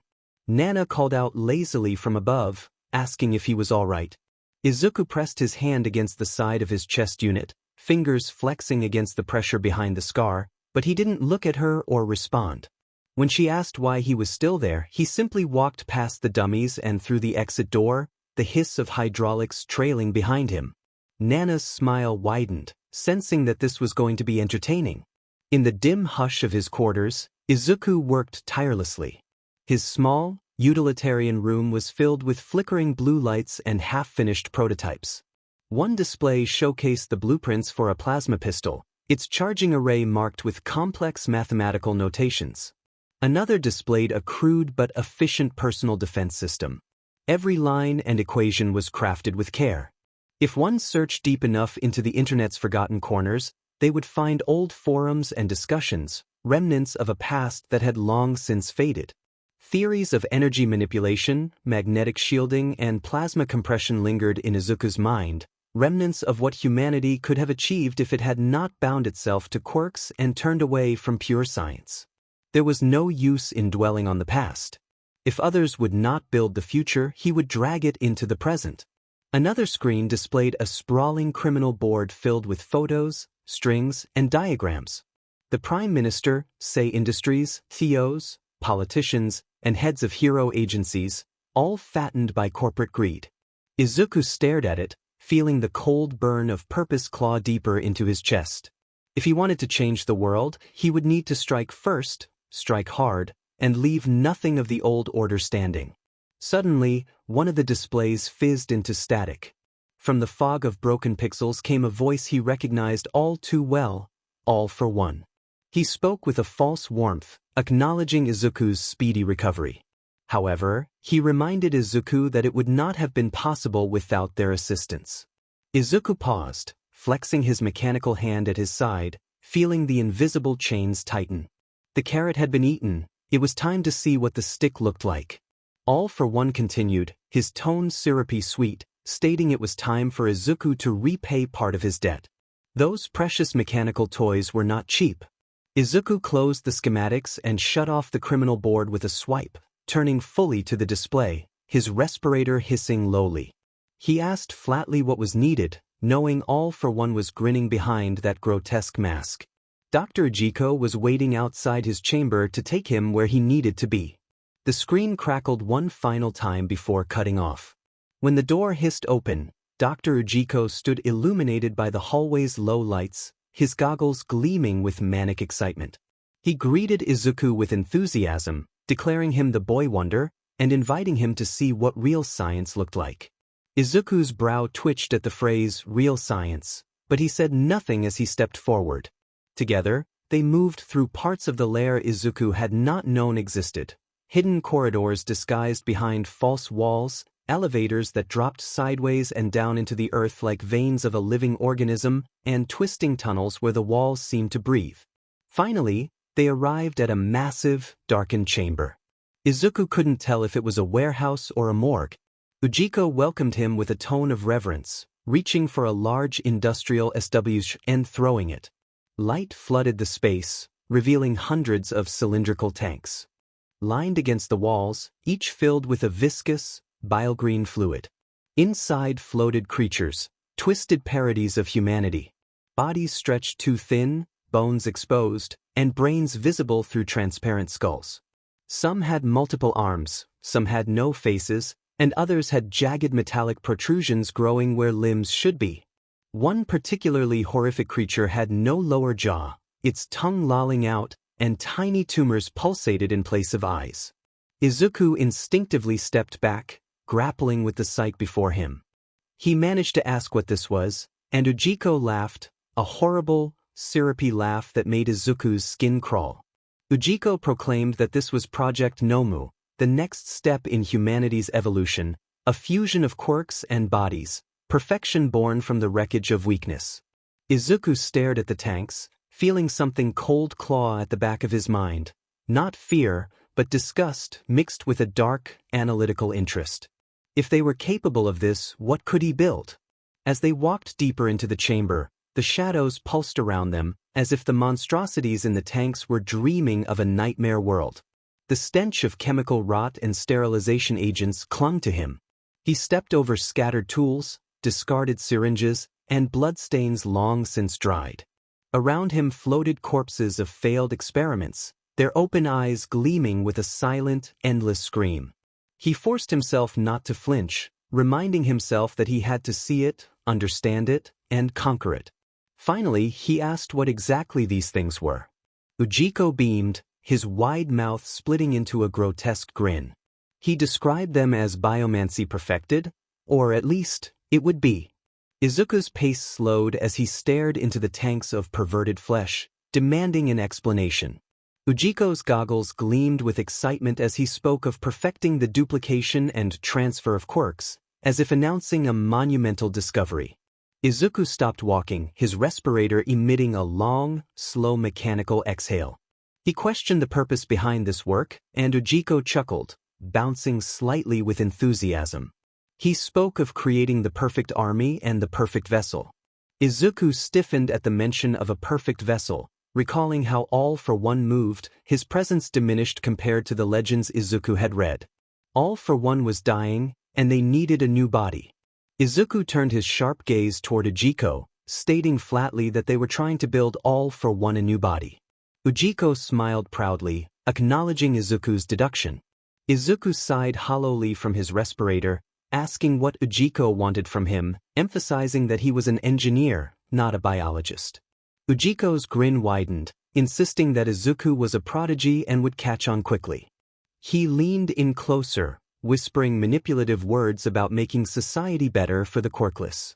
Izuku's metal fingers twitched, and Ujiko continued, speaking of possibilities. If their work succeeded, they could cure quirklessness forever, enhance bodies, and give the weak the power they deserved. Izuku's eyes narrowed dangerously as he responded, questioning Ujiko's perspective on quirklessness as if it were a disease. Ujiko chuckled, maintaining his smile, but Izuku felt the weight of the conversation settle ominously between them. An evolutionary relic. Izuku didn't have time to react. He moved with brutal precision, seizing Ujiko by the throat and lifting him off the floor. The doctor struggled, flailing weakly as his legs kicked in the air. Izuku's mechanical hand clenched into a fist at his side, trembling with restrained violence.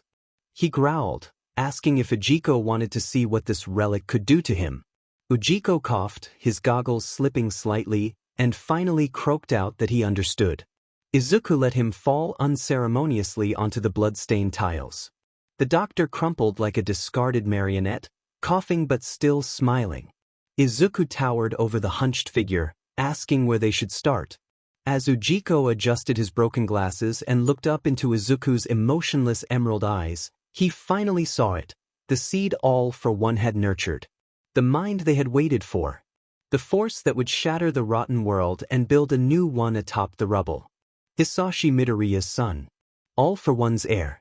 Izuku Midoriya. The corridors stretched endlessly. Each step echoed in the sterile silence. Dr. Ujiko walked ahead, whistling an off-key tune as if he were merely going for a stroll. Izuku followed silently, the hiss of his respirator the only sign of his growing unease. Ujiko remarked that it all began with a suitable subject. His words were almost cheerful, as if discussing gardening rather than human lives. Izuku tilted his head slightly and asked how he selected them, his voice metallic and low. Ujiko chuckled, glancing over his shoulder. He explained that one of his many fronts to the normal world was a network of hospitals and clinics he operated, mostly pediatric work, where they kept very detailed records. A flicker of memory brushed across Izuku's mind.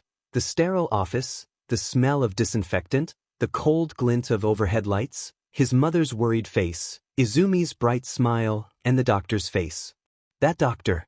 The round glasses. The fake smile that never reached his eyes. The almost imperceptible twitch of delight when he announced that Izuku was quirkless. Tsubasa. Dr. Tsubasa. Or rather, Dr. Kyudai Garaki. Izuku's fists clenched at his sides, his metallic fingers whining under the strain. They had been keeping tabs on him even back then, long before the real game began. But he said nothing. Silence was his armor now. Ujiko continued, oblivious to the storm brewing in Izuku's mind. He explained that once they had the subject secured, they must prepare the body, as most organisms could not tolerate multiple quirks. They broke, crumbled, and died. He paused before a heavy metal door, his gloved hand hovering theatrically over the handle, stating that the body must be reforged, purged of weakness, and transformed into something greater. Izuku's respirator hissed, but he remained silent. Ujiko told him he didn't have to do anything yet, just sit back, observe, and learn. The door hissed open, and the stench hit like a fist: sweat, fear, antiseptic, and something deeper, something rotten. There, under the harsh surgical lights, strapped to a reinforced table, was a boy. Chubby, with red bat-like wings twitching helplessly against the restraints. Hiroshi Tsubasa. Izuku froze mid-step, the ghost of 1,000 playground humiliations clawing at his mind. Tsubasa blinked groggily, his eyes unfocused, and croaked out a confused question about his grandpa. Ujiko's smile was sweet, yet sickening as he approached with a cart of gleaming tools, telling Tsubasa that there were no more games. Tsubasa struggled against the bonds, pleading for his grandpa to stop the prank. His wings flapped feebly, but the reinforced straps held firm. Izuku watched, unmoving. He rasped Tsubasa's name, and the boy's eyes widened in recognition, a desperate hope shining through. Tsubasa expressed relief that Izuku was alive, apologizing for his past behavior and begging for help. Tears welled in the boy's eyes, but Izuku remained still, having made a hard, ugly choice. This was for the greater good. Ujiko clapped his hands, giddy, announcing that it was time to begin. The overhead surgical lamps flickered, casting harsh shadows against the steel walls. His RBB gloves squeaked as they stretched over his trembling fingers, excitement oozing from him. Izuku remained still in the corner of the room. Surrounded by the low thrum of machinery and the click of his respirator, his posture rigid, eyes locked on the boy strapped to the table. Tsubasa, a face from the past, now twisted in terror. Tsubasa cried out, pleading not to be harmed, insisting he was just a kid who didn't mean to hurt anyone. Ujiko didn't respond, his eyes gleaming behind his goggles as he rifled through his instruments. The scalpel glinted in the light, and then a long, clean cut was made down the middle of Tsubasa's chest. The boy screamed, his body lurching as he fought against the restraints. Izuku flinched, his fingers curling, his whole body twitching. He wanted to stand, to scream, to say stop, but he didn't. He told himself he couldn't. He lied. Ujiko's scalpel sliced deeper, parting skin and fat with practiced precision. His voice was calm, almost cheerful, as he narrated his work under his breath. He reached for the bone saw, and the shrill whine as it activated made Izuku's skin crawl. The sickening crunch of ribs splitting echoed across the room. Tsubasa thrashed, until he went still. Silence. Had he passed out? Ujiko didn't check, he simply cracked the ribcage open with both gloved hands. There it was, the raw, exposed inner sanctum of a human life. Pink lungs spasming irregularly, a heart fluttering like a trapped bird. Izuku's mechanical lungs wheezed, and he didn't blink. His eyes took in the horror, the science, the cruelty. The old Izuku inside him screamed in agony, insisting this wasn't right, that he was supposed to save people. But that voice was muffled now, distant, forgotten. He forced his breathing to remain steady, mechanical, cold. He whispered in his mind that he was not killing him, that he was learning, that he was becoming. Ujiko's hands were soaked now, elbow-deep in viscera, his gloves sticky and red. He murmured to himself as he injected glowing syringes into the exposed spinal cord. Each injection made the body spasm violently, the table shuddering against the bolts on the floor. Tsubasa's eyes fluttered open briefly, and he looked at Izuku, not Ujiko. His eyes were dull, lips trembling, whispering a breathless, broken question of why. In that moment, Izuku's breath hitched.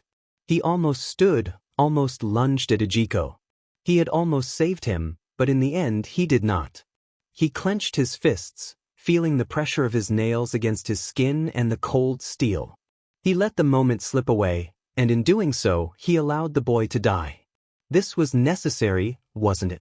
To build a new world, to burn away the rot, to change everything. He had to believe that. The final stage began. Tubes were inserted into the spine, electric pulses surged through the brainstem, and quirks were grafted one after another. The boy's body twitched, his mouth foamed, and he seized before going still. Then the body began to breathe. It was a breath that was not his anymore, too shallow, too deep, too fast. Ujiko leaned back, chuckling as he wiped his blood-stained hands with a towel. It was a success. He would make a fine test subject. Izuku remained seated, alone with his thoughts. He was haunted by the echo of the old Izuku deep within the hollow cave of his heart. He was not a killer, he was a hero. But not anymore. You could not become a symbol of salvation by keeping your hands clean, nor could you destroy an empire with kindness. He looked down at his real hand, stained not from action, but from inaction, and that felt worse. The night bled crimson beneath Mizurufu's neon haze, and she ran. Her boots struck the concrete, veins charged with electricity, eyes fixed forward. Vendetta was on the move. Izumi weaved through the forest of rooftops with trained grace, each leap guided by arcs of lightning dancing beneath her skin. The city blurred beneath her as sirens wailed behind, headlights carving the night in pursuit. One voice she could not ignore crackled through the radio, urging Unit 3 to stay close and not lose sight of her.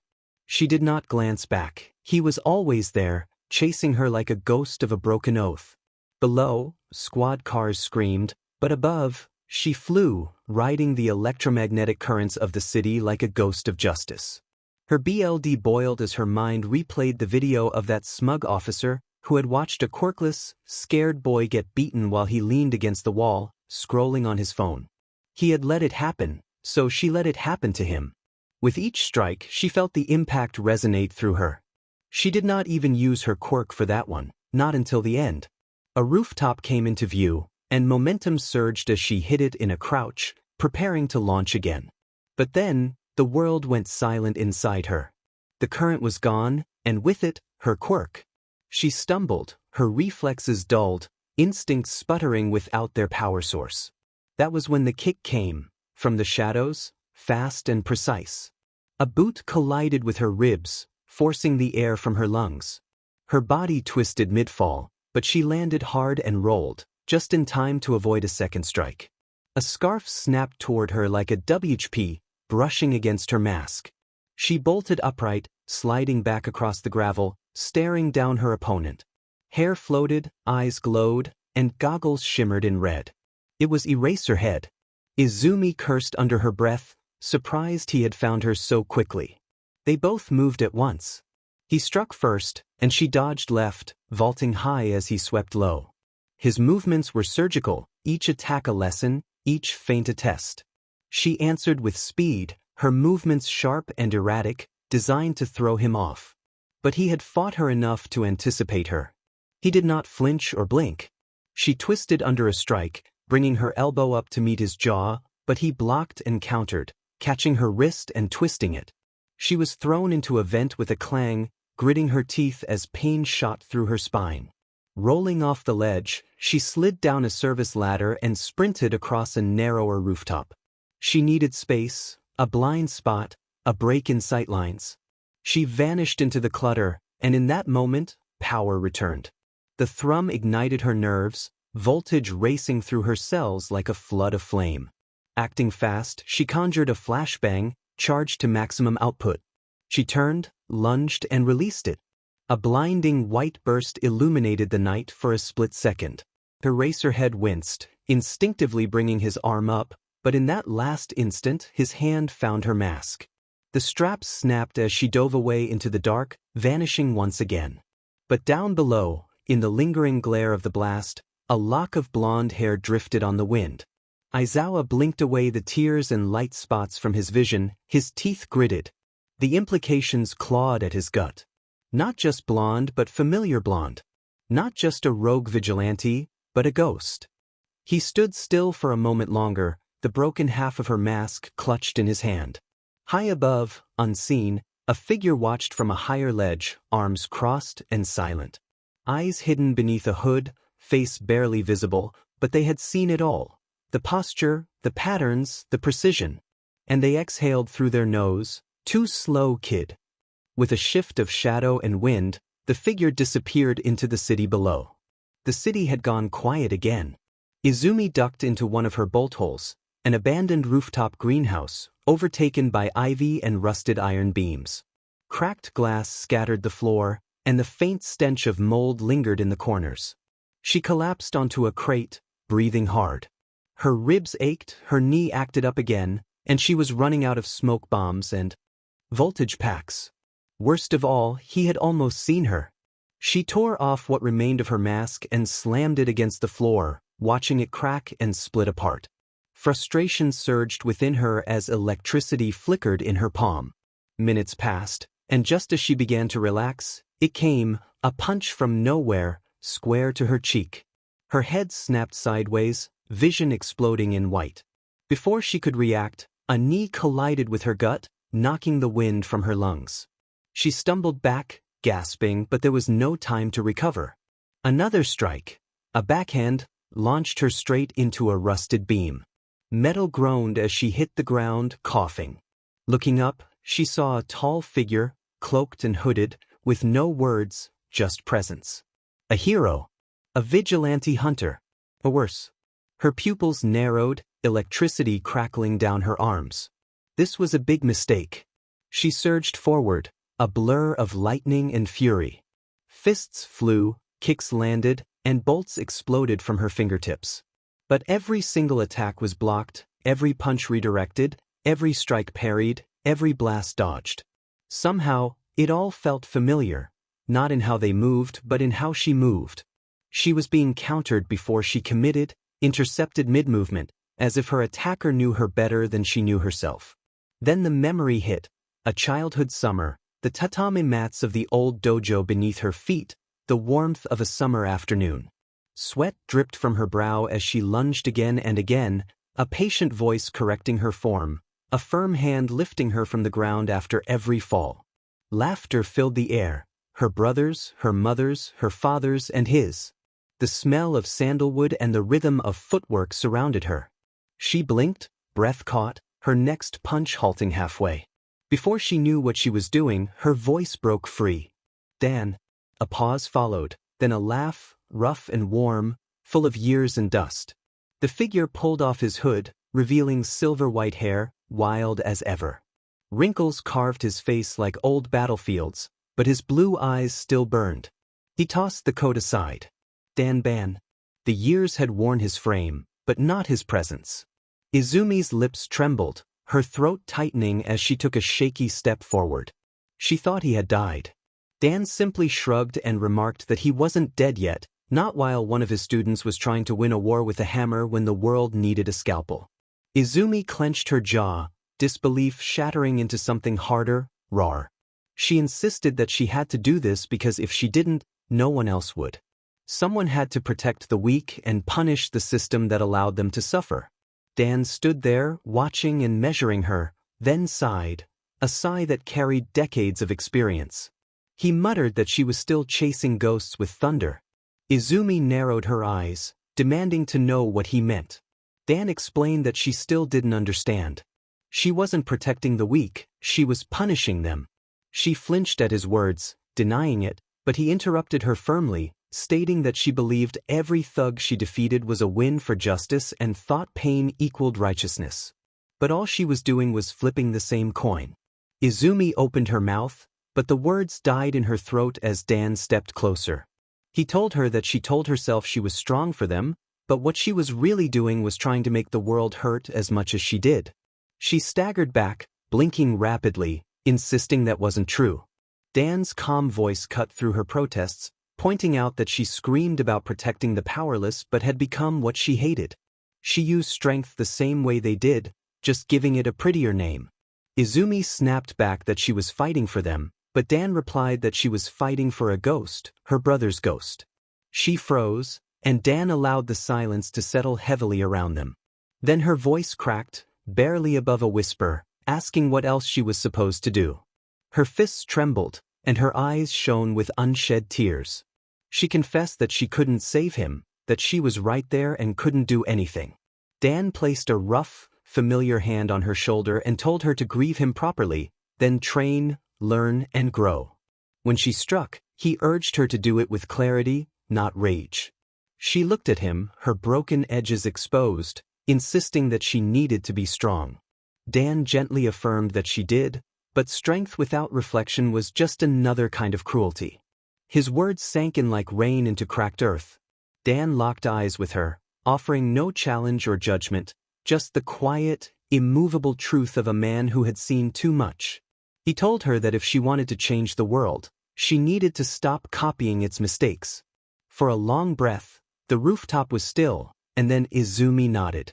Tears didn't fall, but something inside her cracked, and that was enough. Dan smiled, faint but genuine, and encouraged her to come along, reminding her that they had a long road ahead and that she still dropped her left shoulder when she pivoted. She protested, but he assured her that he would make sure she never did it again. For the first time in months, Izumi laughed. A small, tired, real laugh. She felt like a student again and didn't feel so alone anymore. The door to the laboratory hissed open with a pressurized sigh. Izuku stepped through like a ghost unmoored from flesh. His metal arm scraped faintly against the cold wall as he leaned into it, his real hand trembling as it clutched his face. The dim lights overhead flickered with a sickly hum, casting pale light across his sicklier skin. His respirator wheezed, and he struggled to remember how long he had been inside that room. Hours. Time had stopped meaning anything. All he could think of was the BLD, the sound of bones snapping under steel, the screams, and the begging. He remembered how Ujiko never blinked, even when his own grandson's voice cracked. He could still hear it, the echo of a boy he had hated breaking. Not because he liked Tsubasa, but because something in him had broken watching it. What kind of man could do that to his own BLD? Izuku's hand curled tighter over his face, grappling with the question of what kind of man sits and watches. He felt the scream catch in his throat, but it never came. His mask hissed again, mechanical and detached.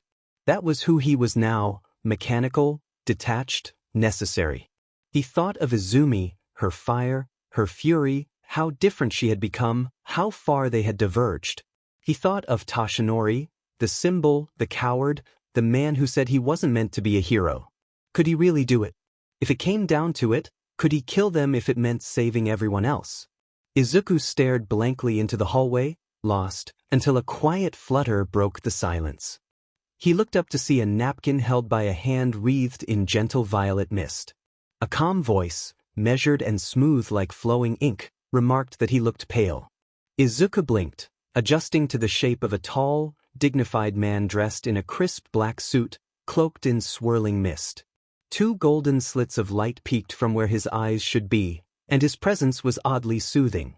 The figure explained that it was a common side effect of spending too much time in the doctor's presence, which had a way of unsettling the mind. Izuku said nothing, slowly reaching out to take the napkin and dab the sweat and BLD from his brow. He then guessed that the man was another of All for One soldiers. The mist twisted, hinting at amusement, as the figure stated that they all served in their own way, even him. Izuku's brow twitched beneath his respirator, sensing the tone, neither mocking nor condescending but truthful. The man continued, saying they were all part of the same family now, which meant they must take care of one another. Izuku stared at him, unsure whether to scoff or engage, ultimately choosing the latter and asking for his name. The man tilted his head slightly and extended a misty hand, introducing himself as Kurojiri. Izuku hesitated before shaking it, feeling a strange sensation, cool but stable, like shaking hands with a storm cloud that had learned manners. He introduced himself simply as Izuku. Kurojiri's eyes creased slightly, which Izuku interpreted as a smile, and he mentioned that he had heard a lot about him. Kurojiri gestured toward a swirling portal of mist beginning to open behind him and invited Izuku to join him for a drink. Izuku let out a short, mechanical snort, noting that he couldn't exactly drink with his mask on.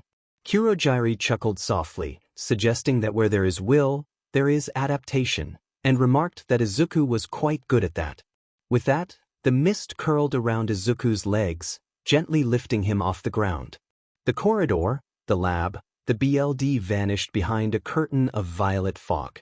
Izuku didn't resist, he was already drifting anyway. When the mist peeled away like unraveling silk, Izuku found himself somewhere entirely different. Warm amber lights bathed the walls in a cozy glow, and smooth jazz spilled softly from unseen speakers. The scent of cedarwood and aged whiskey clung to the air, and the clink of a single bottle being set on polished wood echoed faintly. If not for the ominous hum that seemed to haunt the edges of the bar's silence, it could almost, because sprawled across a crimson velvet couch, kicking her boots up and shouting at a screen, was Nana Shigaraki. She hurled her controller toward the television, but it disintegrated in midair with a crackling hiss of violet static. The screen blinked, unharmed. Izuku thought grimly, noting how the last wisps of dust vanished. 𝐒𝐮𝐦𝐸 stepped beside him, as poised as ever. He welcomed Izuku to 𝐒𝐮𝐸𝐸 drinks, inviting him to sit wherever he pleased. Wordlessly, Izuku made his way to the bar, choosing a tall stool near the corner. He sat, the metal plating in his new arm clicking softly against the polished wood as he leaned into it. Behind him, Nana turned, her red eyes gleaming behind pale strands of tangled blue hair, a half-cloaked hand pressed against her face.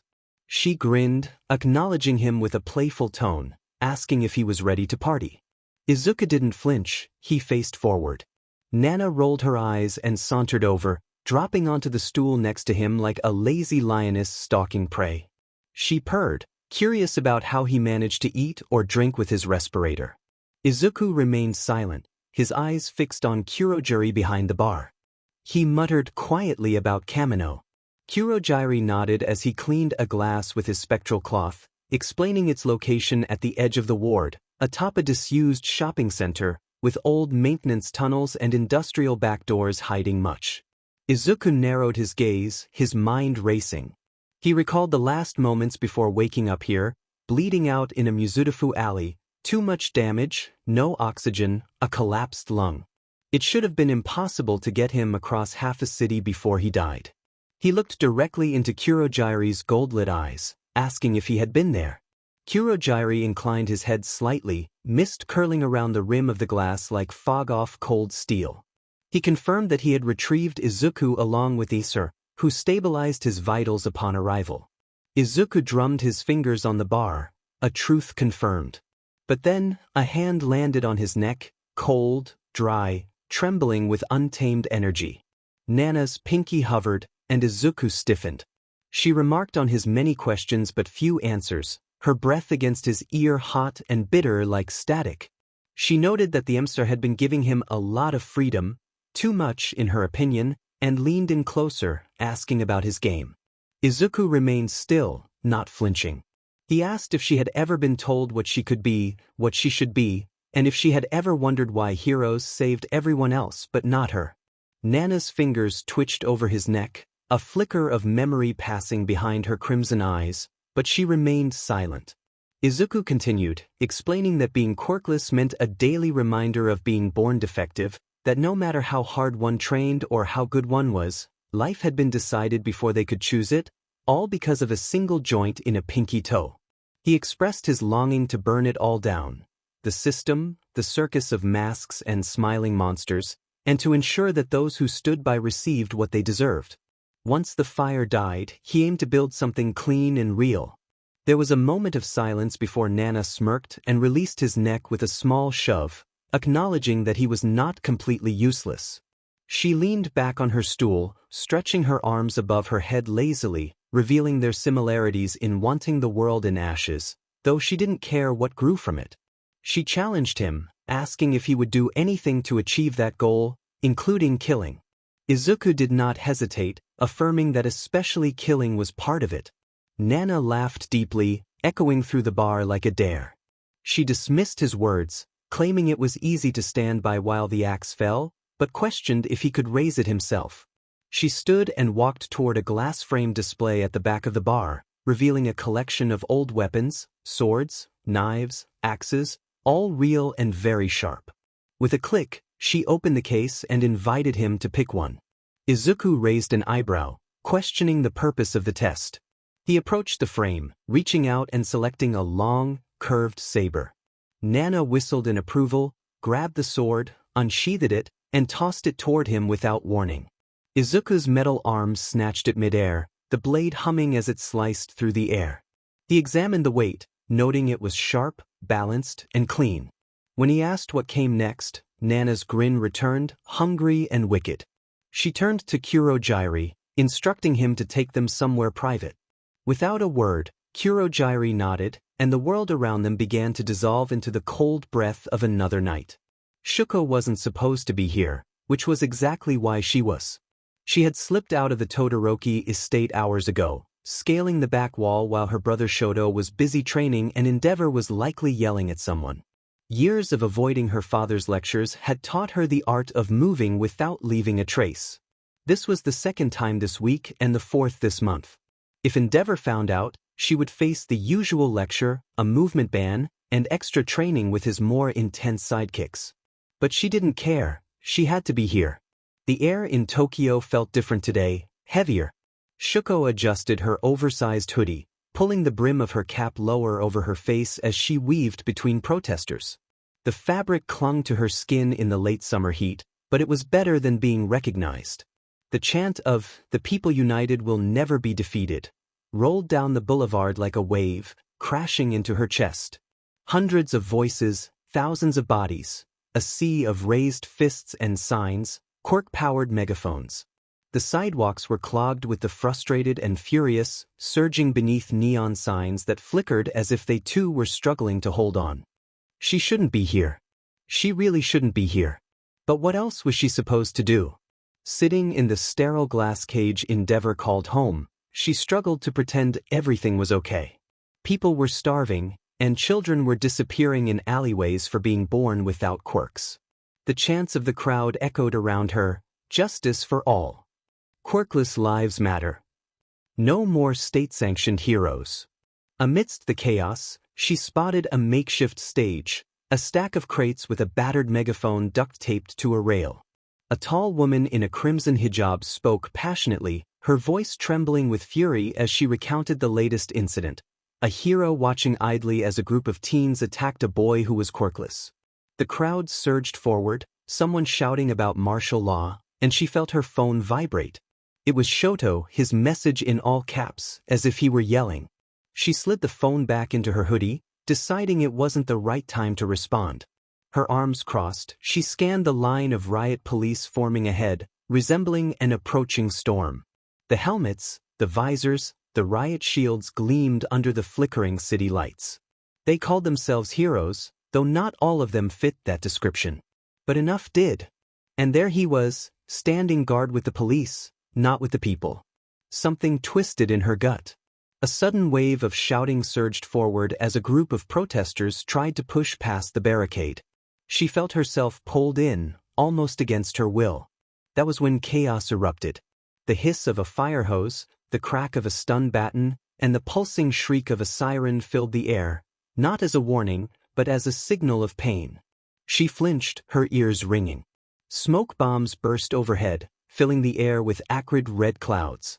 The crowd's screams intensified, transforming the protest into a battlefield.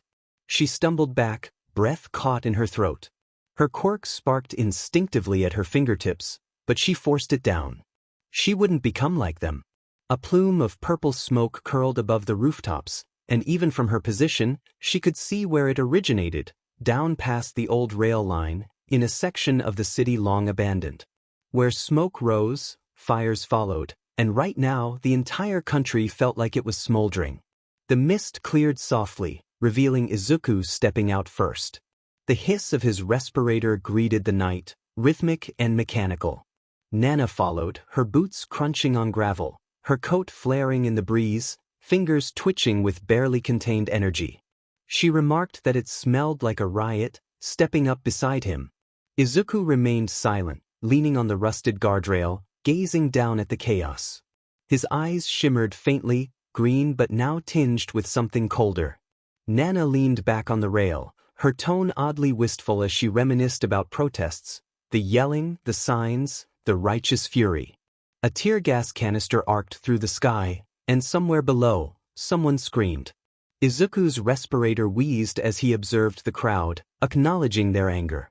Nana dismissed their actions, suggesting that many would return to work the next day, slaving for the same corporations they protested against. She found the chaos therapeutic, but she believed the real monster had already won. Izuku watched the flames, pondering what to do instead. Nana smirked, suggesting they should aim for the core of the problem rather than just the surface. She leaned closer, her breath fanning across the rim of his mask, and asked if he had ever killed someone. The silence that followed was heavy. She noted that while he may have witnessed death, he had not taken a life himself. Her words struck a nerve, stirring something deep within him. She stepped back, suddenly cheerful, cracking her knuckles and announcing it was time for an experiment.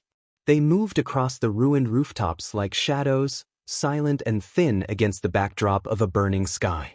Izuku followed her, his sword sheathed at his side, sensing her tension. They stopped at the edge of a half-collapsed rooftop, overlooking an alley that cut away from the protest. In the alley, a middle-aged man in a tattered 𝐒𝐬𝐸𝐸 uniform crouched beside a busted pharmacy's back entrance, stuffing a stolen bag with medicine and other valuables. Izuku's eye narrowed as he recognized the man as a looter. Nana grinned, playfully suggesting they stop him. She hopped onto the ledge, ready to take action. Izuku felt a sense of boredom wash over him as he observed the chaos unfolding around them. Nana's voice broke through his thoughts, revealing her amusement at the situation. She didn't seem like the type to stop a villain, yet the thrill of watching him do it intrigued her. He glanced at the looter below, questioning the purpose of their actions. The man was merely a desperate figure taking advantage of the chaos surrounding them. Nana challenged him, reminding him of his longing to fix the world. She likened the looter to a tumor that needed to be addressed rather than ignored. Despite his reservations, Izuku followed her lead. He dropped down silently, executing a swift strike to the man's head with the blunt edge of his sword. Nana followed up with a precise kick that sent the looter crashing against the wall. He groaned as he hit the ground, still alive. Izuku knelt to check the man's pulse, noting his continued existence. Nana, however, was not satisfied. She stepped over the body, her demeanor shifting to one of intensity. She urged Izuku to take action, to make the looter disappear. His heart raced as he processed her words. She insisted that this was a moment to prove himself, to act decisively. Izuku hesitated, feeling the weight of her expectations. She pressed him, suggesting that this was a gift, a rare opportunity to confront the harsh realities of their world. Izuku's mind raced with conflicting thoughts. He argued that killing the man would not solve anything, that it would only perpetuate the cycle of violence. Nana countered, suggesting that it would bring him clarity and strength. She warned him that there would come a time when he would have to make difficult choices, and if he hesitated then, it could cost him dearly. Despite his protests, Nana's words echoed in his mind, challenging his convictions. She taunted him with the idea of the looter being someone he cared about, pushing him to confront his deepest fears. The pressure mounted as she reminded him of his past, of the pain he had endured and the people he had lost. Izuku's resolve began to crumble under her relentless taunts. He felt the weight of his sword in his hand, the tremors of uncertainty coursing through him. The looter stirred, and Izuku's heart raced as he faced the reality of the situation. In a moment of desperation, he drew the saber, the sound slicing through the tension in the air. He stumbled forward, the blade trembling in his grip. The looter's eyes opened wide, filled with confusion and fear, locking onto Izuku's own. In that instant, something within him shattered. He tried to scream, to protest against the inevitable, but his voice failed him. His body moved on instinct, the saber rising before falling with a sickening finality. The sound echoed in the alley, marking the end of a life. Izuku dropped the sword, his knees giving way beneath him. The reality of what he had done washed over him, and he felt the warmth of blood spreading around him. The weight of his actions settled heavily on his shoulders, leaving him motionless in the aftermath. His mind screamed, but no sound emerged. He thought about how he had a mouth, yet still couldn't scream as bile rose in his throat. Nana stood behind him, one hand on her hip and the other twirling her hair lazily. Suddenly, she burst into laughter, the sound echoing between the alley walls, sharp, unkind, and filled with cruel amusement. She stepped around the fallen figure as if it were merely a puddle and crouched beside him, throwing a friendly arm over his shoulder. He remained still, not moving, not looking up, and not breathing. She leaned closer, whispering in his ear that he was welcome to the League of Villains. The wind shifted, carrying the distant cries for peace from the streets, completely unaware of the darkness that loomed in their shadow.